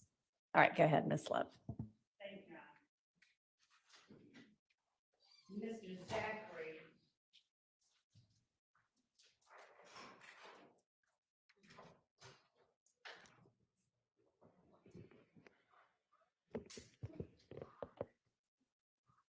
When, just before we broke on the break, and you told the jury who you are saying today was in the car with you on April 28th, 2015, who is it that you are saying now was in the car with you? Me, Garlington, and Sledge. Okay. You, and Garlington, Sledge. and Sledge? Yeah. Right. Today, is it your testimony that you three were the only people in that car? Yes. Okay. Now, you spoke about talking to detectives Gaither and Dennis back in August of 2015. Do you remember that? Yes. And before you spoke to them, you said that you had not spoken to them outside the room where you were interviewed, correct? No. Okay. No, you hadn't spoken with No, I them. haven't. Okay. So had either one of them told you or given you any indication that they wanted you to do anything other than give them information that they could confirm or deny? What you mean by that? I'll change it. When you talked to detectives Gaither and Dennis, did they ask you about shootings that had happened in the city of Atlanta between January 10th, 2015 and the time that you were talking to them in August? Yes, And when you talked to them, did you tell them information about those shootings? yes, All right. Which shootings did you tell them information about? about April 28th, Uh-huh. yeah. And as it related to April 28th, who did you tell them was, first of all, what did you tell them happened on April the 28th? I don't know, I was just making up stuff as I go. Okay. Now, is it your testimony today that you just made up everything that you told them about April 28th? Yes, And do you know whether, did they confront you with anything after you gave them information about April the 28th? what you mean confirm me with? For instance, if you said a light was red and it was green, would they ask you or challenge you? I had already knew what had been said before, so I What are knew you what to talking say. about? You somehow, them, the police, I had already knew what was said to them before I even said something to them. Okay, let's talk about that. What do you mean you already knew what was said before to them? I had Your already Honor, knew, I'm going to object. This is potentially opening the door for hearsay, I believe. Your Honor, I Potentially. without saying what someone else said, what do you mean you already knew when? What are you I talking had about? already knew that somebody else had already told them about the shooting. Okay. So how, I'm sorry, let me ask you this. Were you present when someone else told them about a shooting? No, someone told me All right. When did someone tell you? when they got out of jail. All right. I'm asking, do you know a month or a year? I told you, 2015. Okay. And is the person who told you something they told police about the shooting, Demekion Garlington? Yes, All right. Now, is there a time frame that you believed Demekion Garlington told police these things? I didn't know he got out of jail. He told, he Don't told me. tell what he said. Just, do you have a time frame? 2015. Do you know when in 2015 he supposedly told No. police certain I didn't things? know it when he got out of jail. Okay. Now, did those things that he told police, that you believed he told police, did they involve you? Yes, All right. So when you first told police about the April 28th shootings, were there more than one?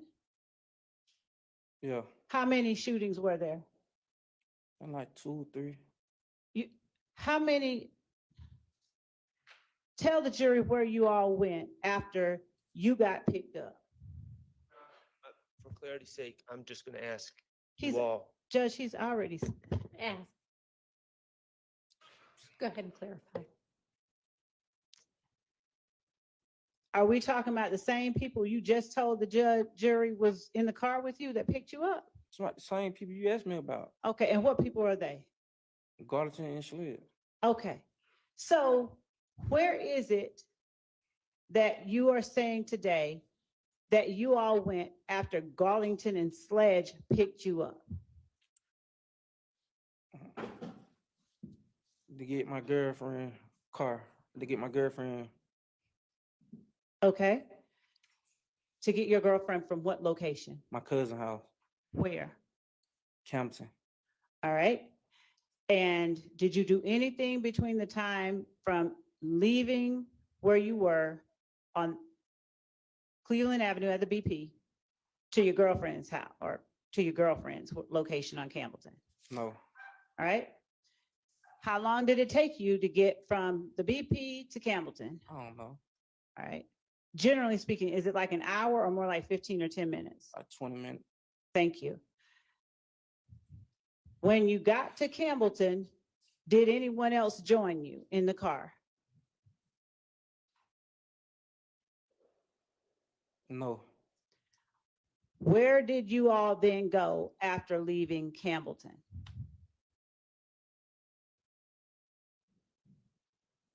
to the west side. Where on the west side? I don't know them streets. Whose house were you going to? Somebody that had shot at my cousin house. Somebody what? Who had shot at my cousin house, we going to their house. And whose house was that? I don't know. So how did you determine where you all were going to go? It wasn't even just, it's like when we get out of Spreadway, we saw that car and we followed the car. What car did you all follow? A car that shot at my cousin house. And describe the car for the jury. I don't remember the car. Was it a pickup truck, a regular sedan I with, think it was a car. with 4 doors, 2 doors? Yes, All right. Which one? 4. All right. And did you believe you knew who was driving the car? Did you, are you thinking? Yes, I'm thinking. Okay. I don't remember who was driving the car. Okay.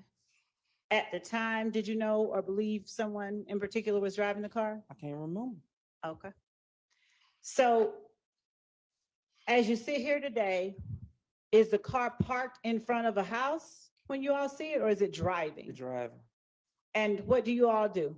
Follow it? Yeah, How far do you all follow it? not that far, about like 3-4 minutes. Do you follow it to a house? Yes, Are you familiar with Martin Luther King? yes, All right. Are you familiar with where the Atlanta University Center is? no, Are you familiar with Morris Brown College? no, Spelman, Morehouse, anything like that? Okay. Do you know whether you followed the car to the Martin Luther King area of Atlanta? I don't remember. I just know it was from we got out Spreadway, like 3-4 minutes. What now? When we get out Spreadway, like 3-4 minutes. What exit did you all get off? MLK, You did get off of MLK? yeah. All right. And what did you all do after you got off the expressway at MLK? Followed the car. Right. And where did you follow it to? I don't need the house. address. What happened when the car got to the house? I started shooting at the car. All right. Had the occupants of the car gotten out of the car when you started shooting at it? Yes, Did you see the occupants get out of the car? yes, All right. And were the occupants standing outside the car, inside the house when you started shooting at the car? they were walking towards the house. Okay. And what kind of house was it? A standalone condo apartment? It's a house. Was it a brick house? I don't remember. All right. And how many people had gotten out of the car? Just me and Carlson. No, I'm asking you, I'm Oh. sorry. I should be clear. The car you all were shooting at, how many people had gotten out of it? Like 4, 3, something like that. Were they all males, all females, or a combination? Males. All males? Okay. Now, did you know which of those males or if all of those males had supposedly shot your cousin's house? I was high. I don't remember. I just know when we pulled up, they were shooting at our house. Oh, so you saw them shooting? Yeah. Okay. I'm going to show you what has been admitted as State's Exhibit 6KK. And if you recall, or if it looks familiar to you at all, would you tell the jury? And if not, let the jury know, okay? All right.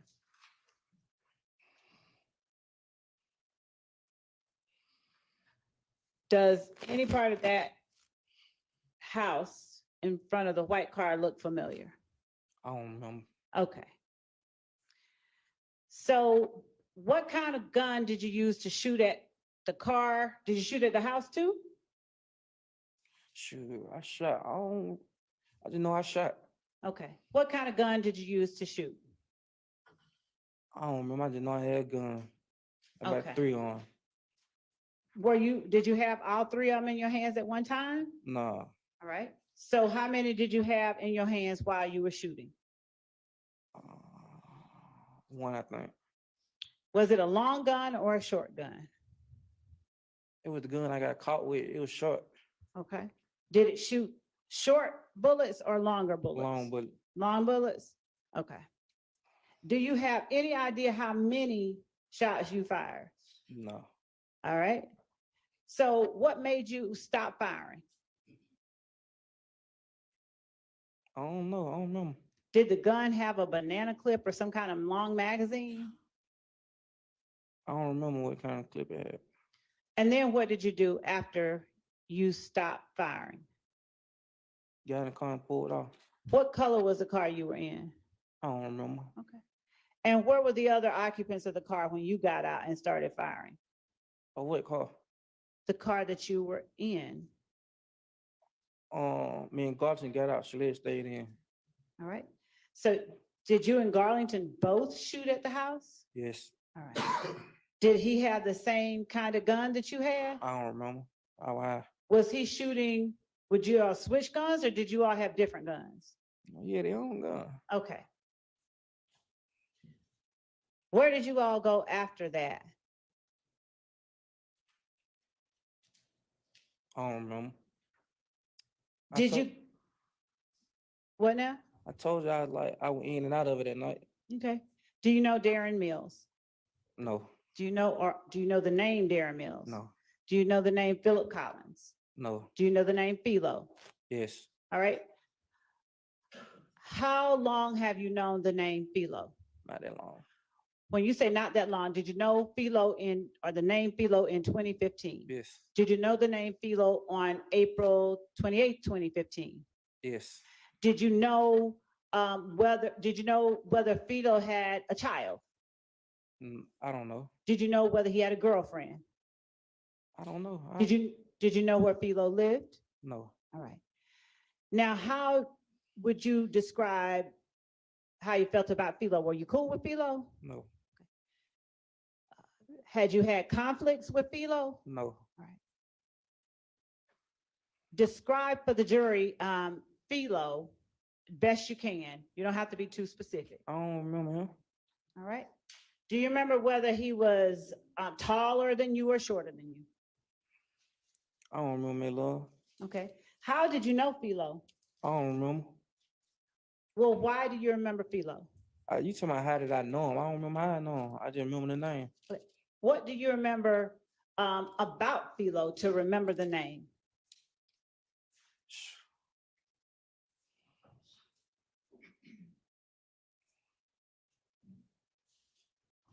I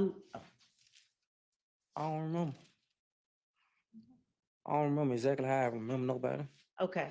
Now, when you said that earlier, did you say that you all shot up maybe more than one house, maybe one or two? We probably think we shot up 2 years. Was one of them an apartment complex? Yes. Now, why did you go shoot up an apartment complex? Told you. I was in and out of it that night. I was on drugs. What now? I was in and out of it that night. I was on drugs. Okay. So what did that have to do with your going to shoot up an apartment complex? I believe that whoever apartment complex, they shot up my cousin's house. But I thought you said you followed the people that you saw shooting at your cousin's house to the standalone house that y'all shot up. 3 or 4 of them in the car. But I thought you said the car went to a house that you shot up. They pulled off when we pulled off. Okay. So They got back in the car and pulled off. and did you follow them to another place? I think we bumped into them some late on that night or something. Okay. And where did you bump into them later on that night? I think it was still in the same area.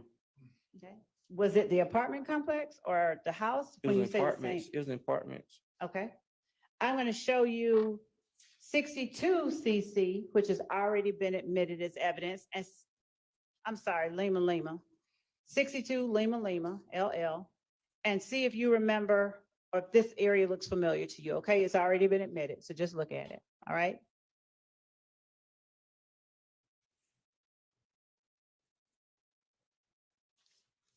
And as we're pulling that up, do you remember anything at all about that apartment complex beyond that it was an apartment complex? No. Okay.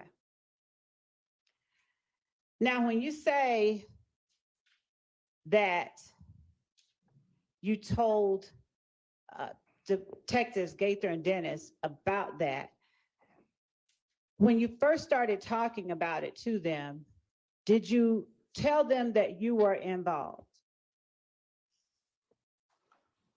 Shoot, I told him I was in the car. Did you tell them at first that you were in the car?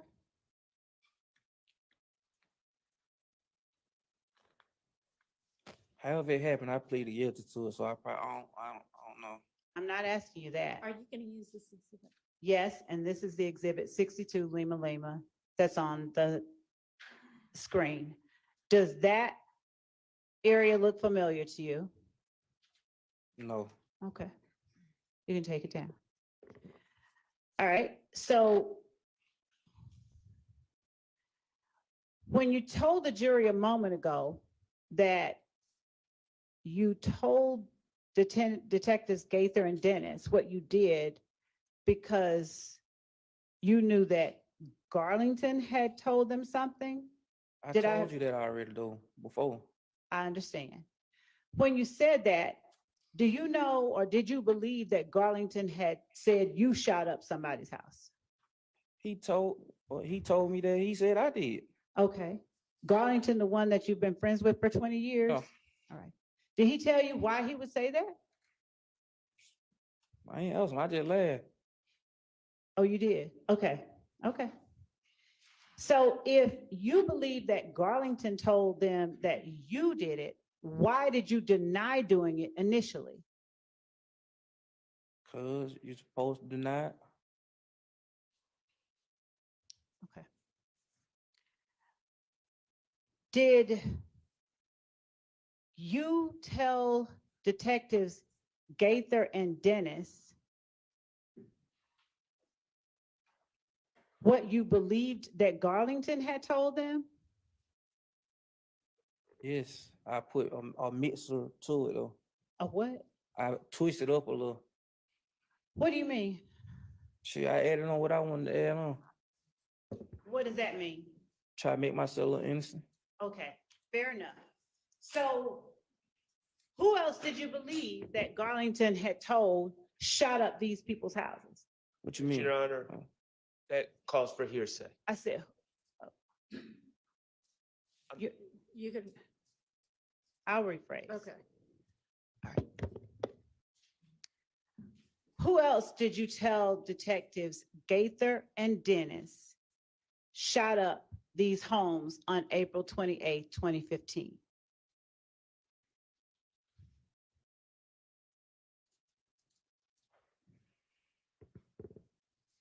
I don't remember. Like 9 years ago. Did you tell them that Moontoon shot up the houses? No, I told him Moonton was there. I never told him Moonton shot no house. Okay. Did you believe that Garlington had already said something about Moontoon? Yes. Overruled. All right. And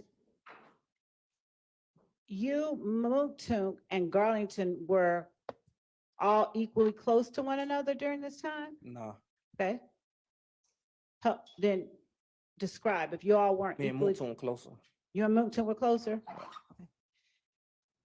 And so when you believed that Garlington said Moonton did something, how did you confront him about it? Front who Garlington? Yes. No. Okay.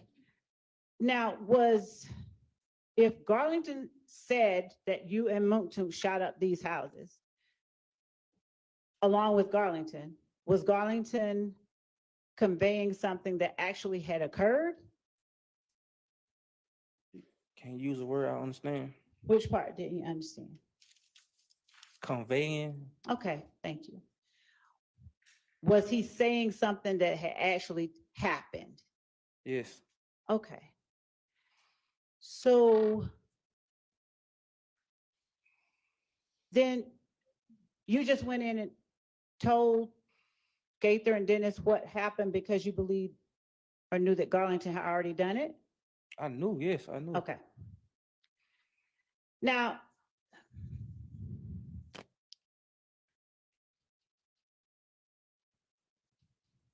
did you ever tell Moulton that Garlington had told on him? I think he knew already. I'm asking you if you ever told Moulton that Garlington told on him. No, I was just trying to like free Moulton. Okay. Were you? Okay. Did you also tell Gaither and Dennis, or rather, let me ask you this. When did you try to tell them at first that you were not there?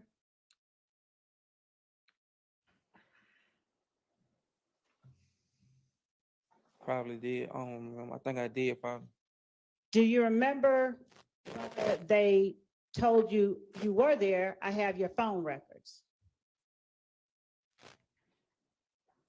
And then I think I told them that. But yes or no, just that part first, okay? You can explain, I promise. Just, do you remember whether Gaither or Dennis told you, we know you were there because we got your phone records? I think they did say that. Okay. Now, did you want to say something else after that? Yes, but when the phone came back, it went in my name, so they didn't have my phone name. And I already knew that. Okay, what do you mean when the phone came back, it When wasn't in your name? When they tried to see who name the phone was in. Did they tell you they tried to see whose name the phone was in? Huh? Did they tell you that they tried to see whose name the phone was in? I think my lawyer had already knew. What? Somebody told me. Did they tell you before that interview? Yes, when I got locked up for the May the 6th, when I got caught with a gun, I think they had said in the open court. Okay.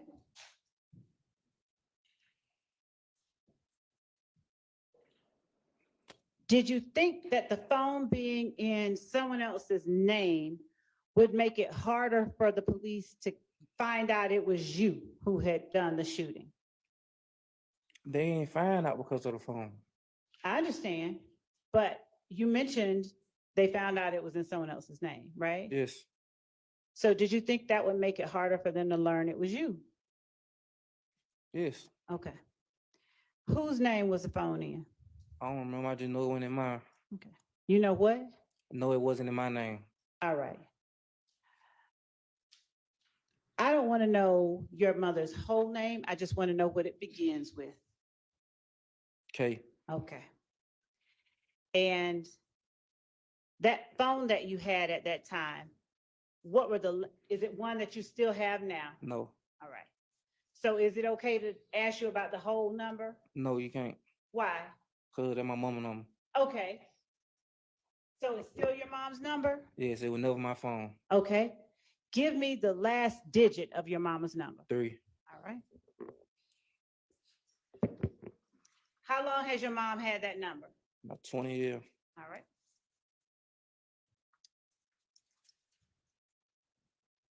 And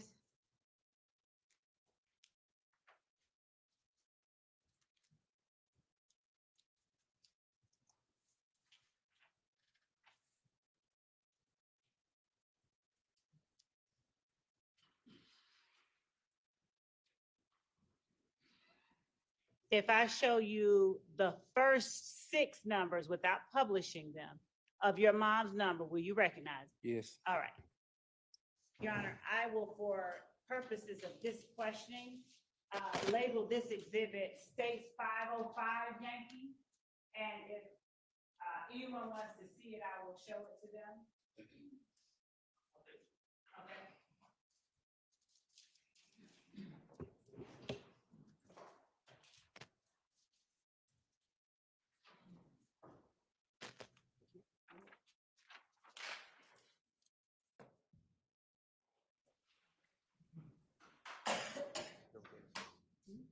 Mhm. Those 3 digits. Oh, okay.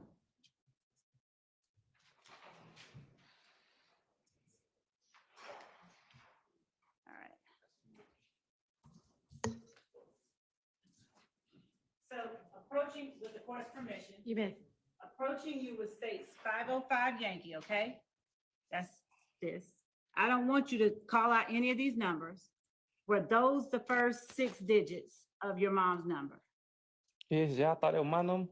Let me ask you this. Yes, Were sir, those- yes. Yes. Okay.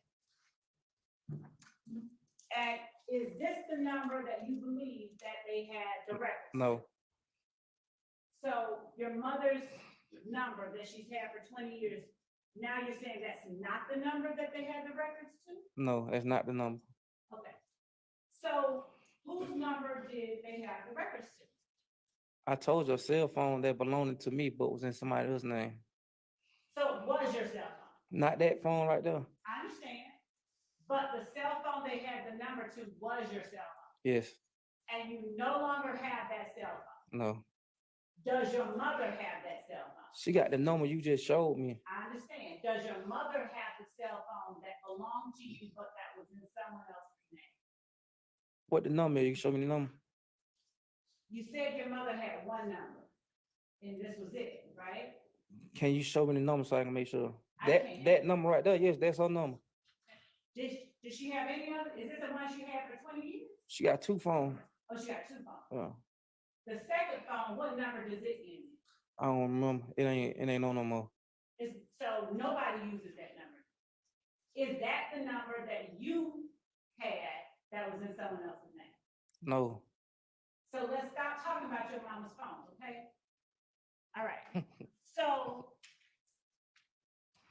who had the phone? Whose name was the phone in that you had? John Doe. John Doe, okay. So now, since nobody owns that number now, may I ask you the full number? Yes. All right. Did that number end in 5726? Yes. Okay, thank you. Now, if the number was in the name John Doe, and the police had that number, do you have any personal knowledge of how they learned or found out you were the one using that phone? No.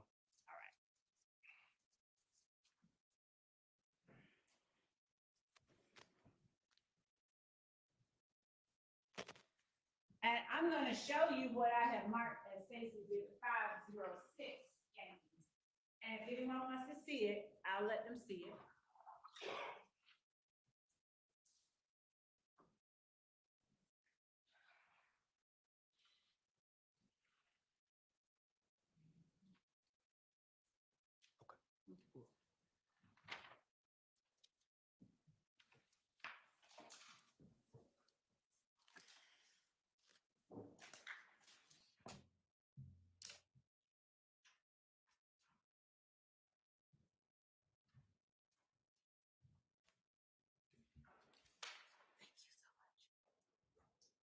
All right. I'm showing you 506 Yankee, and I'm asking you, is that the number that you had that was in the other? Yes. Okay, thank you. And the number is at the top line of 506 Yankee, is on the top line? Yes. All right.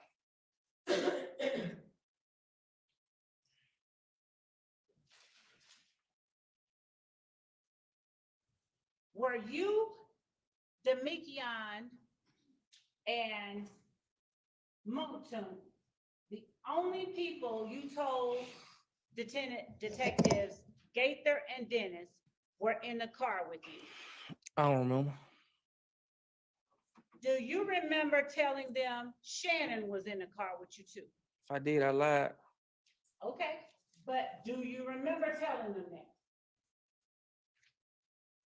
Yes, What good would it have done, or did it do you to tell them Shannon was in the car with you? because Garlington told him Moulton was in the car. So what does that have to do with Shannon? That's his homeboy.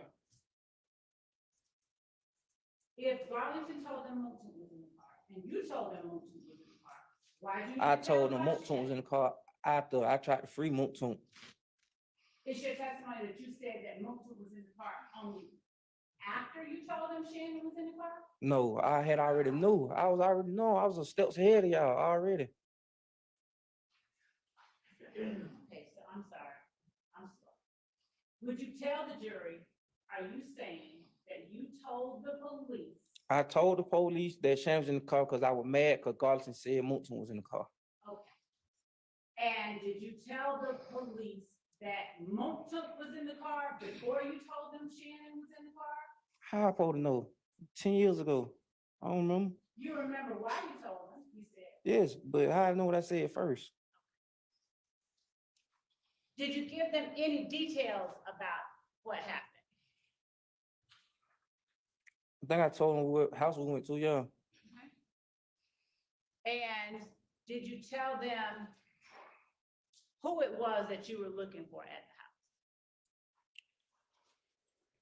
I don't remember if I did. You had to show me or something. I don't remember. Okay.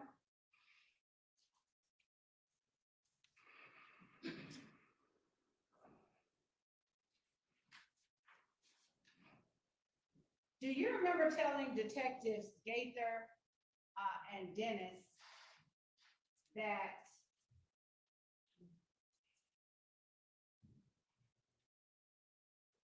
you graduated I ain't from never, high school? I ain't never say no nothing like that, man. Okay, I'm asking you if you did or not. Do you remember giving them your mother's number? When? In court, probably, yes. No, in August, and thank you for making me clarify, in the August 2015 interview with Detective Gaither and Dennis, that you told the jury about her. I ain't getting my mama number. Okay. Do you remember giving them her name? Yeah, I probably gave my name. Okay. Do you remember them reading you your rights? Yes. Do you remember waiving your rights? Yes. And at the time that you spoke to them, had anybody forced you or threatened you to go down and make a statement? No, my whole plan was to just go free Moulton. Did they ask you whether you could read and write English? I don't know. And did they tell you or ask you, what is the big rush? Why did you want us to come down and talk to you? And what I say? You gotta answer. I don't know. I'm gonna pause y'all for a minute.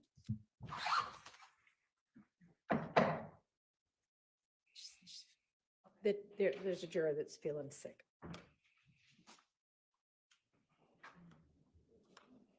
Might be a couple of minutes. So let's pause.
I don't quite quite know how long it's gonna be, so no, he doesn't need to.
I don't know about this guy's testimony. It sounds like he's doing the same thing that he does with the detectives, giving her just enough, but not really the bone that she actually wants. Like it's at some points where he's saying he don't remember, or like it's like little specific kind of points, and then we had our little Kenneth Copeland showing up. But I guess we'll see at cross and how hard they go at cross. But I'm not getting anything really damaging so far. Not for real, for real. I don't know what you think.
Material witness warrant.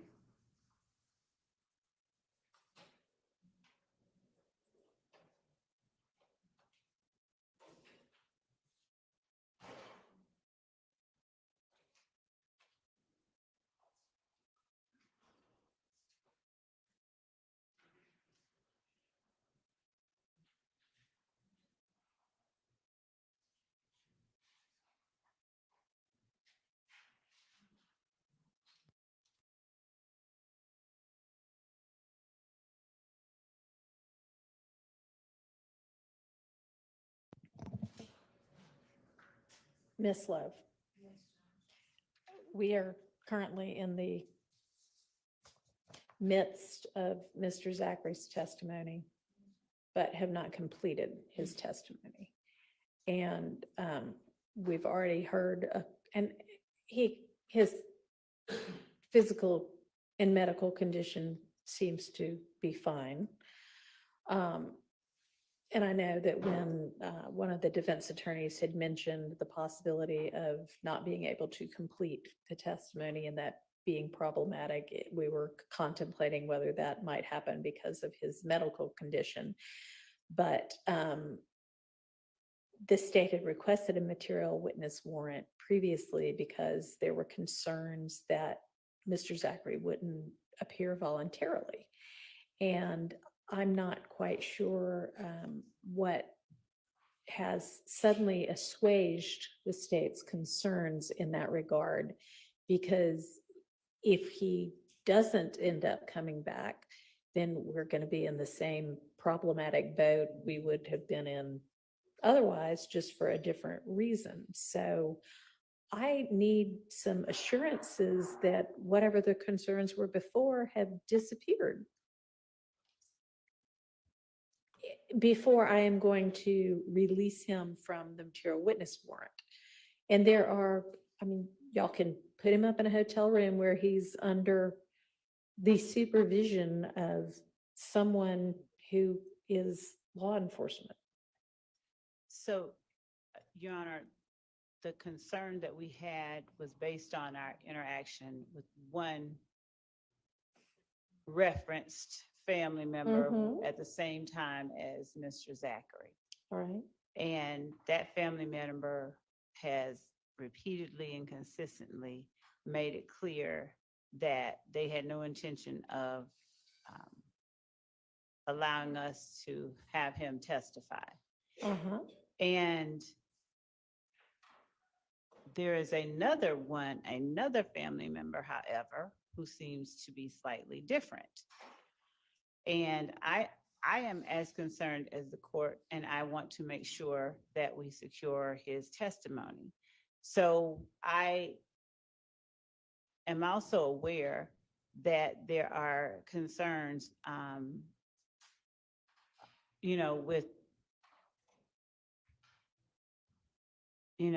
with his condition deteriorating and all of that at the jail and whatnot. Yeah. And there is concerns on our end with something happening while he's in a room with an investigator, not a medic or something like that. And they're not trained to, deal with that. But I am trying to combine. Okay, I then just put sent- up the witness and the family member whom you do not have concerns about, but who you were willing to put into Mr. Zachary into the care of, put them both up. And that way, it seems to all be taken care of. And I will, But, if we're just leaving it up to the family members to battle it out amongst themselves, whose position wins out, that doesn't seem like a very good plan. Okay. Yes. So let me go try that.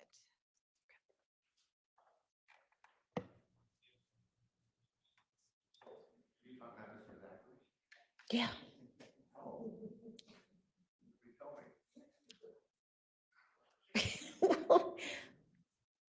I thought it was kind of obvious.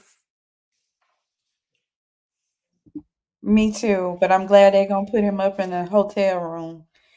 Child, she don't even want to do that. But And I know that you are advocating that he be released home, but that doesn't seem like necessarily the best idea for even him, considering that if he's going to have family members on opposing sides of what should happen next, then that actually could be very stress inducing for him. The sister is here, and I'd just like to put her under oath. She wants to be put under oath and have her testify where he's going to be. It doesn't matter. I'm not going to let that happen.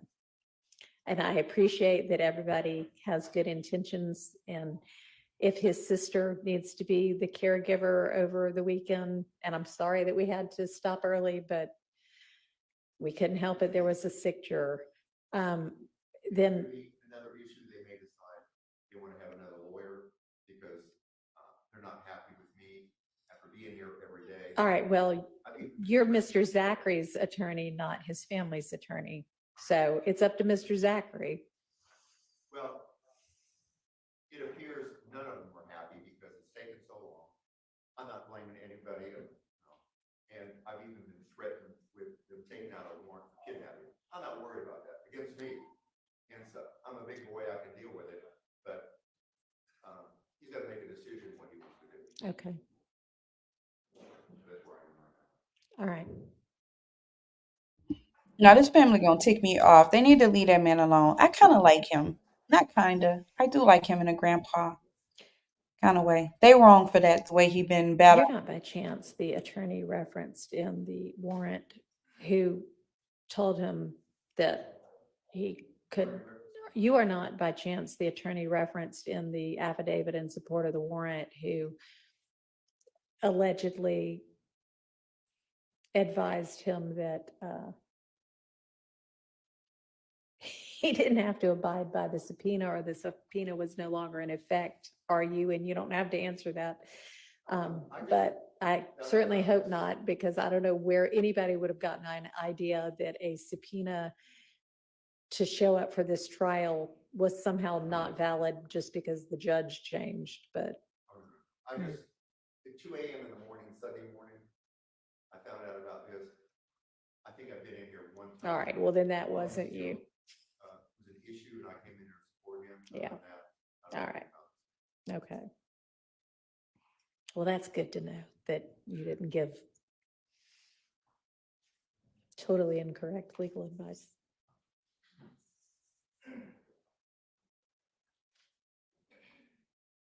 I don't understand why they wouldn't be happy, why the family wouldn't be happy with him. I mean, I think he did the best he could to keep him from having to be there. So that's so ignorant. And I'm gonna have, we need to have him out here because he's really upset about what's happening, where he wants to tell the court. Because I think that's only fair. Okay, that's fine. Thank you. This boy about to shoot himself in the foot. I hope he don't do that to himself. But that's irking me about how they feel about this attorney. Um, and like you said, I'm not picking up what he's putting down either. I like neither one of them. I don't know where they're going with this. It doesn't seem to be anything solid, really. Um, and you can tell when she doesn't quite get what she's expecting, because then she starts, like, didn't you tell them this or didn't you tell them that? And he's saying, well, I lied about that then, or I lied about that. So is this kind of another We can get him out. witness that they've, based on his interrogations or whatever, that they've built kind of like him into part of this case? It just seems like a wash to me if I was on the juror. I've kind of already checked out of, am I going to get any meat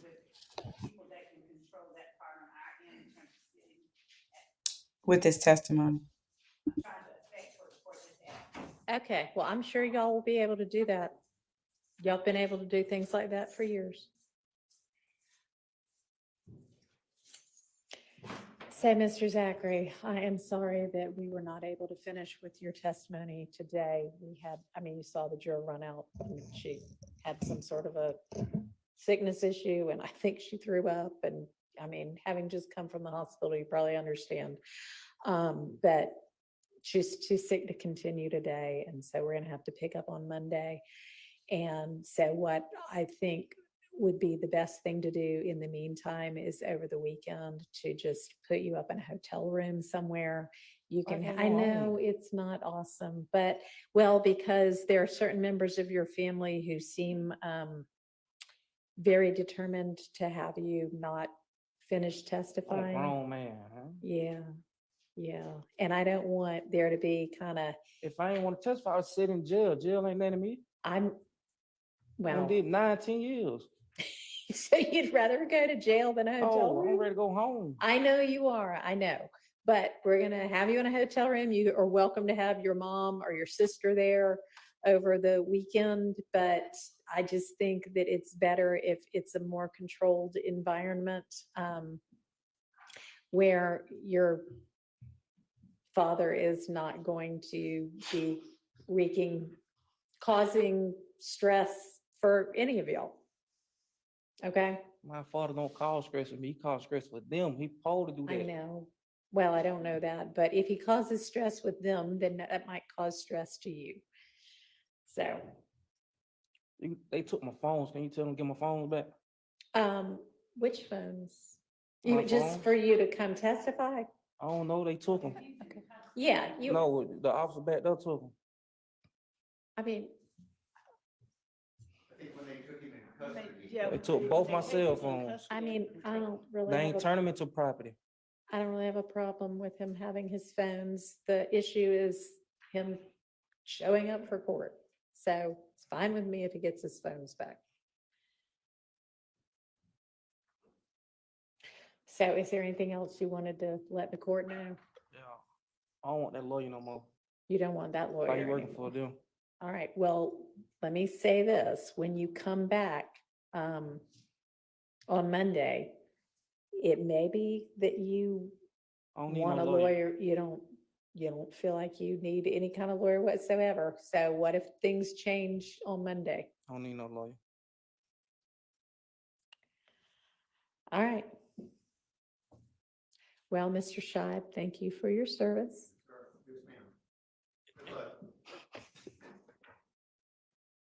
Anything else? Hang on.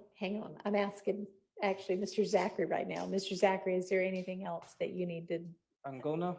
No, because what's going to happen is that somebody probably from the DA's office is going to escort you to whichever hotel this is they end up putting. Can it be hard walking out the door? Can it be what? Hard right there walking out the door. I don't know whether it's going to Don't be lie. that particular investigator or not. She know it. It might be, it might not be. That one's not going to be up to me. All right, what else? That's it. Okay, so they will get you in not too much longer. Okay. All right. And we'll see you Monday. Your Honor, at the risk of just generally being annoying, I would just ask that the witness and also both sides be instructed not to discuss the testimony Okay, over the weekend. I Yeah. think that's very important. so don't discuss what you've talked about before or what you might talk about later with anybody over the weekend. Just keep it in your own head, okay? All right.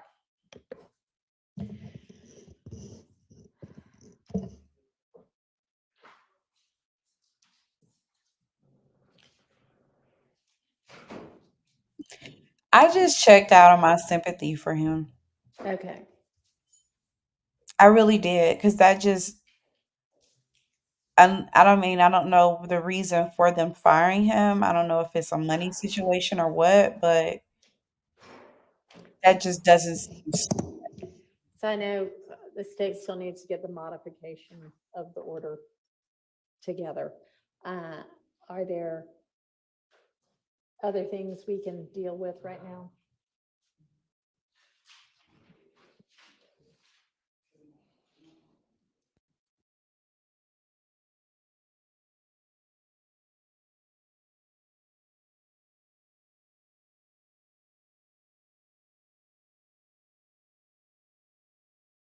Make sure that whatever modified order you put together also includes release of his property back to him.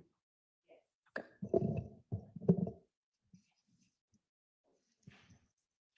All right, how about other issues?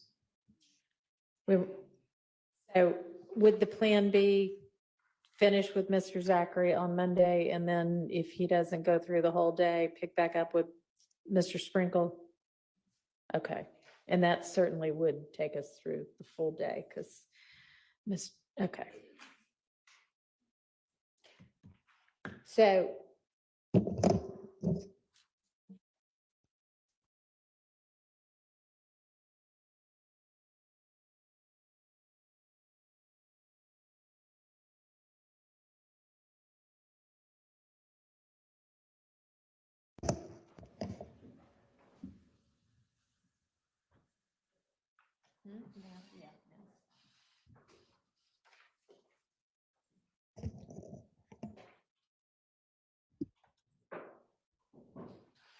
I agree, Amy. That was a bad idea. all right, anything else, y'all, this afternoon?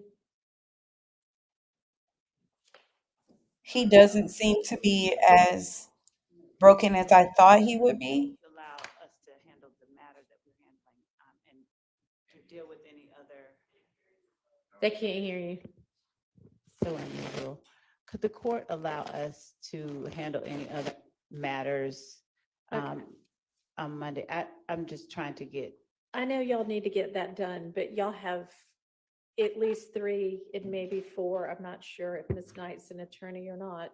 Attorneys at council table right now. So you ought to be able to delegate something to somebody else.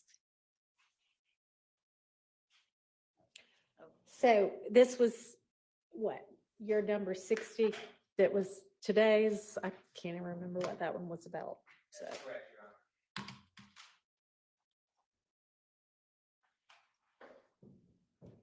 Give me a second. You are so right. Them pain medicines, um, and the letdown of everything that you're going through when you're in the hospital. Okay, Mr. Steele is up. We got some stuff for him. Let's see if he's gonna cook. But that was a bad idea. And even the way that he did it, considering how that man fought for him, that was just distasteful. And I didn't like that at all. Like, And had a chance to read it yet. So, I, Miss Love must want us to come in early on Monday instead of being back, if it's staying here late on Friday. All righty. I would not actually, but that's not even when we have to argue on Monday. So, all right, we'll just do our regular old 8:45. So I will adjourn us for the day, but Miss Love, I'll stick around to sign that order, obviously. right. Okay. And he was a good attorney, and he was favored by the judge. Um, like it just really wasn't a smart move, and I hope that doesn't bite him in the butt. Maybe he feels comfortable that Love is not coming after him. Maybe like I don't know what fueled that decision, but it was a bad decision. So, and he still has to get crossed. Um, and there's no telling what that is going to look like. But I mean, he has immunity, and they're putting him up in a hotel, so he's gained the court sympathy in that aspect. There's still such a ways to go, and if anything that I've learned is you don't trust this woman. So, and even if I think for me, even if that's what they wanted to do, I think it could have been done in a much more tasteful way. That's so off-putting, and my sympathy just kind of went out the window. I just have to be honest, like it just left because it was an arrogant kind of, he was just arrogant, and I did not like that. But in terms of the attorney, he got a call at 2 o'clock in the morning, and he came in. He's been at the hospital. He's been going tooth and nail, and he has other clients right now. So he will get some good karma for how he handled that. And that's the way we're supposed to move anyway, not for the recognition of others, just for, how we're supposed to show up for our fellow man. So I do appreciate that. But man, I didn't like seeing him handled that way. And I like him, his little old self. He was like, I didn't expect all of this, but I mean, I like this kind of thing, so I'm gonna roll with it. And he gave it all he had. So, child, these people, honey, it was really a fair decision to put him up in a hotel. I agree, and he came across so entitled and arrogant. See, okay, so it wasn't just me. Um, it was okay, because I was like, what? But I do have to remember that sickle cell is a very serious thing, and I don't doubt that he wasn't, in crisis and all of that. And he shouldn't have never been incarcerated anyway, given all of the you know, that just should not have ever happened. And he's resulted what sounds like in a lot of punishment as a result of his father's attitude in trying to protect him. And I get that too, given what everyone has witnessed with the state and how they've done, things. I would feel the same way as well. So I'm trying to be as neutral and see it from both sides. Unless it's a money issue, you know, excuse me, and they can't continue to pay his fee, because you do have to pay their fees, especially when they're showing up in court for you. So if that's the decision, then let that be the decision, but you don't have to be so nasty and haughty about it. I did not like that. All right, so next comment. I know Mr. Sprinkle stepped into a he did. He did. He really did. And he was giving it his all, like he was. And I think the thing for me is that you can tell, like she even complimented him. She said, and he was a very good one. And I can tell that he had her respect because she was forcing Miss Love to not even speak to her without giving him his respect as the attorney. I think she handled him better than I've seen her handle, you know, these attorneys that have been there, like our Schardt and our Steele, and like she had a lot of respect for him, and that can go a long way. As we can see, he's being put up in a hotel. She's not locking him away, even though he presents today the way he was spinning his little self around in that chair and stuff. Like he may not be in crisis, or, maybe he was faking, because she wasn't too far away of, is he playing us? And the way he, handled himself in the courtroom today, I can see her leaning more on that side. I'm not saying that that's what he was doing, but I didn't get anything from him in terms of his disposition or how he was feeling, other than some little labored breathing stuff that I was hearing, than any other witness that has been on the stand. You wouldn't know that he was dealing with all of what he's dealing with without that coming forward in other avenues. So I wonder if they are being so tough on these use immunity witnesses because they want to make an example for others on the state's list. That's a good point, Amy. And I do think that that has something to do with it. He's also, I don't, he, it sounds like he's one of the plea people too. Like he has I know he's on probation and some other stuff, but it sounds like he is a witness that was involved in this entire thing. He just had his trial already and got his sentencing. So, and I can't say that it's not, I don't understand the state's position on that because of the way that they're moving. All of their witnesses that have that sort of arrangement, they're going to be hostile and you can't trust them. So I think that's a very good point. Girl, who is he? Philo? Who the heck is Philo? I haven't heard that name the entire time. So he may be another witness. I think she said that they're on like number 40, maybe. I think they're up to number 40, and she made them go through their first 60 in terms of preparation or whatever. So yeah, who is Philo? He must be someone else that's going to come in and try to put the pieces together for us. I'm guessing. Child.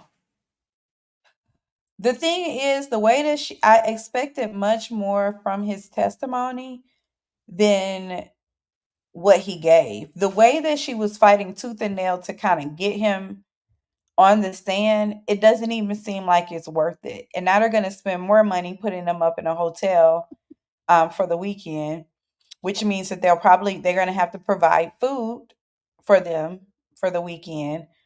They're going to have to get transportation and stuff together for him to attend his grandmother's funeral. That's tomorrow. I can't see them not allowing him to go to his grandmother's funeral. And this judge seems to be sympathetic. Well, I won't say sympathetic. She's showing empathy, and I appreciate that as well. And she's being very fair in trying to make sure that they don't punish him for the position that his family is taking. So I even liked her communication with him when they were kind of talking back and forth in the way she handled him. So, but I thought she was just I thought she was just making up names like Sarah and Kiki and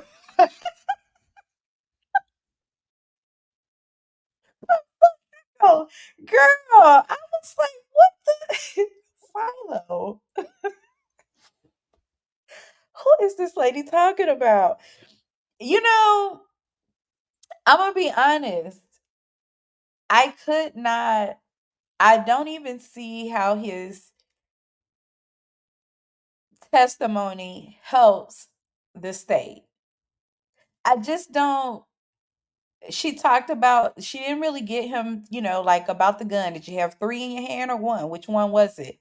And there's limits in there because the defense is doing such a great job of making sure that every little inch of something that should not be mentioned is not being mentioned. So you're kind of getting a broken testimony, really, like a choppy testimony that you can't really follow. So,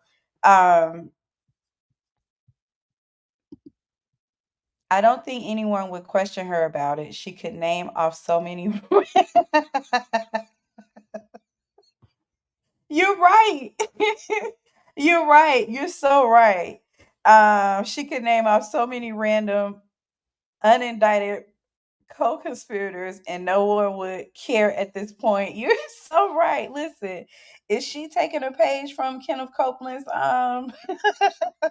strategy? He's teaching everybody because he was making up people too. Um, girl, who the heck is Philo and how does Philo fit? Because the common theme that we're seeing is, oh, I just told him that because I was trying to do whatever. Like Kenneth was doing it so he could kind of get out of jail. This one was doing it so he could free Monktoon. And Monktoon had been indicted for Donovan Thomas murder too. So I mean, you can't really trust any of these people in their testimonies for real, especially when they're in the orange jumpsuit and in chains, because I heard the chains. But yeah, she could. Nobody would challenge that. These folks are focusing on the evidence um, and how it affects their client. Child, girl, Miss Love. Now she got to put this man up in a hotel for all this drama. You can't. It really is like a movie script. It really is like a movie script. Like the way things got so spicy today.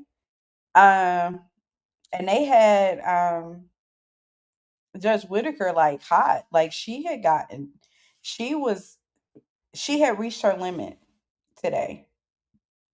She had reached her limit. And the more that Love continues these tactics, she's maintaining her professionalism, of course, and I guess doing the best she can at being neutral.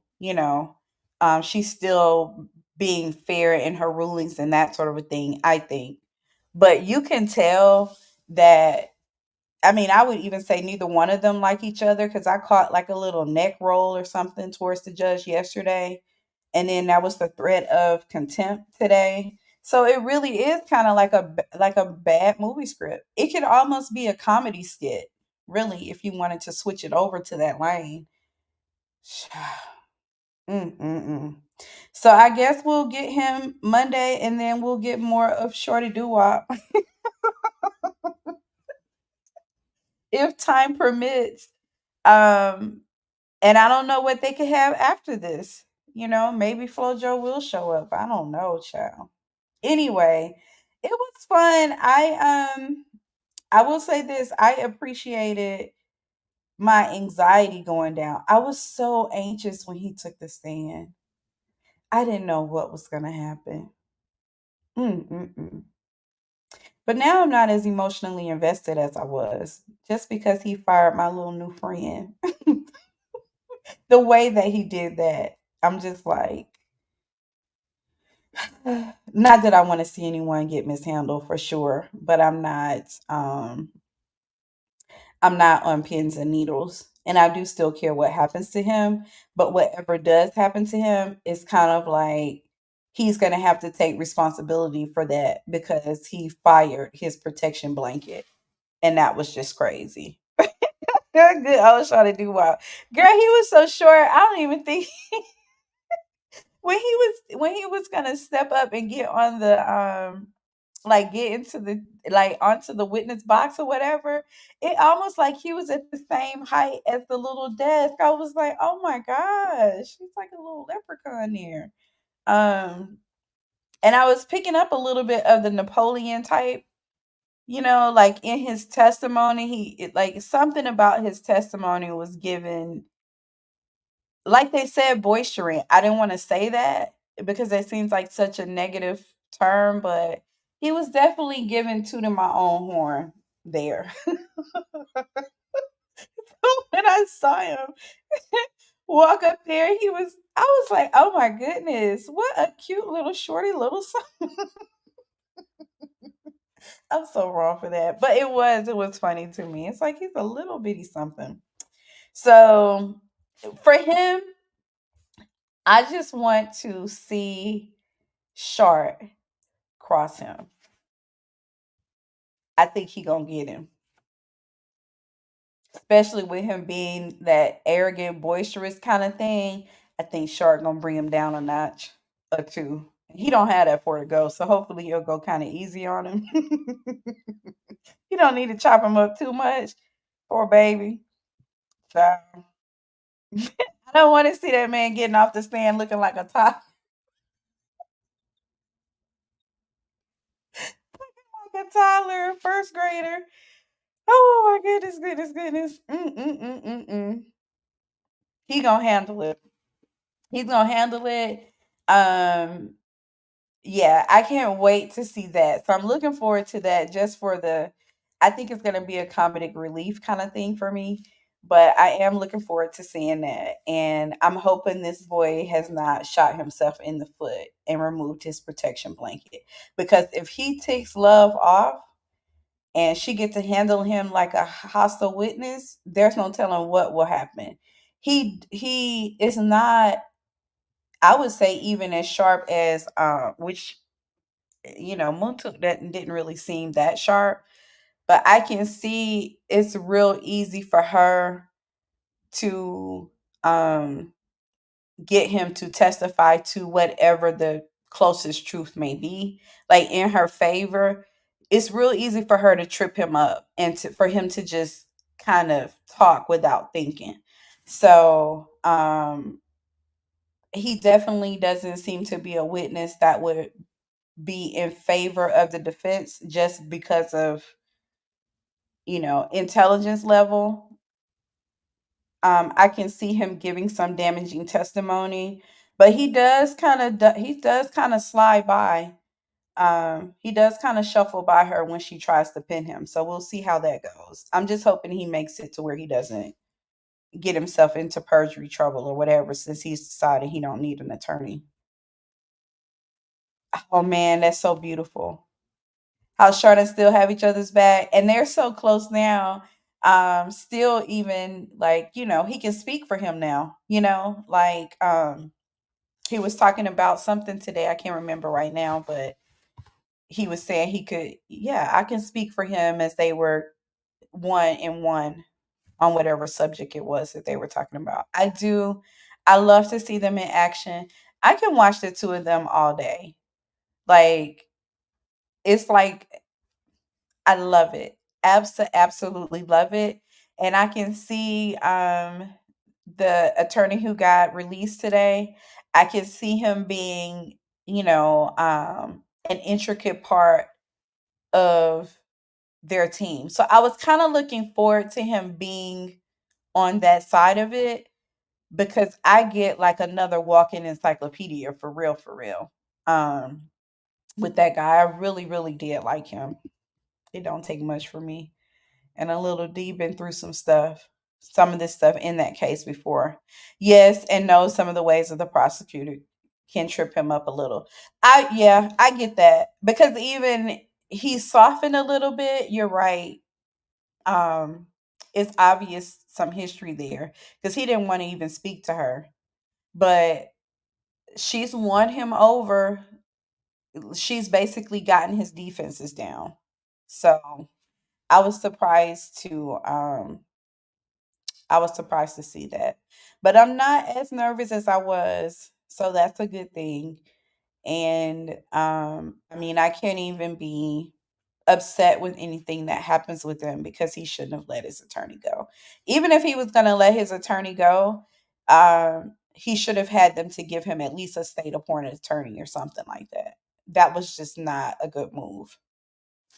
And the judge was like, okay, you know, um, all right.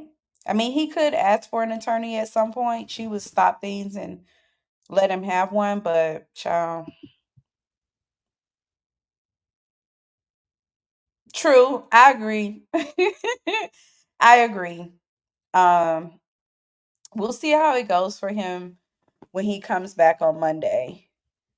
Cause you know I don't trust love on. I mean, how can you?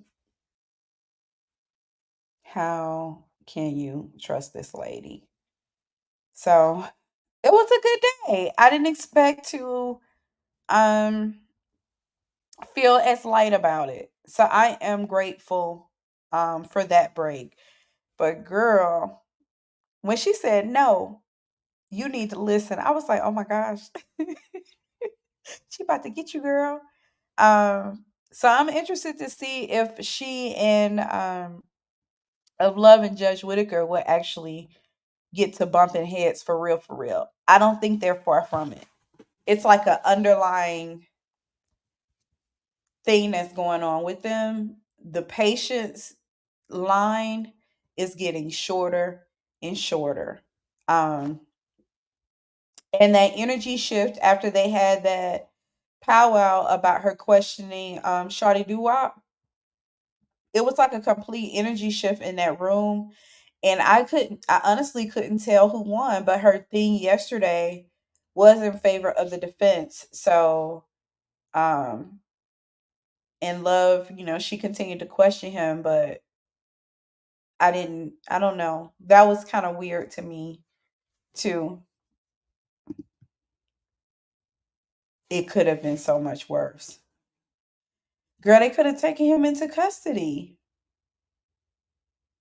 And we still don't, well, I mean, I guess because she was reading over that warrant or whatever, for the contempt warrant. Like, anyway, something still feels shady to me about that. But we're here. So, and he's testifying, but it could have been so much worse. And I was concerned. And I was just concerned how he was feeling, like if something happened or he began to have chest pains or something. Girl, I had so many different scenarios going in my head. I was probably over there with Schardt. Like, and Schardt is like, listen, whatever y'all do, he need to be ready to answer to me.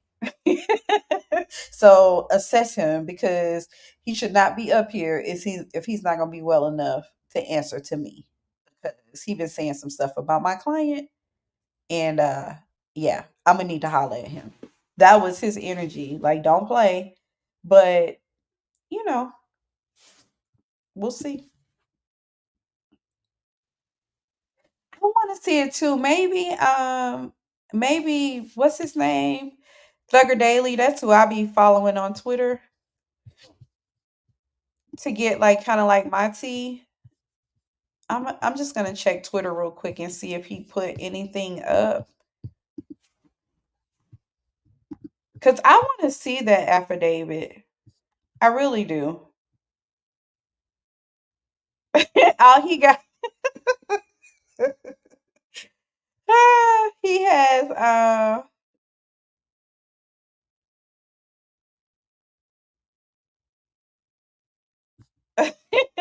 so Thugger Daily, all he has on there is that he shot his he shot his shot at the attractive investigator or whatever. I'm gonna share the screen real quick because I want to see. Let's go on his Twitter page really quickly. So yeah, he didn't have any documents. I was hoping that he would have them. Yeah, he didn't have any of them. Because he's normally really good and he puts them on the Google Drive where you can kind of pull them and pull them up yourself. But he said he said they raised thousands of dollars to get him a lawyer. He fires him after one day just to go on the stand and start snitching.